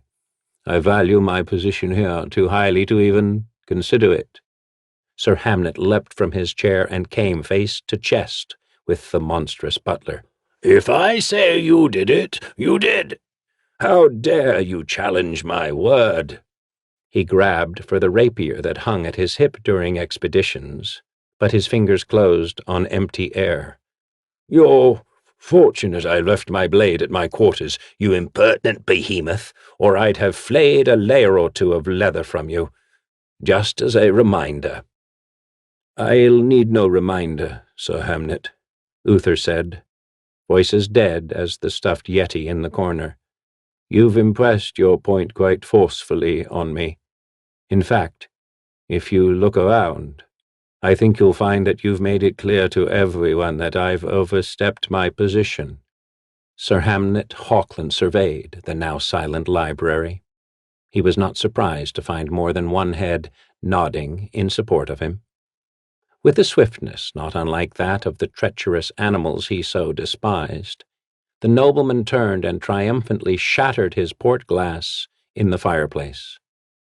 For an instant the fragments flashed, star-like, against the sooty backdrop of the chimney. Then the wine-wet shards rained down on the blazing logs. The fire hissed angrily with a sound, like a sword-tip sliding across stone.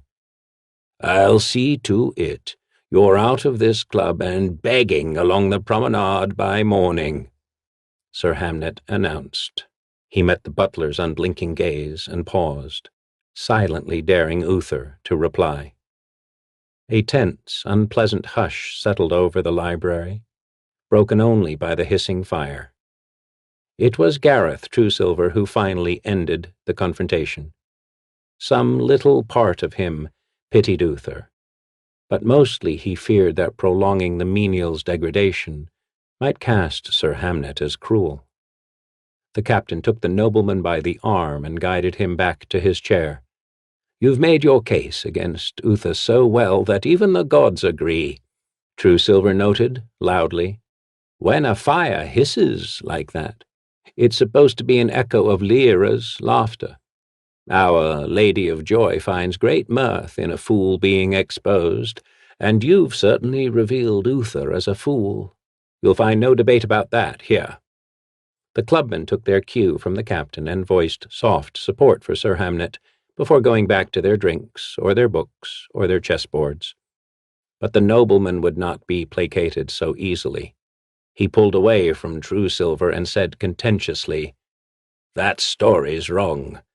It's faint-hearted nonsense meant to help peasants sleep easier at night. The world's a much nastier place than that." "Each time a fire cracks," Hamnet began as he settled into the comfortable confines of his armchair, "it's the sound of a man's spirit breaking.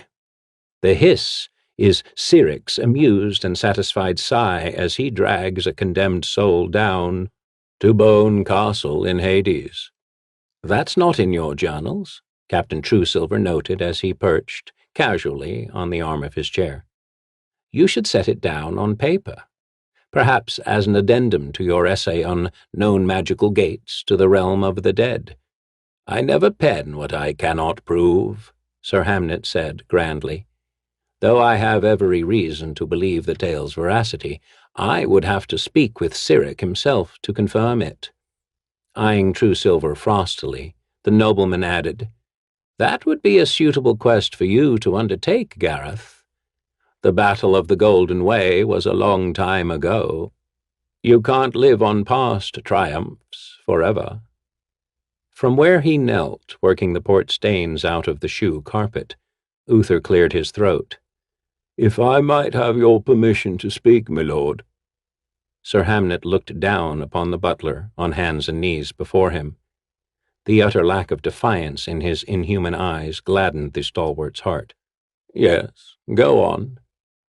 "Should you decide to undertake that journey to Cyric's realm, I might be able to provide details of a safe route, one unrecorded in the Society's journals." Astonishment blew across Truesilver's handsome features like a cloud scudding across the sun. "If this is a jest, Uther, it's a rather sorry one. After the little exchange earlier, I would think—" "Oh, I'm not having you on, my lords." The butler glanced from left to right, making certain no one else was listening. "You see, from time to time denizens from Hades travel in the mortal realms disguised as men. A few have mistaken me for one of their own, a fellow minion of Cyric, trapped here by some wizard's power." He indicated his nightmarish visage. "The mistake is a natural one, and it prompts the denizens to offer me friendship and solace. Even now I shudder at the things they've revealed in their awful sociability." Sir Hamnet shifted uncomfortably in his chair, but Uther's words brought Captain Truesilver to his feet. "And you can help us reach Hades safely," the soldier gasped. "I offer this knowledge hesitantly, my lords. The way leads directly to Cyric himself." "Someone's gulled you, Uther," Sir Hamnet interrupted. "I've catalogued all the known paths by which mortals may travel to the City of Strife. They are too well guarded by denizens for any but the most foolhardy to travel." "The denizens told me this path is travelled not by heroes but by common folk," Uther replied. "So it is no surprise its presence remains unknown to great men like yourself." Sir Hamnet dismissed the notion with a wave of one hand. "Were the story true, I would walk this hidden road to Hades myself, but it has no ring of truth about it. When he ascended to godhood, Cyric promised that any living soul who braved the trek to Hades would be granted an audience and safe passage back to the daylight world when that audience was done. It's been a deadly temptation, that promise, drawing many a foolish adventure-seeker to his doom." The nobleman snorted derisively. "Cyric posted denizens a dozen thick along the known roads to his kingdom, and no one has been able to bypass them. It hardly seems likely he would leave a way unguarded, especially one open to common folk." "But what if Uther is correct?" Truesilver said breathlessly. "We wouldn't have to face the denizens and the traps and the endless slog across the fugue plain. And by his own pact, Cyric would have to grant us an audience. No bookwart's scribbling would ever challenge the account you'd write of that meeting." "It's a waste of time," Sir Hamnet snapped. "If you think my story false, then I apologize for wasting your valuable time." Uther hurriedly gathered up his rags and cleaning brushes. "I mentioned this path only as an apology for my earlier impertinence. I merely hoped the information would help you secure the respect you deserve from your peers and soften your desire to have me fired." The monstrous butler rose, towering over both the nobleman and the soldier. "However, if you hesitate solely because you think me insincere, I will make this offer. If you search out this path and find it a false trail, then you may have me beaten in just measure to the effort you expend searching. If the road proves true, but guarded by any of Cyric's unearthly minions, you may have me beaten in just measure to your peril." "An easy promise if we never return," Sir Hamnet noted. "If either of you fail to return, I will confess to premeditated murder and accept the king's punishment. Beheading, if I'm not mistaken." "Without challenge," Uther said. "We can set that to paper before you leave." "There," Captain Truesilver said, grinning. "Surely Uther wouldn't offer up his life if he thought there'd be the least bit of danger. And if this road to Hades does prove a hoax, you can have him beaten, then fired. The club will be rid of him for good." Sir Hamnet hunched in his chair, struggling to form some suitable reply, scrabbling to discover some way out of this unwelcome challenge. After a moment, Truesilver leaned close. The handsome young soldier spoke softly, choosing each word with care. From the strain in his voice, it was clear that what he said pained him greatly. I would understand if you didn't feel yourself, healthy enough to come along. You aren't as young. I mean, perhaps the club physician could—" The disappointment in Truesilver's eyes was a dagger. and the barely concealed accusations of cowardice in his stuttering speech a poison to coat the blade. Together they bit into Sir Hamnet's pride and sent an anguished jolt to the core of his being. The explorer felt his cheeks flush with anger. "A statue of Sir Hamnet Hawklin has been long overdue in the Hall of Worthies," the nobleman said, eyes flashing defiance. "I'll send a man for my blade and travelling cloak. We leave for Hades tonight." Captain Truesilver hadn't expected a trip to the City of Strife to begin this way, crammed in Sir Hamnet's plush carriage, with the nobleman and Uther rattling through the fog-shrouded back streets of Suzail at midnight. When he pondered the incongruity of their destination and their mundane mode of travel, he could only shake his head.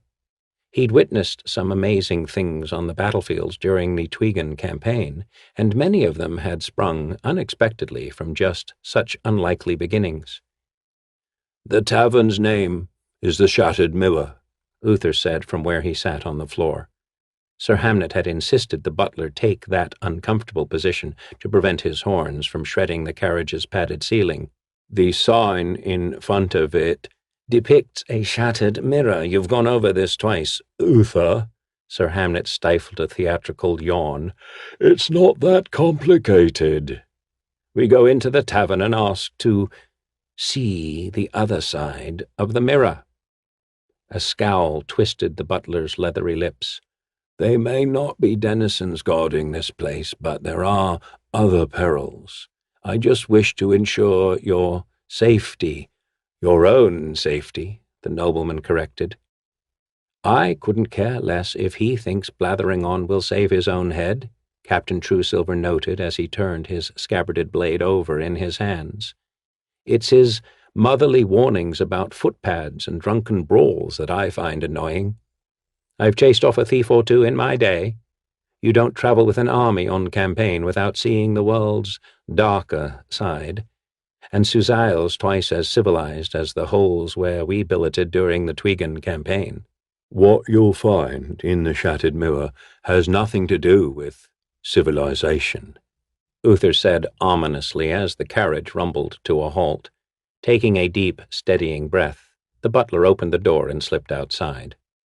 The carriage stood at the crossing of a street and an unpaved alley. The only light came from lanterns hung in the windows of the squalid shanties nearby.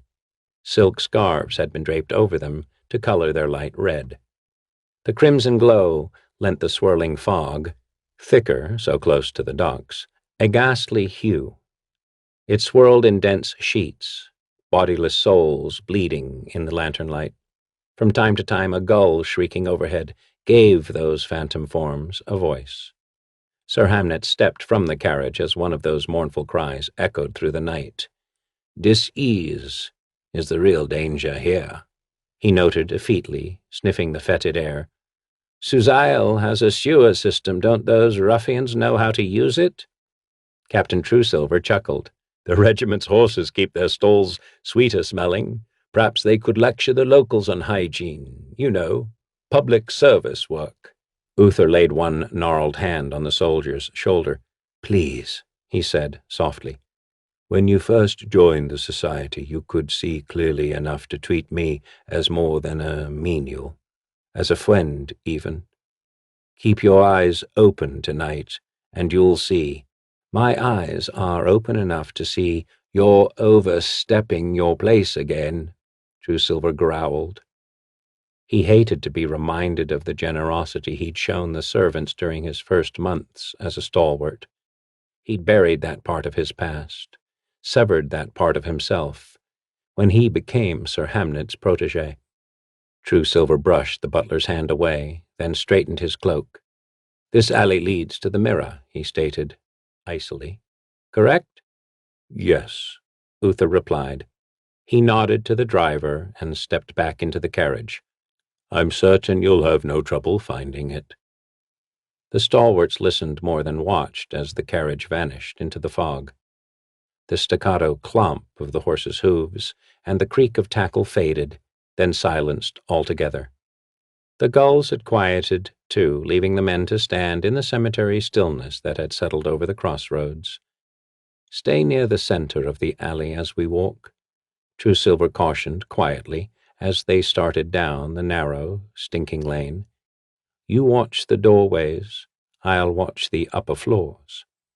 The buildings seemed empty, but both men knew better. The darkened entryways led to rooms where anything might be bought or sold, places dedicated to every corrupt desire known to mortal kind. The hovels lacked doors, and the thick mud coating the alley spread right inside, a universal carpet of filth. Rats moved boldly from building to building, slogging through the mud or swimming through the wide potholes filled with black, oily water. "Watch your footing here," Sir Hamnet said as he leapt over a particularly large and noxious mire. "There are things floating in this soup you'd never get off your boots." Captain Truesilver nodded and drew his scrutinizing gaze away from the second-floor windows and rickety balconies long enough to guide himself past the pothole. As he stepped lightly over the mire with his right foot, he glanced down. Ripples spread across the water, then something floated to the surface. Truesilver gasped. It was a disembodied face, small and pale, and grinning like a fiend. A thin arm burst from the muck, a stiletto gripped in its scabrous fingers. "Ambush!" the captain shouted as the blade pierced the sole of his boot. He toppled forward into the mud. As he did, he freed his sword from its peace strings and its scabbard. But before he could bring the blade to bear, his foe sat up, scrabbled from the muddy pool, and dashed away. A child no more than 5. The filth smearing its face and the sodden rags clinging to its cadaverous body suggested that the little cutpurse had been lying on its back, enveloped in the mire, for quite some time. "Clever little monster. After your silver, no doubt," Sir Hamnet muttered as he reached a helping hand down to the young soldier. "Good thing you were quick with your steel, or—" The rest of the sentence died in Sir Hamnet's throat. The captain did not reach up for the proffered hand, did not move at all.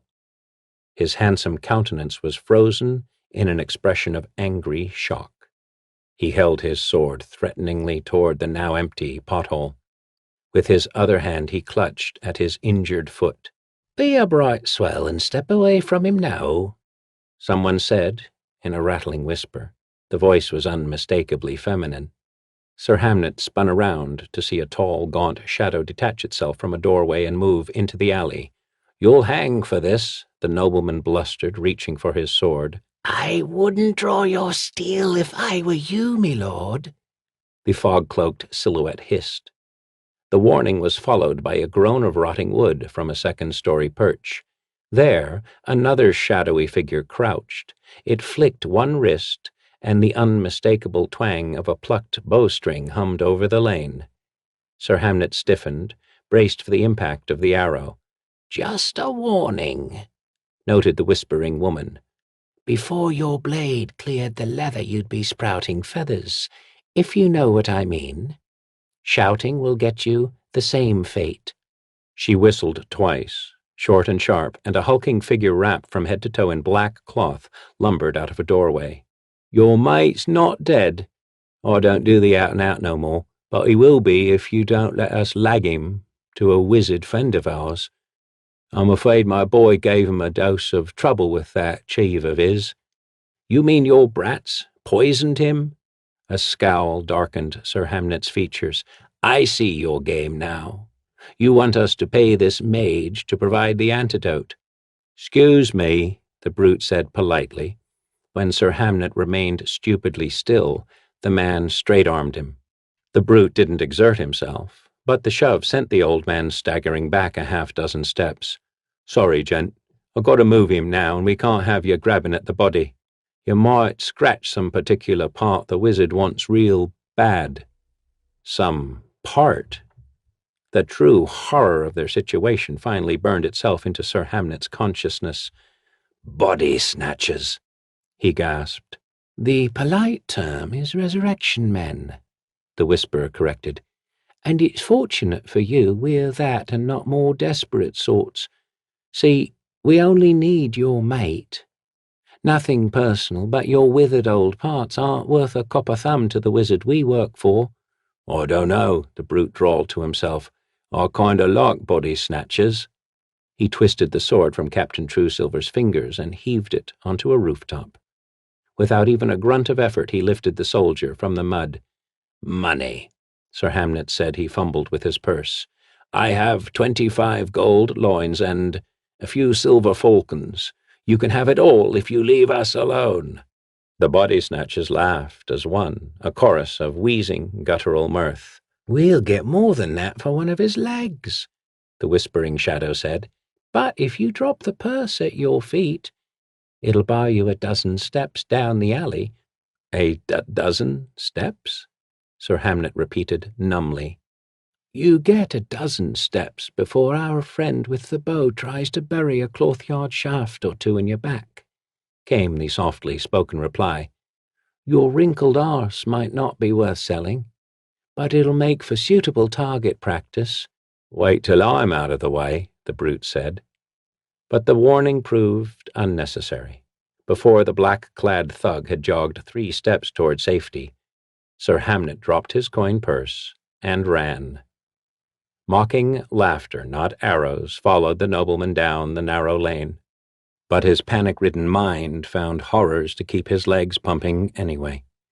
The fog clutched at his arms with phantasmal fingers, and the thick mud closed on his boots with wet, greedy maws. And when Hawkland's imagination cooled for even an instant, a memory of Captain Truesilver's face flared to life in his thoughts. Cradled in the brute's arms, the handsome young soldier had stared helplessly, pleadingly at Sir Hamnet. The terror in Truesilver's eyes had made it clear that he was well aware of his fate as the thug carried him off. Sir Hamnet fell more than once, smearing himself with filth. It didn't matter. He pushed himself to his feet and dashed onward, frantically searching the darkened hovels for a likely safe haven. A triumphant cheer drew him around the next corner to the doorstep of a tavern. The building was no less a ruin than its neighbors, but its facade was brightly lit. Torches burned on either side of the wide doorway, chasing away the fog, casting broad shadows into the street. Sprightly music spilled from the interior along with the sour scent of spilled ale and overcooked meat. Sir Hamnet staggered over the stoop just as another cheer went up. He blinked, thinking his vision blurred by the frantic run, but realized the room was hazed with acrid smoke. Clusters of languid, slack-limbed men and women lounged around a dozen or so hookahs. A few turned to regard him with vague, disinterested eyes. Most seemed completely unaware of his presence, so caught up were they in their ardent pursuit of oblivion. The real center of attention, and the source of the cheering, was a large square cut into the taproom's floor. A mob of rowdy toughs lined the miniature arena, noisily wagering on a bloody fight between a terrier and a small, slim creature, all slick-furred and sinuous. The nobleman stared for an instant, uncomprehending, as the thing locked its jaws on the terrier's throat and tore away a gory, fatal chunk of flesh. Then the victorious gladiator reared up on its hind legs, and Sir Hamnet finally recognized the beast. A weasel, a large gray-furred weasel, and its beady eyes were fixed firmly on Hawkland's face. "Welcome," a smooth, not quite melodious voice said in the noble's ear. A shabbily dressed man stepped before Sir Hamnet. His face was narrow, with a hawkish nose and high cheekbones beneath the grime and the scars. He was thin to emaciation, clad in tattered clothes, and suffused with the stink of cheap gin. Like everyone else in the place, he wore his weapon without peace strings. From its obvious value, the short sword hanging at his hip had certainly been stolen. "You look a little ragged, old gent." The stranger's broad smile seemed to radiate welcome despite the rotting gums and missing teeth. "Best get you a seat, eh?" Sir Hamnet was too stunned to object as the hawk-nosed man slipped a hand under his elbow and guided him to a chair at the back of the room. He was sitting before he finally gathered wits enough to speak. "I need to find a watchman," he said. "There's been a—" "Shh!" The stranger interrupted, holding up his left hand to silence the nobleman. His fourth and fifth fingers were little more than discolored stubs of scarred flesh. "The locals don't like the king's men much. You best keep your voice down. Look, I'll be right back. There's somebody here wants to talk to you. Maybe he can help." Sir Hamnet watched the hawk-nosed man weave his way to the bar. It was only then that the nobleman took in the details of his surroundings. The place was a cesspit in every sense of the word. Fist-sized roaches picked through the spilled ale, chunks of age-petrified bread, and unconscious revelers strewn on the floor, while centipedes as long as a man's forearm pulsed up the walls. They ducked under and around the trophies tacked there. Crude sketches of women in various stages of undress surrounded the crumbling hearth. Nearby hung a gallery of finger bones, the penalty exacted from careless pickpockets by the local watch. Parchment arrest warrants and wanted posters signed by King Azun and a half-dozen other sires of House Oberskar were displayed beside nooses cut from gallows all across Cormor. Many of the ropes still bore the fleshy marks left by the infamous footpads and highwaymen who dangled in their choking embrace. The most prized trophy hung over the door, a helmet once worn by a captain of the city watch. As Sir Hamnet stared at the helm, the wavering torchlight illuminated the eye slits.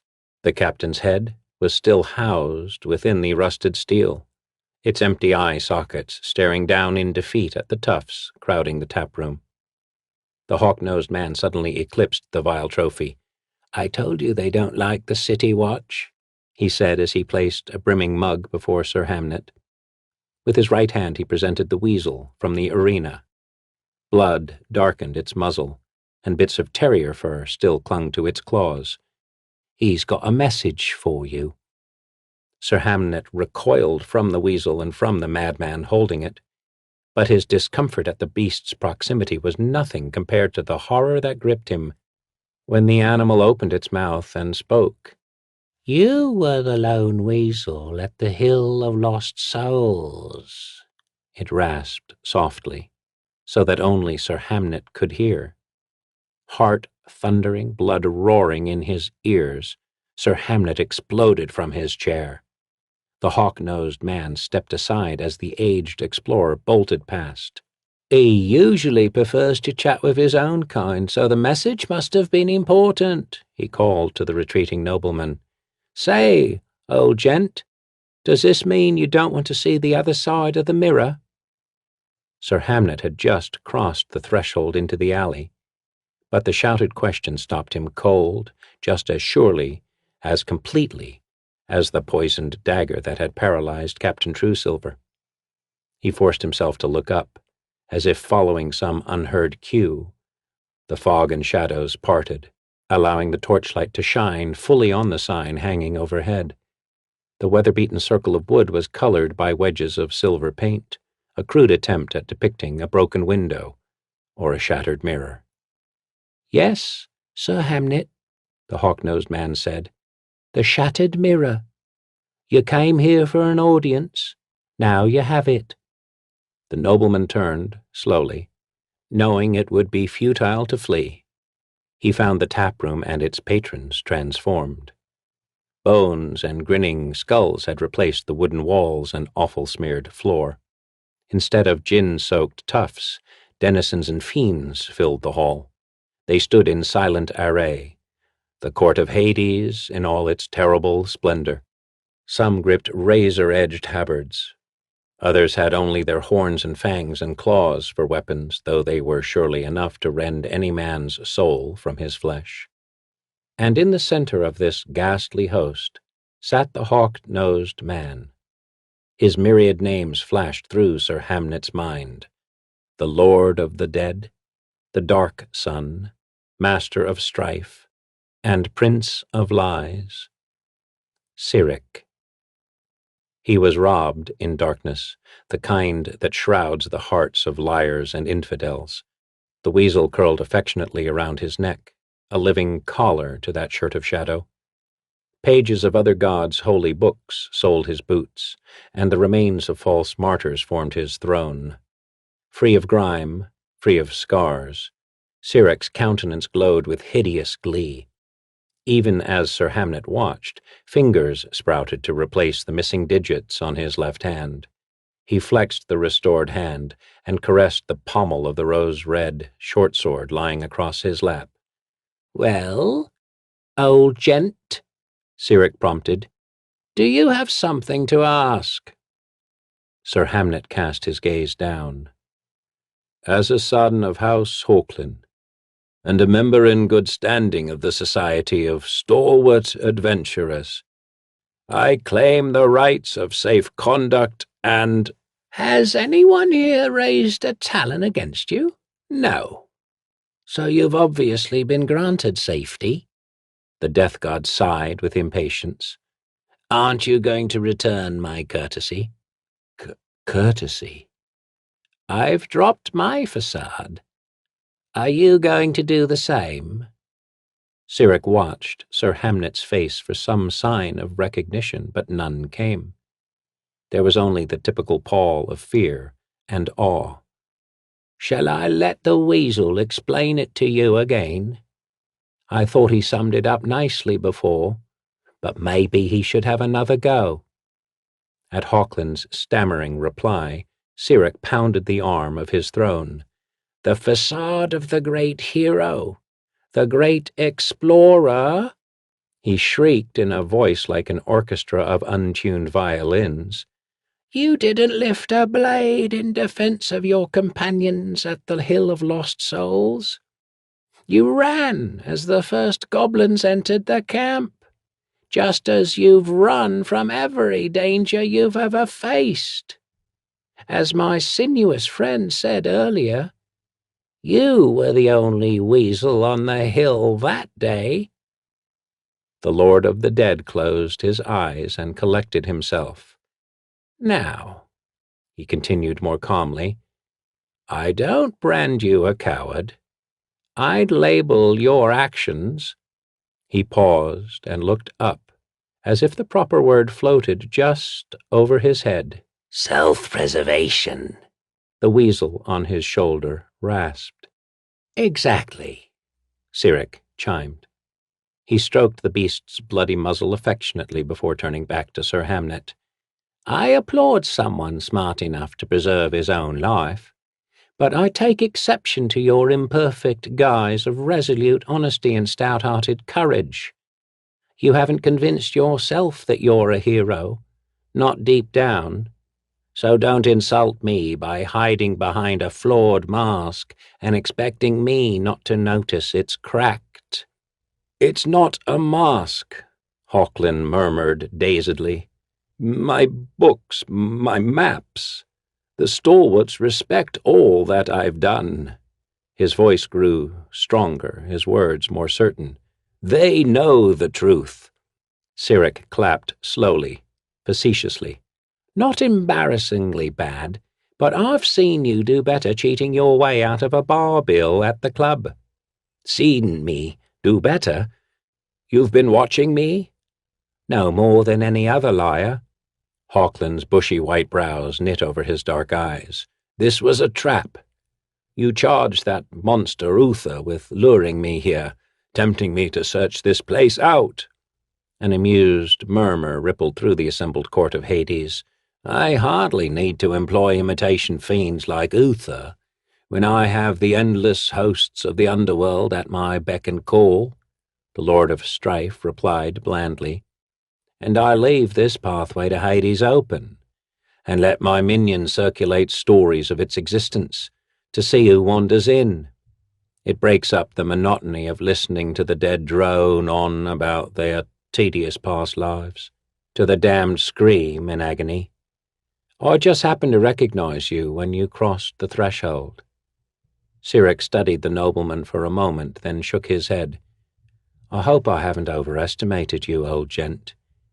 You forge laws well enough, but you've hidden your heart from them, shielded it with a wall of delusory respect built up by those boors at your club."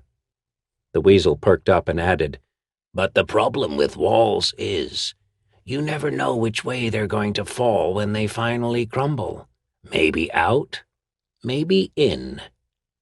Casually, Cyric gestured to two of the largest, most hideous fiends in his entourage. "Throw him out. But be careful you don't hurt him. He's under my protection until he reaches the mortal realms." A scream wrenched itself from Sir Hamnet's throat as the fiends closed on him. They gripped him with fingers liquid and putrefying, but strong as vices, and lifted him from the ground. Cold seeped into his flesh at their touch. It spread up his arms and across his chest, chilling his heart, making it thud against his ribs like a frantic, caged animal. Sir Hamnet was still screaming when the city watch found him at sunrise the next morning, kneeling in the mud before the burned-out shell of an abandoned building. They recognized him, of course, his fame having spread beyond the walls of the Stalwart Club long ago. That was fortunate, since the watchman would have been less patient, less gentle with a commoner so obviously insane with drink. "We'll take you to the Temple of Mistra, Sir Hamnet," the captain offered. "They'll look you over there. Then we'll take your report." "No, take me home." "Fine. We'll have you to your estate before the servants are done preparing breakfast," the captain replied. "I said home," Sir Hamnet croaked. "Home, damn you. The Stalwart Club." For 3 days, Sir Hamnet Hawklin immersed himself in the healing familiarity of the Society's library. He slept in his chair, his rapier never far from his hand. He spoke little, and when he did it was only in carefully worded snatches that obscured more than they illuminated. Still, he revealed enough for his fellow stalwarts to construct their own utterly distorted account of Gareth Truesilver's demise and Hawklin's own confrontation with Cyric. Their version cast Sir Hamnet as a valiant defender, overcome by a combined cadre of body-snatchers and fiends that grew in number with each telling. The nobleman did not object, and some time during the second day he almost came to believe that he had crossed steel, with a dozen assassins and denizens in his friend's defense. Soon after, plans were begun for Sir Hamnet's long-overdue statue. Hawklin had warmed by then to the familiar role of daring trailblazer and all-around stout fellow. In his own mind, he even managed to dismiss the most troubling events at the Shattered Mirror as toxin-induced hallucinations, brought on by a nick from a body-snatcher's poisoned blade. Only one topic rivaled Sir Hamnet's bravery in those 3 days: the whereabouts of Uther. The butler had been missing since the night of the disastrous expedition, a sure sign of his involvement with Captain Truesilver's waylaying. Those clubmen who'd befriended the monstrous servant chose to believe he'd fled in fear upon hearing of the soldier's death. Kind-hearted though they were, these misguided folk found themselves shouted down more and more as the hours passed. No, the butler had clearly orchestrated the captain's murder, and it was only a matter of time before he was brought to justice. The last place any of the stalwarts expected the frightful servant to appear was in the library itself. Yet Uther strode into that cavernous trophy-lined room just as twilight settled upon Suzail that third night. He ignored the gasps of surprise and the angry shouted accusations. Anyone who got too close was warned away with a shake of his magnificently horned head or shoved away by a black-clawed hand. And the mages scattered about the room knew better than to attempt to restrain him through spellcraft. The same misfired magic that had warped the butler's form had made him immune to all further enchantment. Uther stalked to one particular bookshelf, a place of honor near the hearth, and paused there. With his usual efficiency, he began to withdraw the tomes and scrolls and maps housed there. Most of the stalwarts knew whose books they were. Those few who didn't could guess. "Outrage upon outrage!" Sir Hamnet cried, finally jolted out of his shocked silence by Uther's astounding impertinence.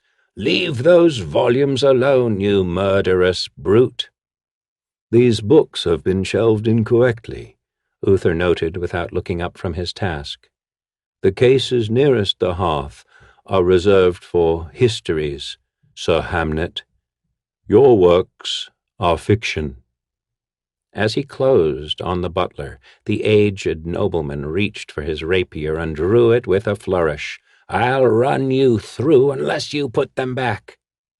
"Coward!"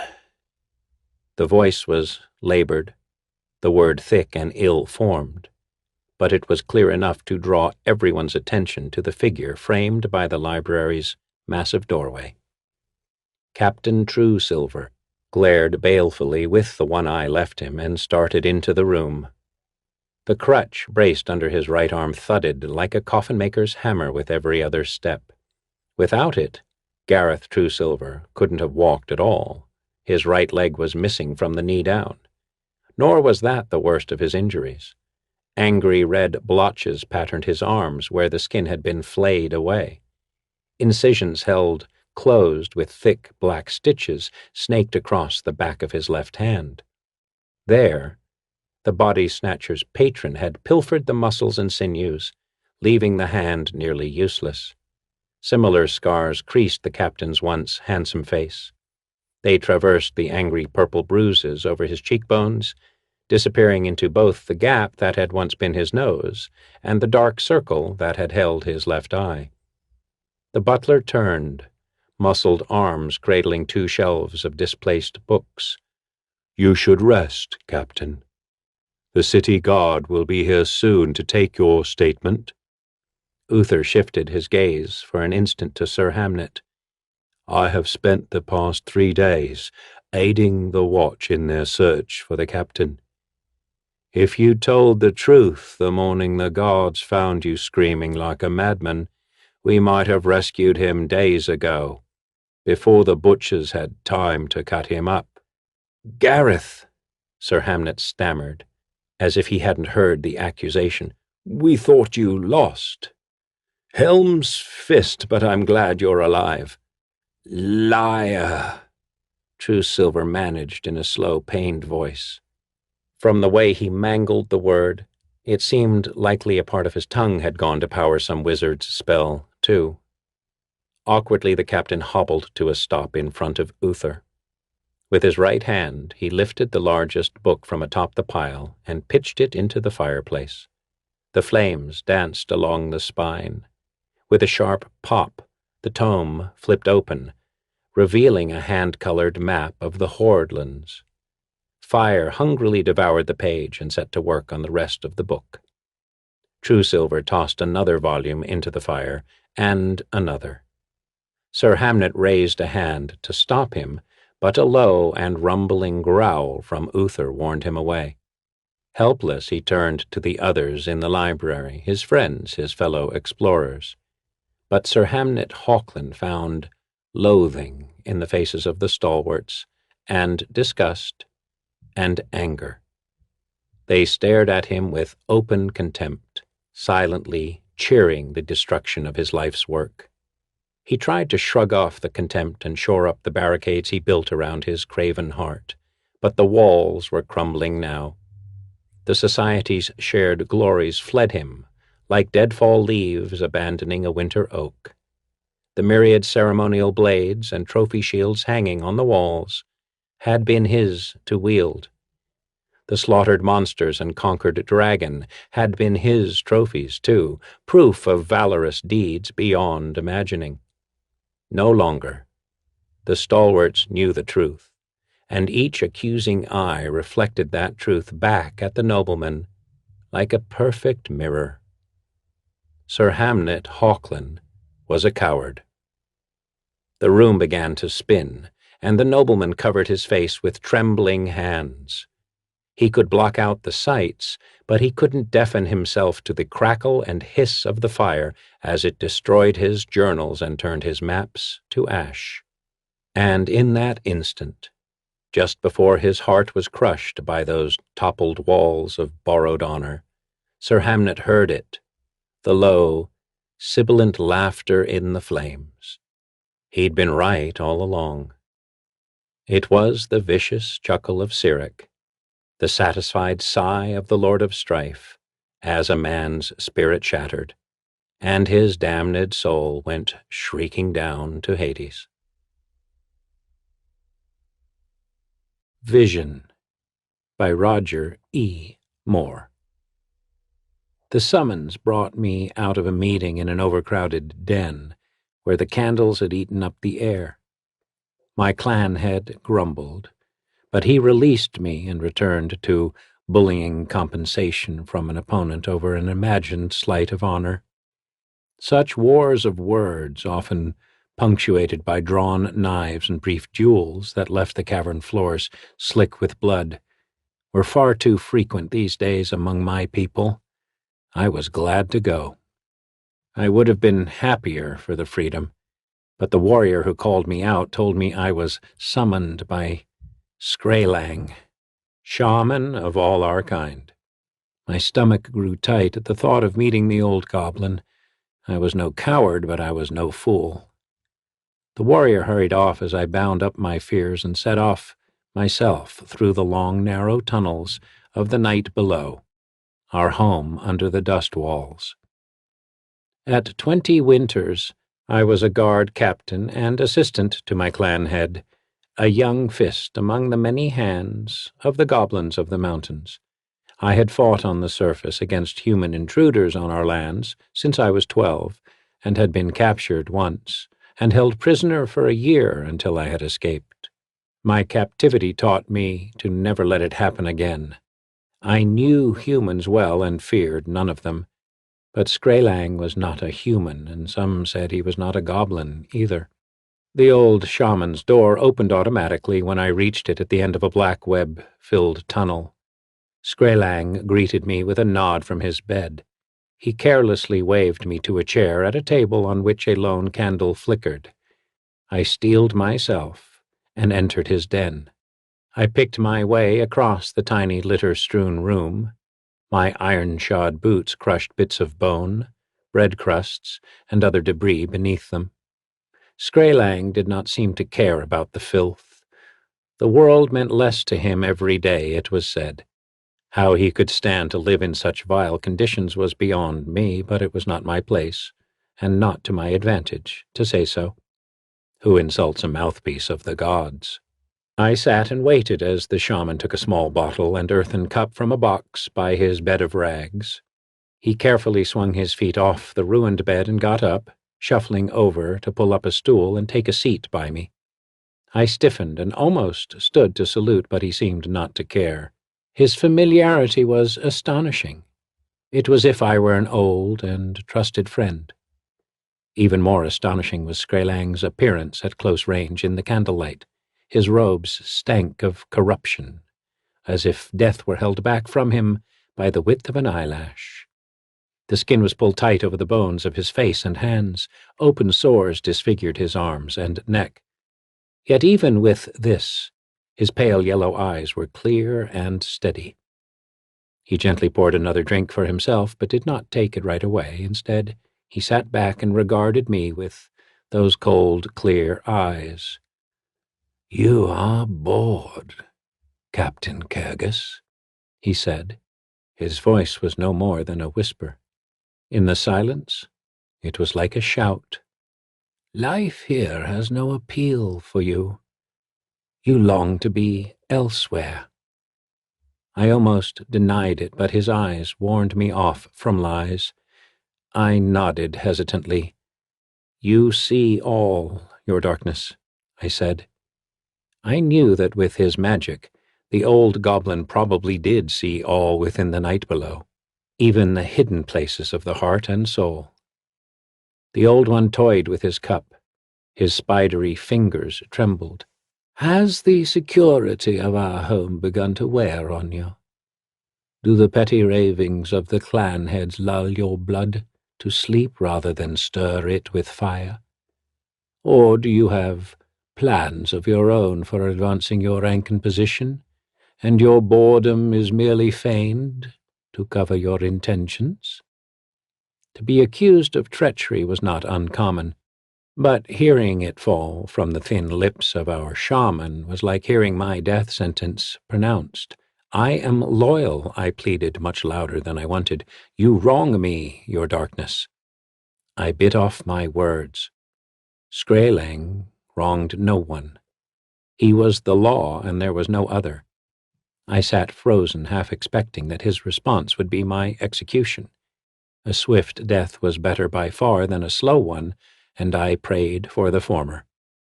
Instead, Skraeling drank from his cup and sighed. You are loyal, yes, he said, staring at the cup in his fingers. You are neither coward nor traitor.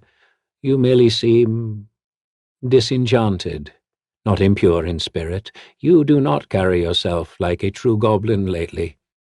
He was silent for a moment, then looked up at me. But then it sometimes seems to me that none of us do.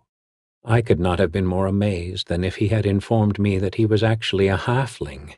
I was at a loss for words for several moments.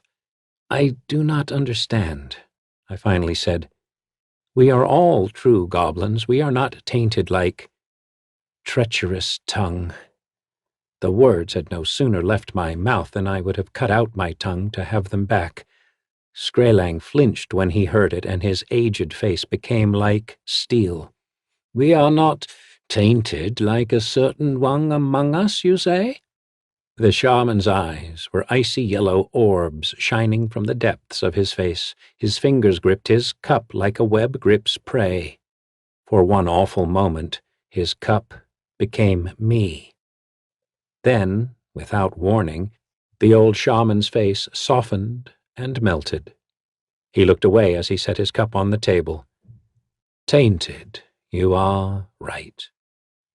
No one has spoken that word to me since the birth of my grandson, but there is no hiding it. When I call him my kin, it is like swallowing daggers. He is tainted. Tainted with the blood of a human. The ancient visage looked my way again, but in sadness, not anger. Everyone must talk about it. It is a disgrace, and there is no atonement for it, none but death. He sighed deeply and looked off into the darkness of the room. I knew better than to say anything more. Everyone knew of his half-human grandson, the child of his mutilated daughter and her human attacker.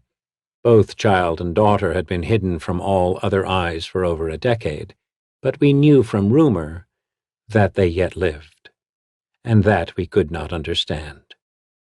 Had the daughter belonged to any of the rest of us, we would have slain both her and her infant before birth, and thus removed the shame from our line. What had happened to prevent this? The shaman looked back at me as if he could read my every thought. As the gods will, we do without question, he said, quoting the maxim in a tired voice.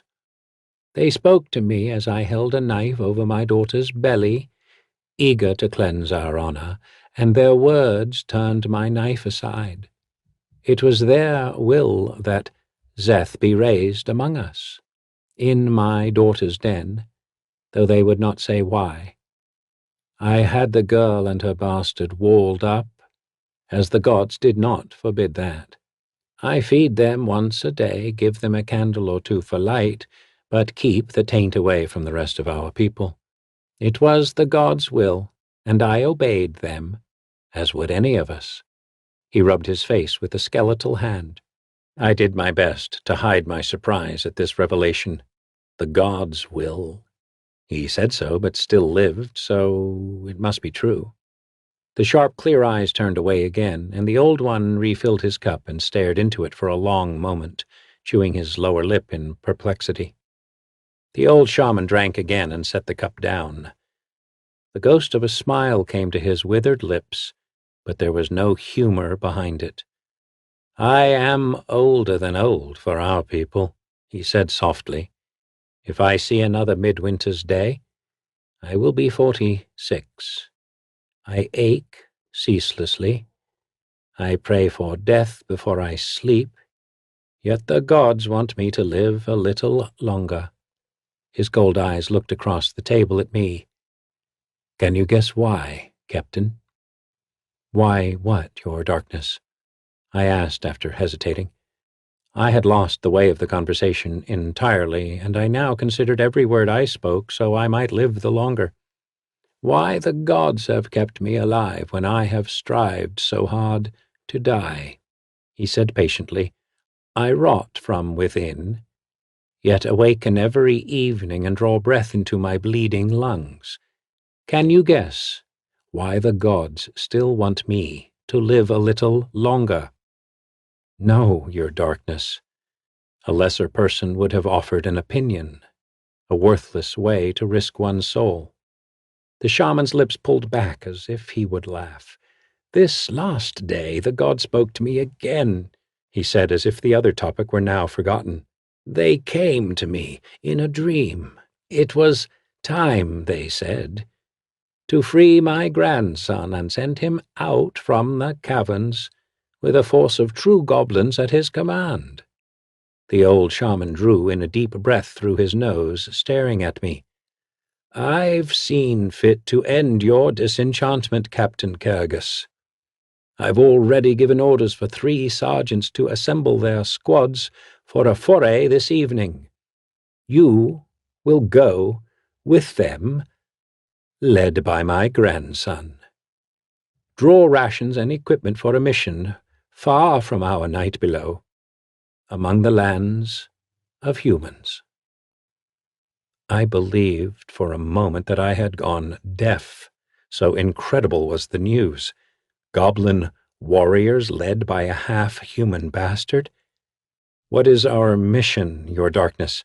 I managed. Zeth will let you know, said Skrailang.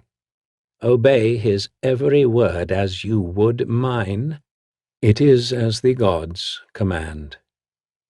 The wrinkled face suddenly leaned close to me, and I caught a whiff of the drink he had prepared for himself.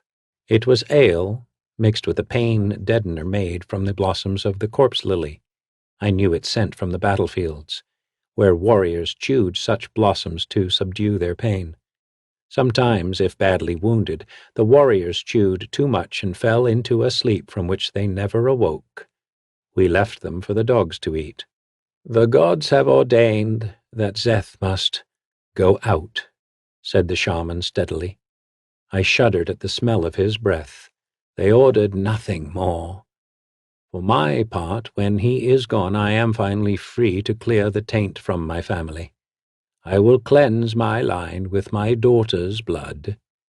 But there is the fear in me that even this will not bring me a long-deserved death. The gods want one thing more of me, and I cannot see into their plans. Skrailang sat back. My other dreams have all been troubling of late.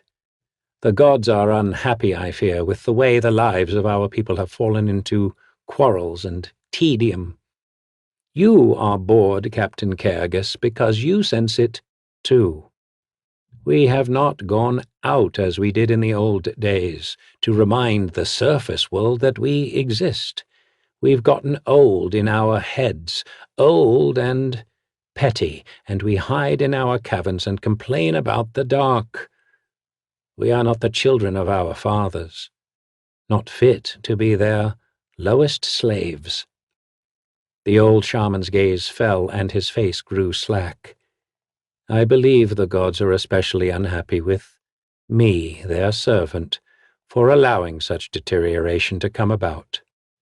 I have favored rest and ease over struggle against their teachings, and the rot of my words has spread and ruined us. He looked back at me, and his eyes gleamed. Did you ever wonder, in your private moments, Captain Kyrgyz, if the taint among us reflects a greater taint? If Zeth's coming, and the manner of it, was purposeful? The old goblin had long ago strayed into territory that not even the greatest fool among us would have tread. I wished now I were back in that stale cavern room, listening to my clan head shriek about his worthless honor. Never, I said truthfully. The shaman's smile deepened. You will. He dismissed me with a wave and drank again of his cup of poison, swallowing it without so much as a tremor at its bitterness. There was much that Skraeling had not told me. He hadn't said that Szeth's skin was the color of a dead toad's belly, white and dry like the face of the moon, or that Szeth wore no armor and carried no weapon and knew nothing of how to use either, or that Szeth was blind. I shivered when I saw the shaman's grandson led out of the mouth of our night below into the evening air. He was big and long-limbed, no doubt from the human blood in him, but his muscles were slack. I could have thrown him down with only mild effort had I dared. And he had no eyes. His eye sockets were dark holes in his face, half covered by sagging skin, that made him appear sad-faced. He wore only a short, pale robe, belted with a thin rope. It was the sort of thing only a prisoner or slave would wear, and entirely the wrong color for a warrior at night. Skraeling brought Szeth to me as my warriors looked on with surprise and curiosity. In the failing sunlight, the withered shaman seemed to have deteriorated even more since I had seen him only hours before. Splotches of blackness dotted his face and arms, marks of a curse on him. I was terrified he would touch me. "Szeth," said the old shaman with a prompt at his grandson's elbow, "here are your warriors. Go forth, as the gods have commanded, and carry out their will." The big half-human stared over at me, his unseeing gaze level with the top of my head, then nodded dumbly. I saw that Szeth had no weaponry, and I started to pull an extra dagger from my waist scabbard. Skraeling stopped me with an upraised hand. "Not necessary," the old shaman said. "Szeth has no need of blades or armor. He has all he will need." With a last look at me, the shaman summoned his retinue of guards and servants, then retired inside the cavern. The great doors were pulled shut behind him and barred. Not even the usual guards were posted tonight. I swallowed as I stared up at the eyeless sockets of the white half-human. He merely looked off to the west, where the sun had vanished a while ago. "What is your wish?" I finally asked. If I were lucky, Szeth would prove to be mad as well as blind. I wondered if the prohibition against arms and armor was meant to speed his death in battle. It made sense to me. His quick death would release us from this mission, perhaps allowing brief foraging in the countryside to gain a few pigs or cattle before returning to the night below. The big half-human slowly turned his head to the south, as if he'd heard something in the gentle wind. Southward lay the kingdom of Durpar, which we had once raided regularly. He nodded slightly, then set off toward that distant land. After 2 steps, he almost fell over a log that had been pulled up to the cave entrance as a bench. He stumbled, caught himself, and walked on. No one laughed or moved to help him. We merely watched. I nodded to myself. With luck, the mission would be a short one. "Single file, scout 4 and back, standard march," I called. The warriors glanced at me, then fell into place. We set off into the coming night. We marched south for about 10 hours by the stars. That Szeth had some ability to sense his path became more evident as the night deepened. He would pause at times, then slowly make his way across a creek or through a rock field. At other times, he acted as blind as he appeared, running into low tree branches or dancing out of thistle. Perhaps his hearing gave him a little help, but I began to think perhaps his eyes were present, but merely small and deeply set. Dawn was coming on when I finally moved up alongside the stumbling half-human. I hesitated over proper forms of address, then ignored them all. I couldn't see that it mattered. "Dawn is near," I said, under my breath. "We must pitch camp soon." Szeth marched on in silence, his blind gaze fixed somewhere over the horizon. Abruptly he slowed and stopped. For a moment he stood, his chest heaving from exertion, then nodded quickly. "We will stop here," he gasped. It was more an animal moan than speech. The words wheezed out and half-mumbled.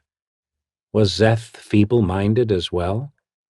What was Skraeling up to? I gave the proper orders anyway and had everyone in, hiding among the rocks and brush of a nearby hillside before sunup. Szeth wandered away in the meantime, but returned to camp as the meal was served. I thought it politic to sit near him for the first meal and see if I could learn a little more about his plans, if he had any, for this expedition. My concerns grew rapidly that he would lead us straight into a human city, or worse. A plate of beans and dried meat was prepared for Szeth, and another for myself. I glanced at him as we ate, and saw that indeed he had no eyes at all. The blind half-human and I sat for a while on the hilltop in silence. "If you wish any advice," I began, "I am at your service." Szeth chewed a bit of meat for several moments, rocking slowly forward and back. Abruptly, he spoke. "When I was no more than a babe," he said in a quiet, dry voice, "my grandfather dug out my eyes with a spoon." Empty sockets looked at me from an empty white face. "He loved me very much to do that. Did anyone ever love you like that?" I stared back, a forkful of beans halfway to my mouth. A cold finger ran down my spine. He was as mad could get. I took a bite of the beans and looked around. None of the goblins was close enough to have heard anything. "It was the only way he had to open my eyes," continued the half-human, looking toward the pre-dawn sky. "Had he not done so, I'd never have seen at all. I hardly remember it now. I was told that I fought him and the others like an ogre, that my screams caused the dead to cry out. I don't recall it." The blind half-human raised a thin hand and stroked his chin. "It had to be done. I didn't understand why then, but I learned." It was apparent that more than just Szeth's eyes had been dug out by Skraelang's spoon. His words, however, showed him to be smarter than he had first seemed. I could think of nothing to say, so I finished my cold meal. "It will be light soon," said Szeth. "We will rest. Then evening will come and we will march. We will find a village." He paused, lifting his head slightly as if listening to something far away. "There will be halflings, farmers. There we will start." I swallowed the last bite slowly and chased errant bits of food across my teeth with my tongue. "Start what?" I asked, masking my concerns. I knew from past experience that Durpar's warriors were not to be taken lightly. If any gods were leading Szeth, they could not have been our gods. Szeth looked up. "There we will start our teaching," he said quietly. "Teaching?" I repeated. "Teaching, yes," said Szeth with an unmistakable note of enthusiasm. To my great concern, he then looked directly at me. "We will teach them." "What? Teach them what?" "Ah," said Szeth, his smile grew broader. "We will teach them what we have forgotten." Crickets chirped. A sparrow called down in the fields. What would the gods do to me if I were to kill you? I thought as I looked at the pale, smiling face. What is Skraelang expecting of me? Will I fail his unspoken desires by letting this abomination live? No. Skraeling had been clear. I was to obey his grandson. But he was mad, and he was leading us into destruction? I should post guards, I said, and got to my feet. I needed to think. Perhaps it was unwise to risk the anger of the gods by acting directly. Nature could take its course with a minimum of help. The half-human would be easy to dispose of just by letting him lead until he walked into a ravine or a Durpar border camp. His grandfather would undoubtedly welcome the news. I turned to go, but got only 3 steps when Szeth called my name. I looked back. The blind half-human had a dagger in his right hand, holding it out to me by the blade. I felt at my belt and discovered a dagger missing. It must have slipped out when I sat down. "You must be more careful," he said. "We have much to do tonight." He handed the weapon to me, the handle aimed exactly at my stomach. I took back my dagger and left, looking back several times as I did. We were on our feet and moving before the sun had vanished behind the low western hills. The half-moon lighted our way. Szeth strode easily through the tall grass that paralleled a cart track a half-mile east of us, to our left.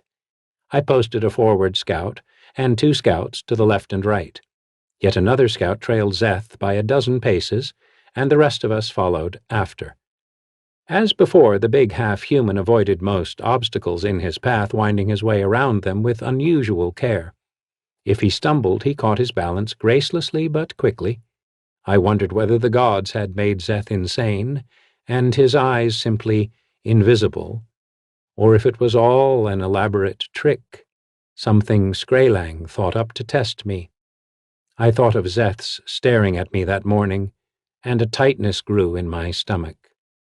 I was growing used to the mindlessness of the situation, a company of goblins led by a blind madman, but I saw its dangers as well. The warriors grumbled among themselves, and some began to treat the outing as a farce. They walked with weapons sheathed, laughed at private jokes, pushed and shoved one another in line. I did not let this go on long. I dropped back among the file and located one of the worst offenders, who had fallen earlier and scraped his knees and hands. As he complained about the pain for the 3rd time, I pulled the lash from my belt and struck him. The lash caught him full across the face, just below the eyes.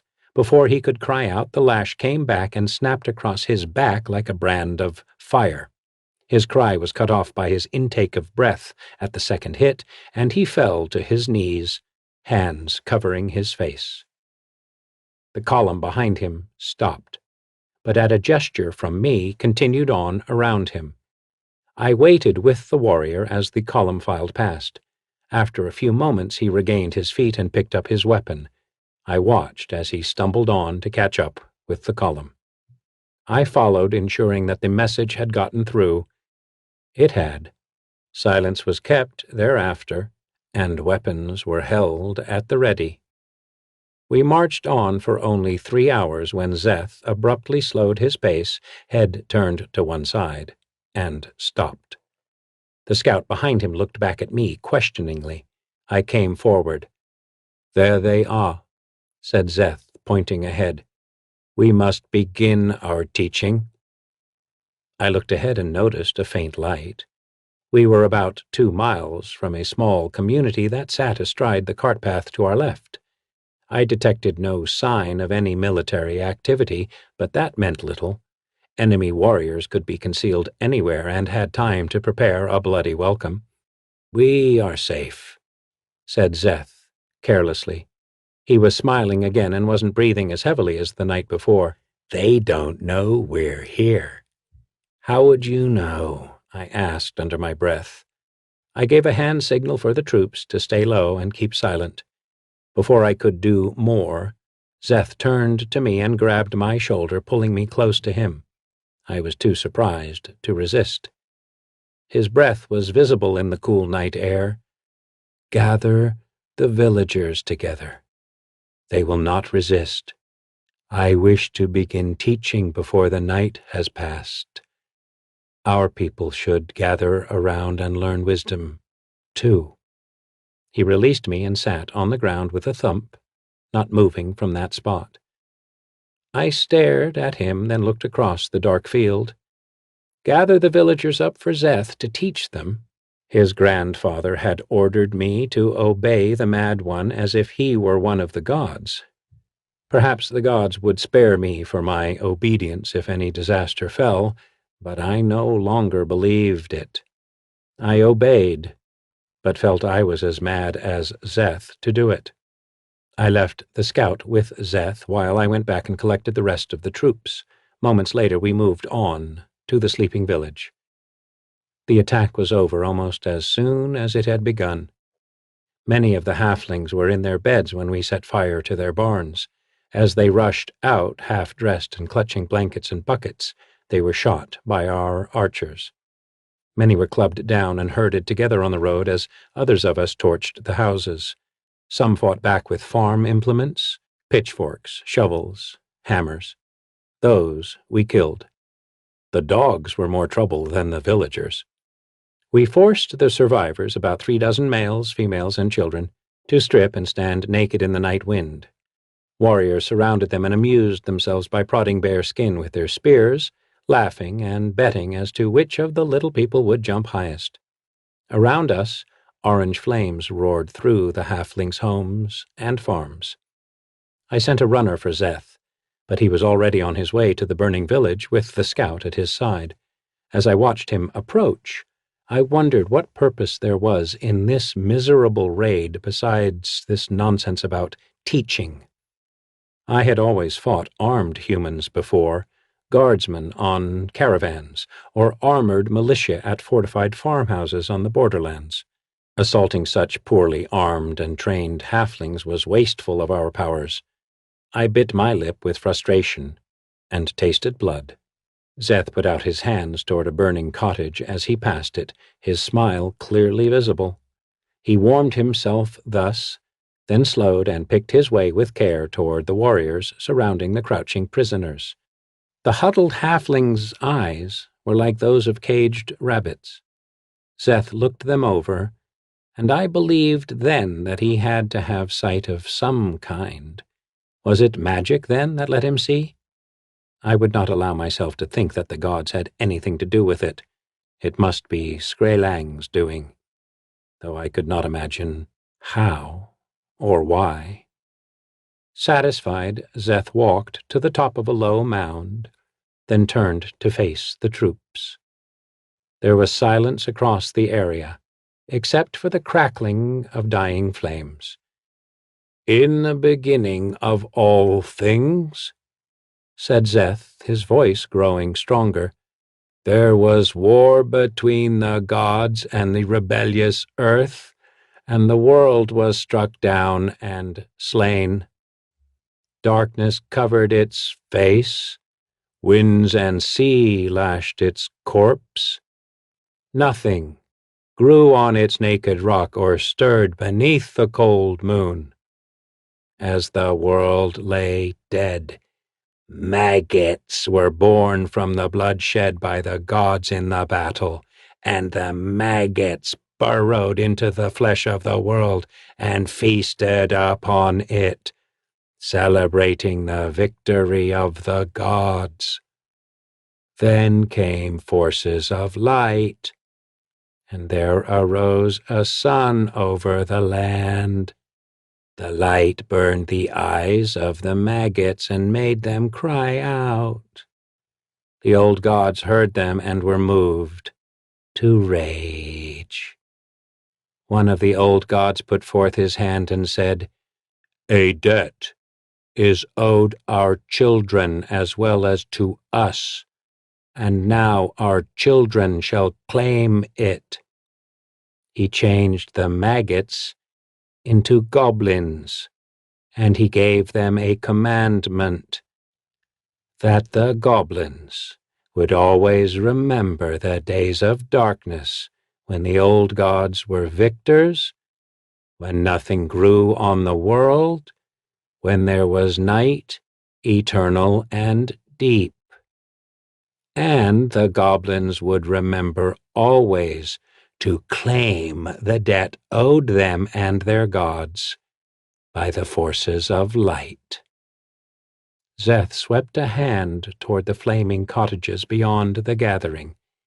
Here we are, tonight, the spawn of the maggots, and we are still asked to remember what our God asked of us, but we have forgotten it all. His hand fell. At high sun tomorrow, a band of riders will come to this place, and they will see what we have done. They will taste the ash from the houses and feel the heat from the blackened fields. But will the riders fear us? Will the old debt have been repaid? The half-human paused expectantly, though none of us spoke. No. The riders will have seen burned villages before. They will have seen slain farmers. Why should they fear us? We, the firstborn, who are descended from the maggots who fed on the world? Several goblins stirred restlessly, their faces crossed with confusion. Even the prisoners had ceased whimpering to listen. Would you fear us? Asked the half-human, pointing at a goblin in the crowd. Or you? We have only burned a little town. Who is alive in the world who cannot do that? Little pixies could do that. Szeth's face cracked into a shallow grin. Even humans could do that. There was a pause. Then he added, I should know. He let the silence grow. I shivered. There was a change in the atmosphere when he said the word humans, and we looked at him and remembered what he was. Even humans could do that, he repeated. We've lived so long under the sunlight, away from the night and the truth, that we've forgotten who we really are. We've started to think, Szeth leered as if he would laugh, that we're human. None of the goblins moved. Their tight faces were like stone. His words were a mortal insult, the basest slander.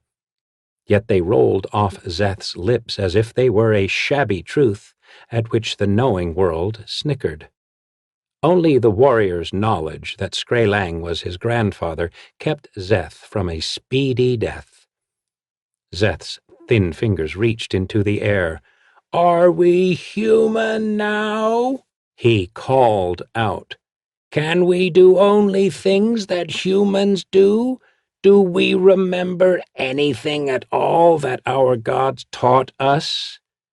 Has the sun burned it out of us, the memory of where we came from? He then shouted, his face twisted with rage. Do you want those riders who come here tomorrow to laugh at our night's work? Do you want them to ride here and see this and say, it looks like humans' work. Bandits, maybe. Just nasty old humans. Good thing they weren't goblins. The half-human raised a hand to the black heavens. My father was a human. He cursed me with his taint. My eyes were not red like yours. They were blue. Blue like a human's. Blue like the day sky. Where are my eyes now? He suddenly pointed at one goblin in the crowd, his white finger like a sword. You tell me, where are my eyes now? The goblin's lips trembled as he mouthed a word, silently. Szeth's face came alive with fury. Tell me, dog, or may the gods burn you where you stand." "Your eyes are gone," screamed the goblin. He fell to his knees. "They are gone." "Yes," Szeth shouted at once. "They are gone. My eyes were human, and my grandfather gave them back. My grandfather gave back my eyes. These holes in my face are 1,000 times better than the taint of my blue eyes. What my father was, his human taint, was cut out of me.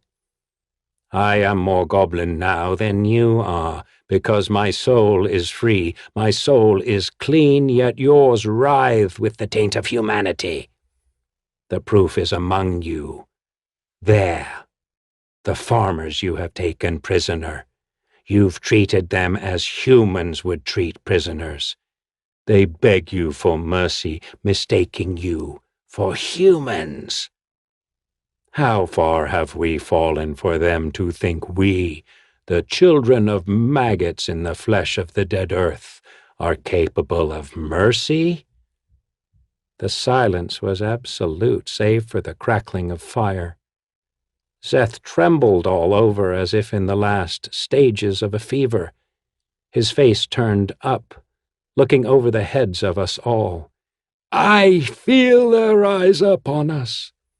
Can you feel it? Can you feel their eyes looking down upon us?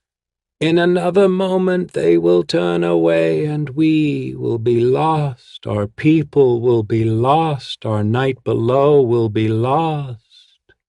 All that we once were will be gone. Will you show them, our very gods, that you remember that you are not human?" He looked down, his hand swept in the direction of the prisoners. "Prove it now," he said. "Let the gods see what I cannot." No one moved. Then one of the warriors silently pulled his long knife, turned, and lunged for the prisoners, seizing one by her hair. He dragged her, screaming, from the group. Warriors clubbed down 2 halflings who tried to pull the prisoner back. The goblin with the knife snarled his left hand in the little halfling's hair and yanked her head back. Her hands tried to ward off the blows as his knife came down once, twice, again and again and again and again, until her hands flopped down into the dust of the road. The other prisoners screamed with each blow. Abruptly flinging his dagger aside, the warrior seized the body, lifted it over his head as its limbs swung limp, and hurled it into the mass of prisoners, splashing them with gore.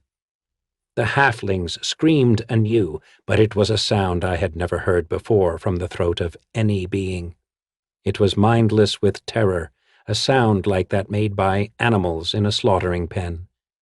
In that moment, something old inside me awoke and hungered for the taste of blood. I became a wolf in a pack that had seen its prey go down, prey that could not get up and escape, hot prey that would be salty and wet in my mouth. I stepped forward as the rest of the warriors surged in on the wailing prisoners. But the step was all I took. I held back, not knowing why, as the warriors who had been mine gave in to their hunger and tried to sate it. Blood-mad goblins murdered prisoner after prisoner in hideous fashion. Onlookers shook their spears and stamped their feet, shouting their approval more loudly and wildly with each death. I watched from the side as if I weren't really there. I was no stranger to cruelty, but what I watched were not the actions of warriors I had raised and trained. They were the deeds of fiends out of Hades. When the cries and struggles of the last prisoner had ceased, the warriors broke into ragged cheers. Flasks of ale and foul wine had appeared, and many of the warriors drank deeply from them. What had happened to them? I could not even find words to order them to stop, to turn themselves back into soldiers. "Leave the bodies out," called Szeth. "Let the sun look down on them tomorrow and review our night's work.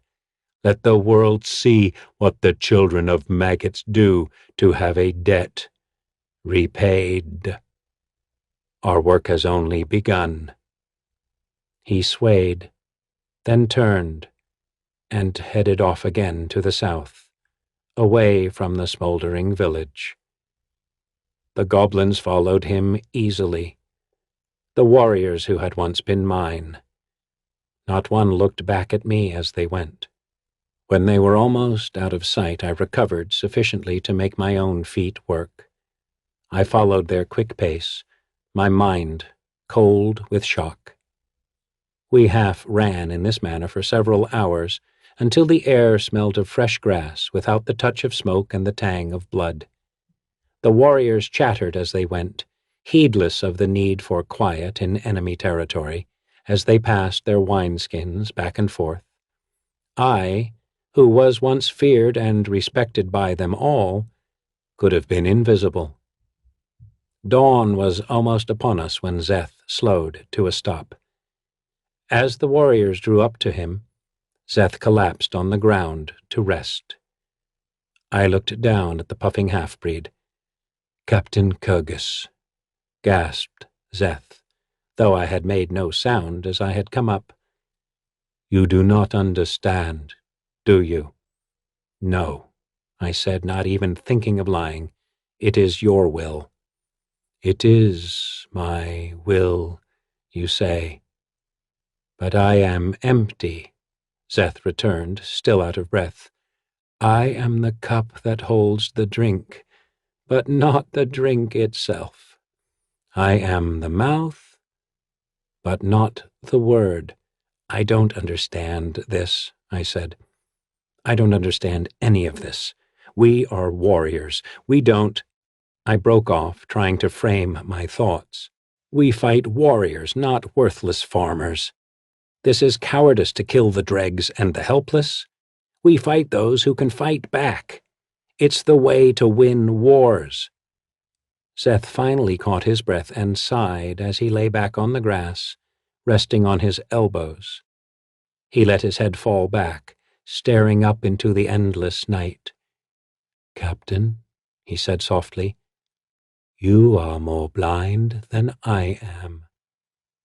I knelt down on the grass a dozen paces from him. Strength seemed to flow out of me into the air. The warriors were drinking and laughing aloud in the distance. "You wish to kill me," said the half-breed. "I can feel it. Sometimes I can see things. When the gods borrow my head, and I see through their eyes for a few moments. But other things I can hear and taste and feel for myself. You would be glad to see me dead."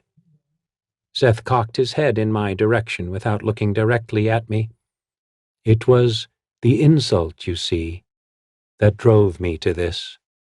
When I did not respond, he nodded to himself. "You do not see, then? Not even the insult? The taint? My birth? You do not even see that?" "I see it," I said under my breath. I was thinking about killing him right then with my sword, the gods be damned. It would be easy. "You see only this body. You see that I am different. You see that you wish to kill me. I hear it in your voice. But you do not see the insult.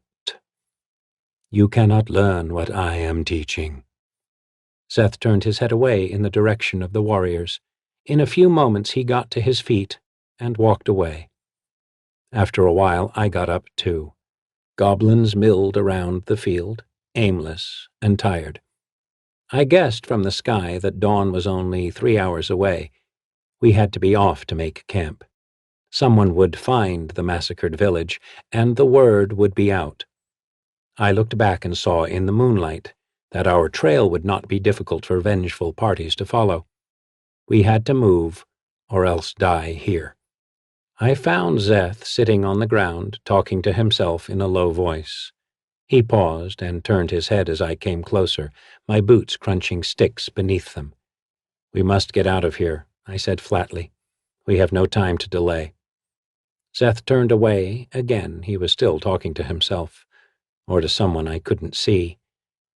"He does not understand," he whispered.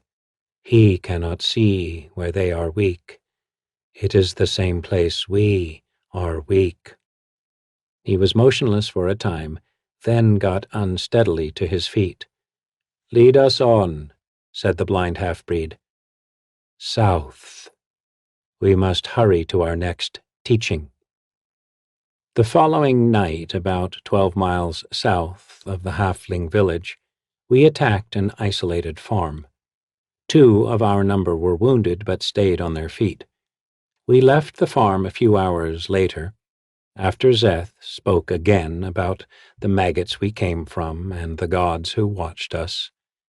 The dozen humans of the family that had lived there now hung by their feet from the ceiling rafters in the dining hall, butchered like deer. Those who had been my warriors took some of the meat with them. "Do you see more clearly, Captain?" I did not look away from the dark horizon as I marched. "No." Zeth hummed tunelessly to himself. "It is just as it was with me," he said at last.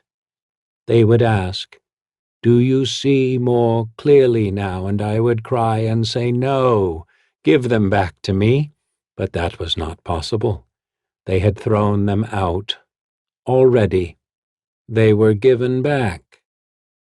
"Your eyes?" I said after a pause. "My mother said she would put them back. But she had no hands. My father had cut her hands off after he had attacked her and planted the seed for me. He had cut off her hands and left her to die. He was a human, but it was not a human thing to do.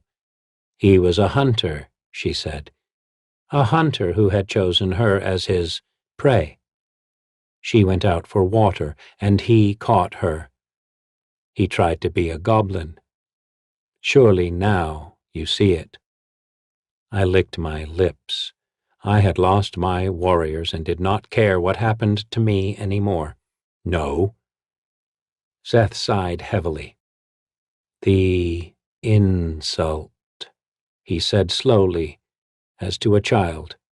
I didn't bother to answer.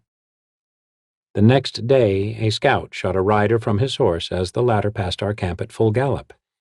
It was a remarkable shot, given that the sun was full and we could barely see. The rider tried to crawl away, but was found.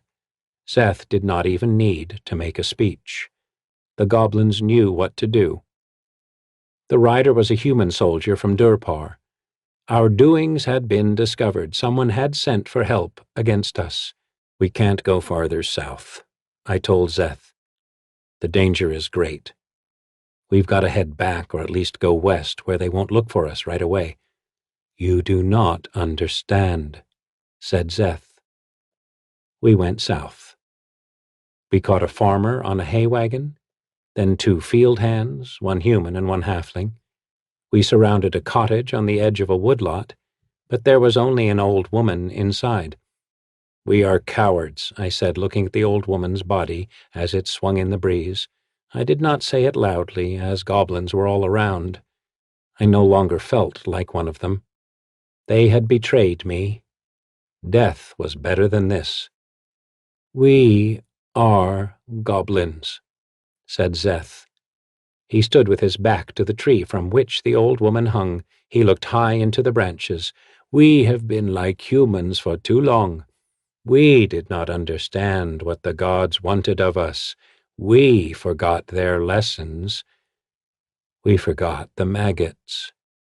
I've been listening to you talk about teachings and lessons and forgotten things, and I am sick of it, I said. Tell me what the lesson is, or I will kill you. The talking among the goblins stopped. Those who had been my warriors were now motionless, holding drinking flasks and cups and jugs pilfered from the old woman's cottage. The goblins were all around me, watching me. We have been like humans for too long, said Zeth. His voice was calm and peaceful. We forget that the gods made us from the lowest of all life, then gave us the burning inside to become the highest. They gave us the will to gain supremacy at all costs. Yet humans challenge us at every turn.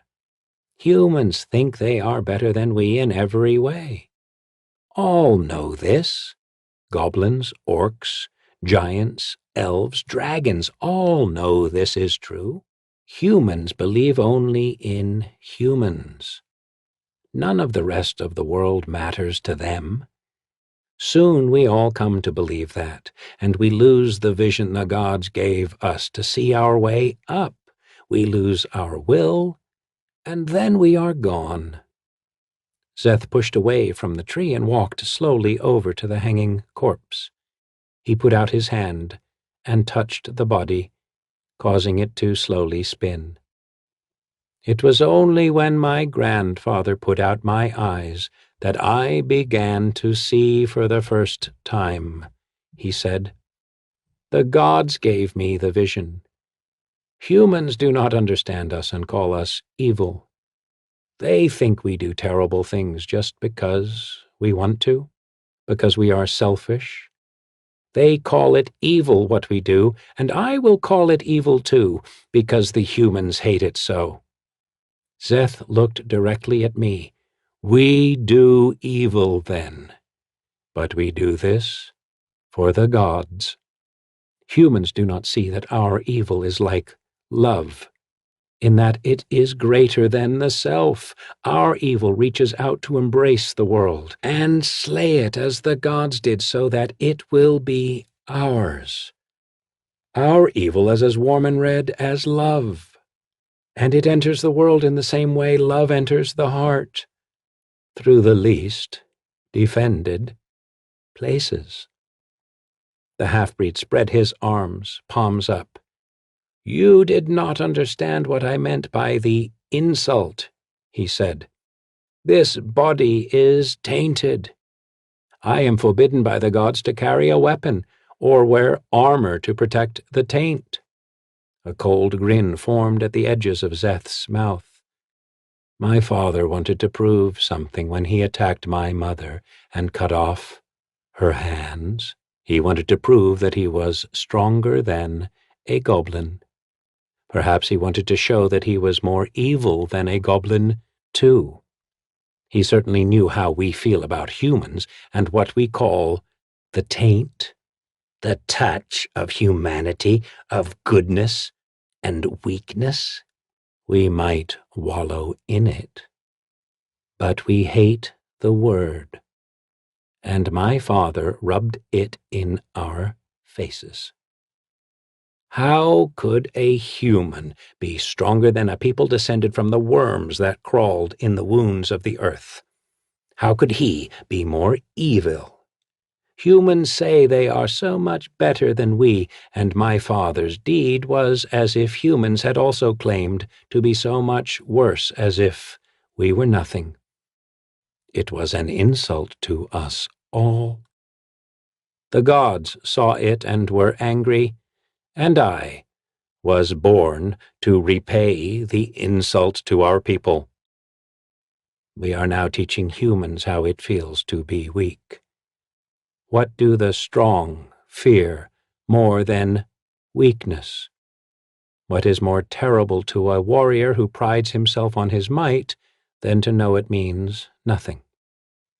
We strike at the weak and the helpless, and the mighty humans go mad because they cannot protect the weak and helpless with goodness.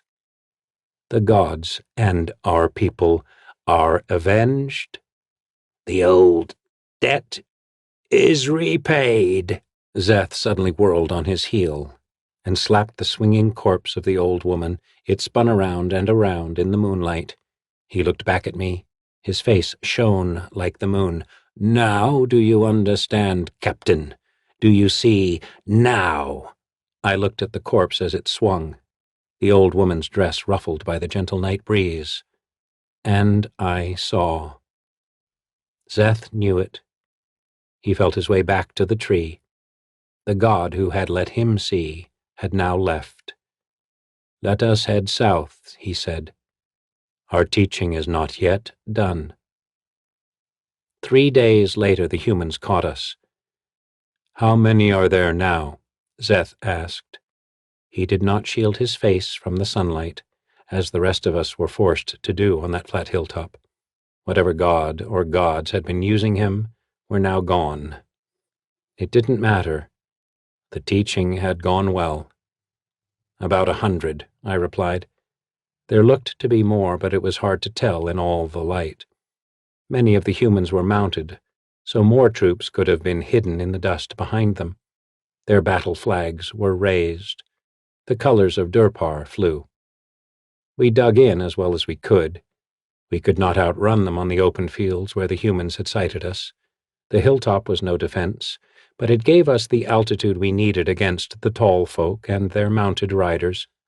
100 is good, said Zeth. More would have been better, but 100 is good.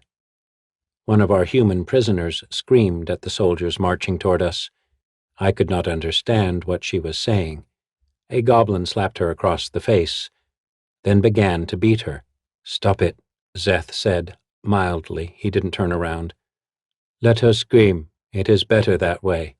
Let the prisoners scream as much as they want." "They're splitting up," a warrior said. "Some have bows drawn." "They won't use them," said Zeth, his face at peace. "They know we have the prisoners." "They'll charge us," I said, squinting at the distant figures. I made decisions and shouted aloud. "The horsemen will come in first. Archers, take out as many as you can. I want everyone with a spear to be ready to meet them. Go for the horses first. Ignore the riders. Once a horse is down, ignore it. Draw your swords and go for the next horses. Cut at their legs and drop them. The riders won't be able to get up right away. We can send a second rank over to finish them. Then get ready to meet the foot soldiers. Use your height and go for the heads and arms as they come up the slope." "Ever the warrior," said Zeth, quietly, so only I heard. My mouth opened, then closed in silence. Ever the warrior. Perhaps so I was. I had known nothing else. Yet my words were wise even now. More humans would learn from us as a result. It was better that way. I watched the humans close in, dust flying against the distant rumble of hooves. Though I could not see their faces, I sensed their hunger for our blood. I could almost smell it. It was natural and right.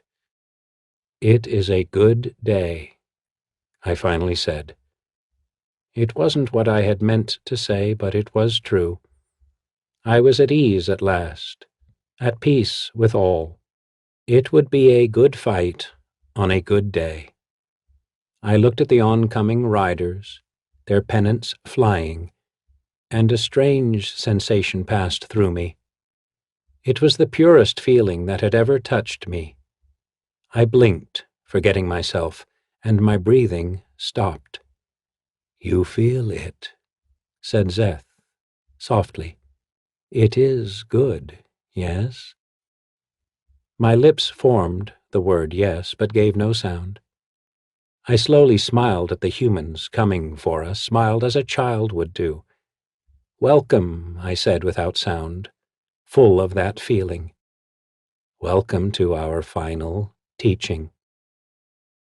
They will hear of this in the dust walls," Zeth said, as if dreaming. "I can see it happen. My grandfather will hear of this from the gods. Then he will teach it to our people Then the gods will release him from his shell of life. We will have found ourselves at last. We will be as we should be. It is a good day, I repeated, nodding. I felt light and strong, eager and pure. I had struggled so long with such simple things. It was so good to let it go. The human riders charged at us, heads down, swords and axes at their sides, the hooves of their steeds flying through the tall grass.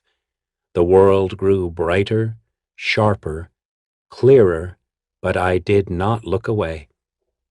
Szeth turned and made a single motion. Arrows hissed from a dozen bows. Horses and men fell. Behind us, warriors began to kill the prisoners in view of their rescuers. A woman screamed in one long howl that rose over us all like a great arch. Many, many riders were left. They came on faster, growing in size, faces hard as stone. Szeth spread his pale arms to greet them. It was a beautiful day. The first riders reached our hill, came up the slope, came through our ranks of spears. I ran to meet them with my people, sword high. The feeling touched me again, and I laughed and could not stop. It felt just like love.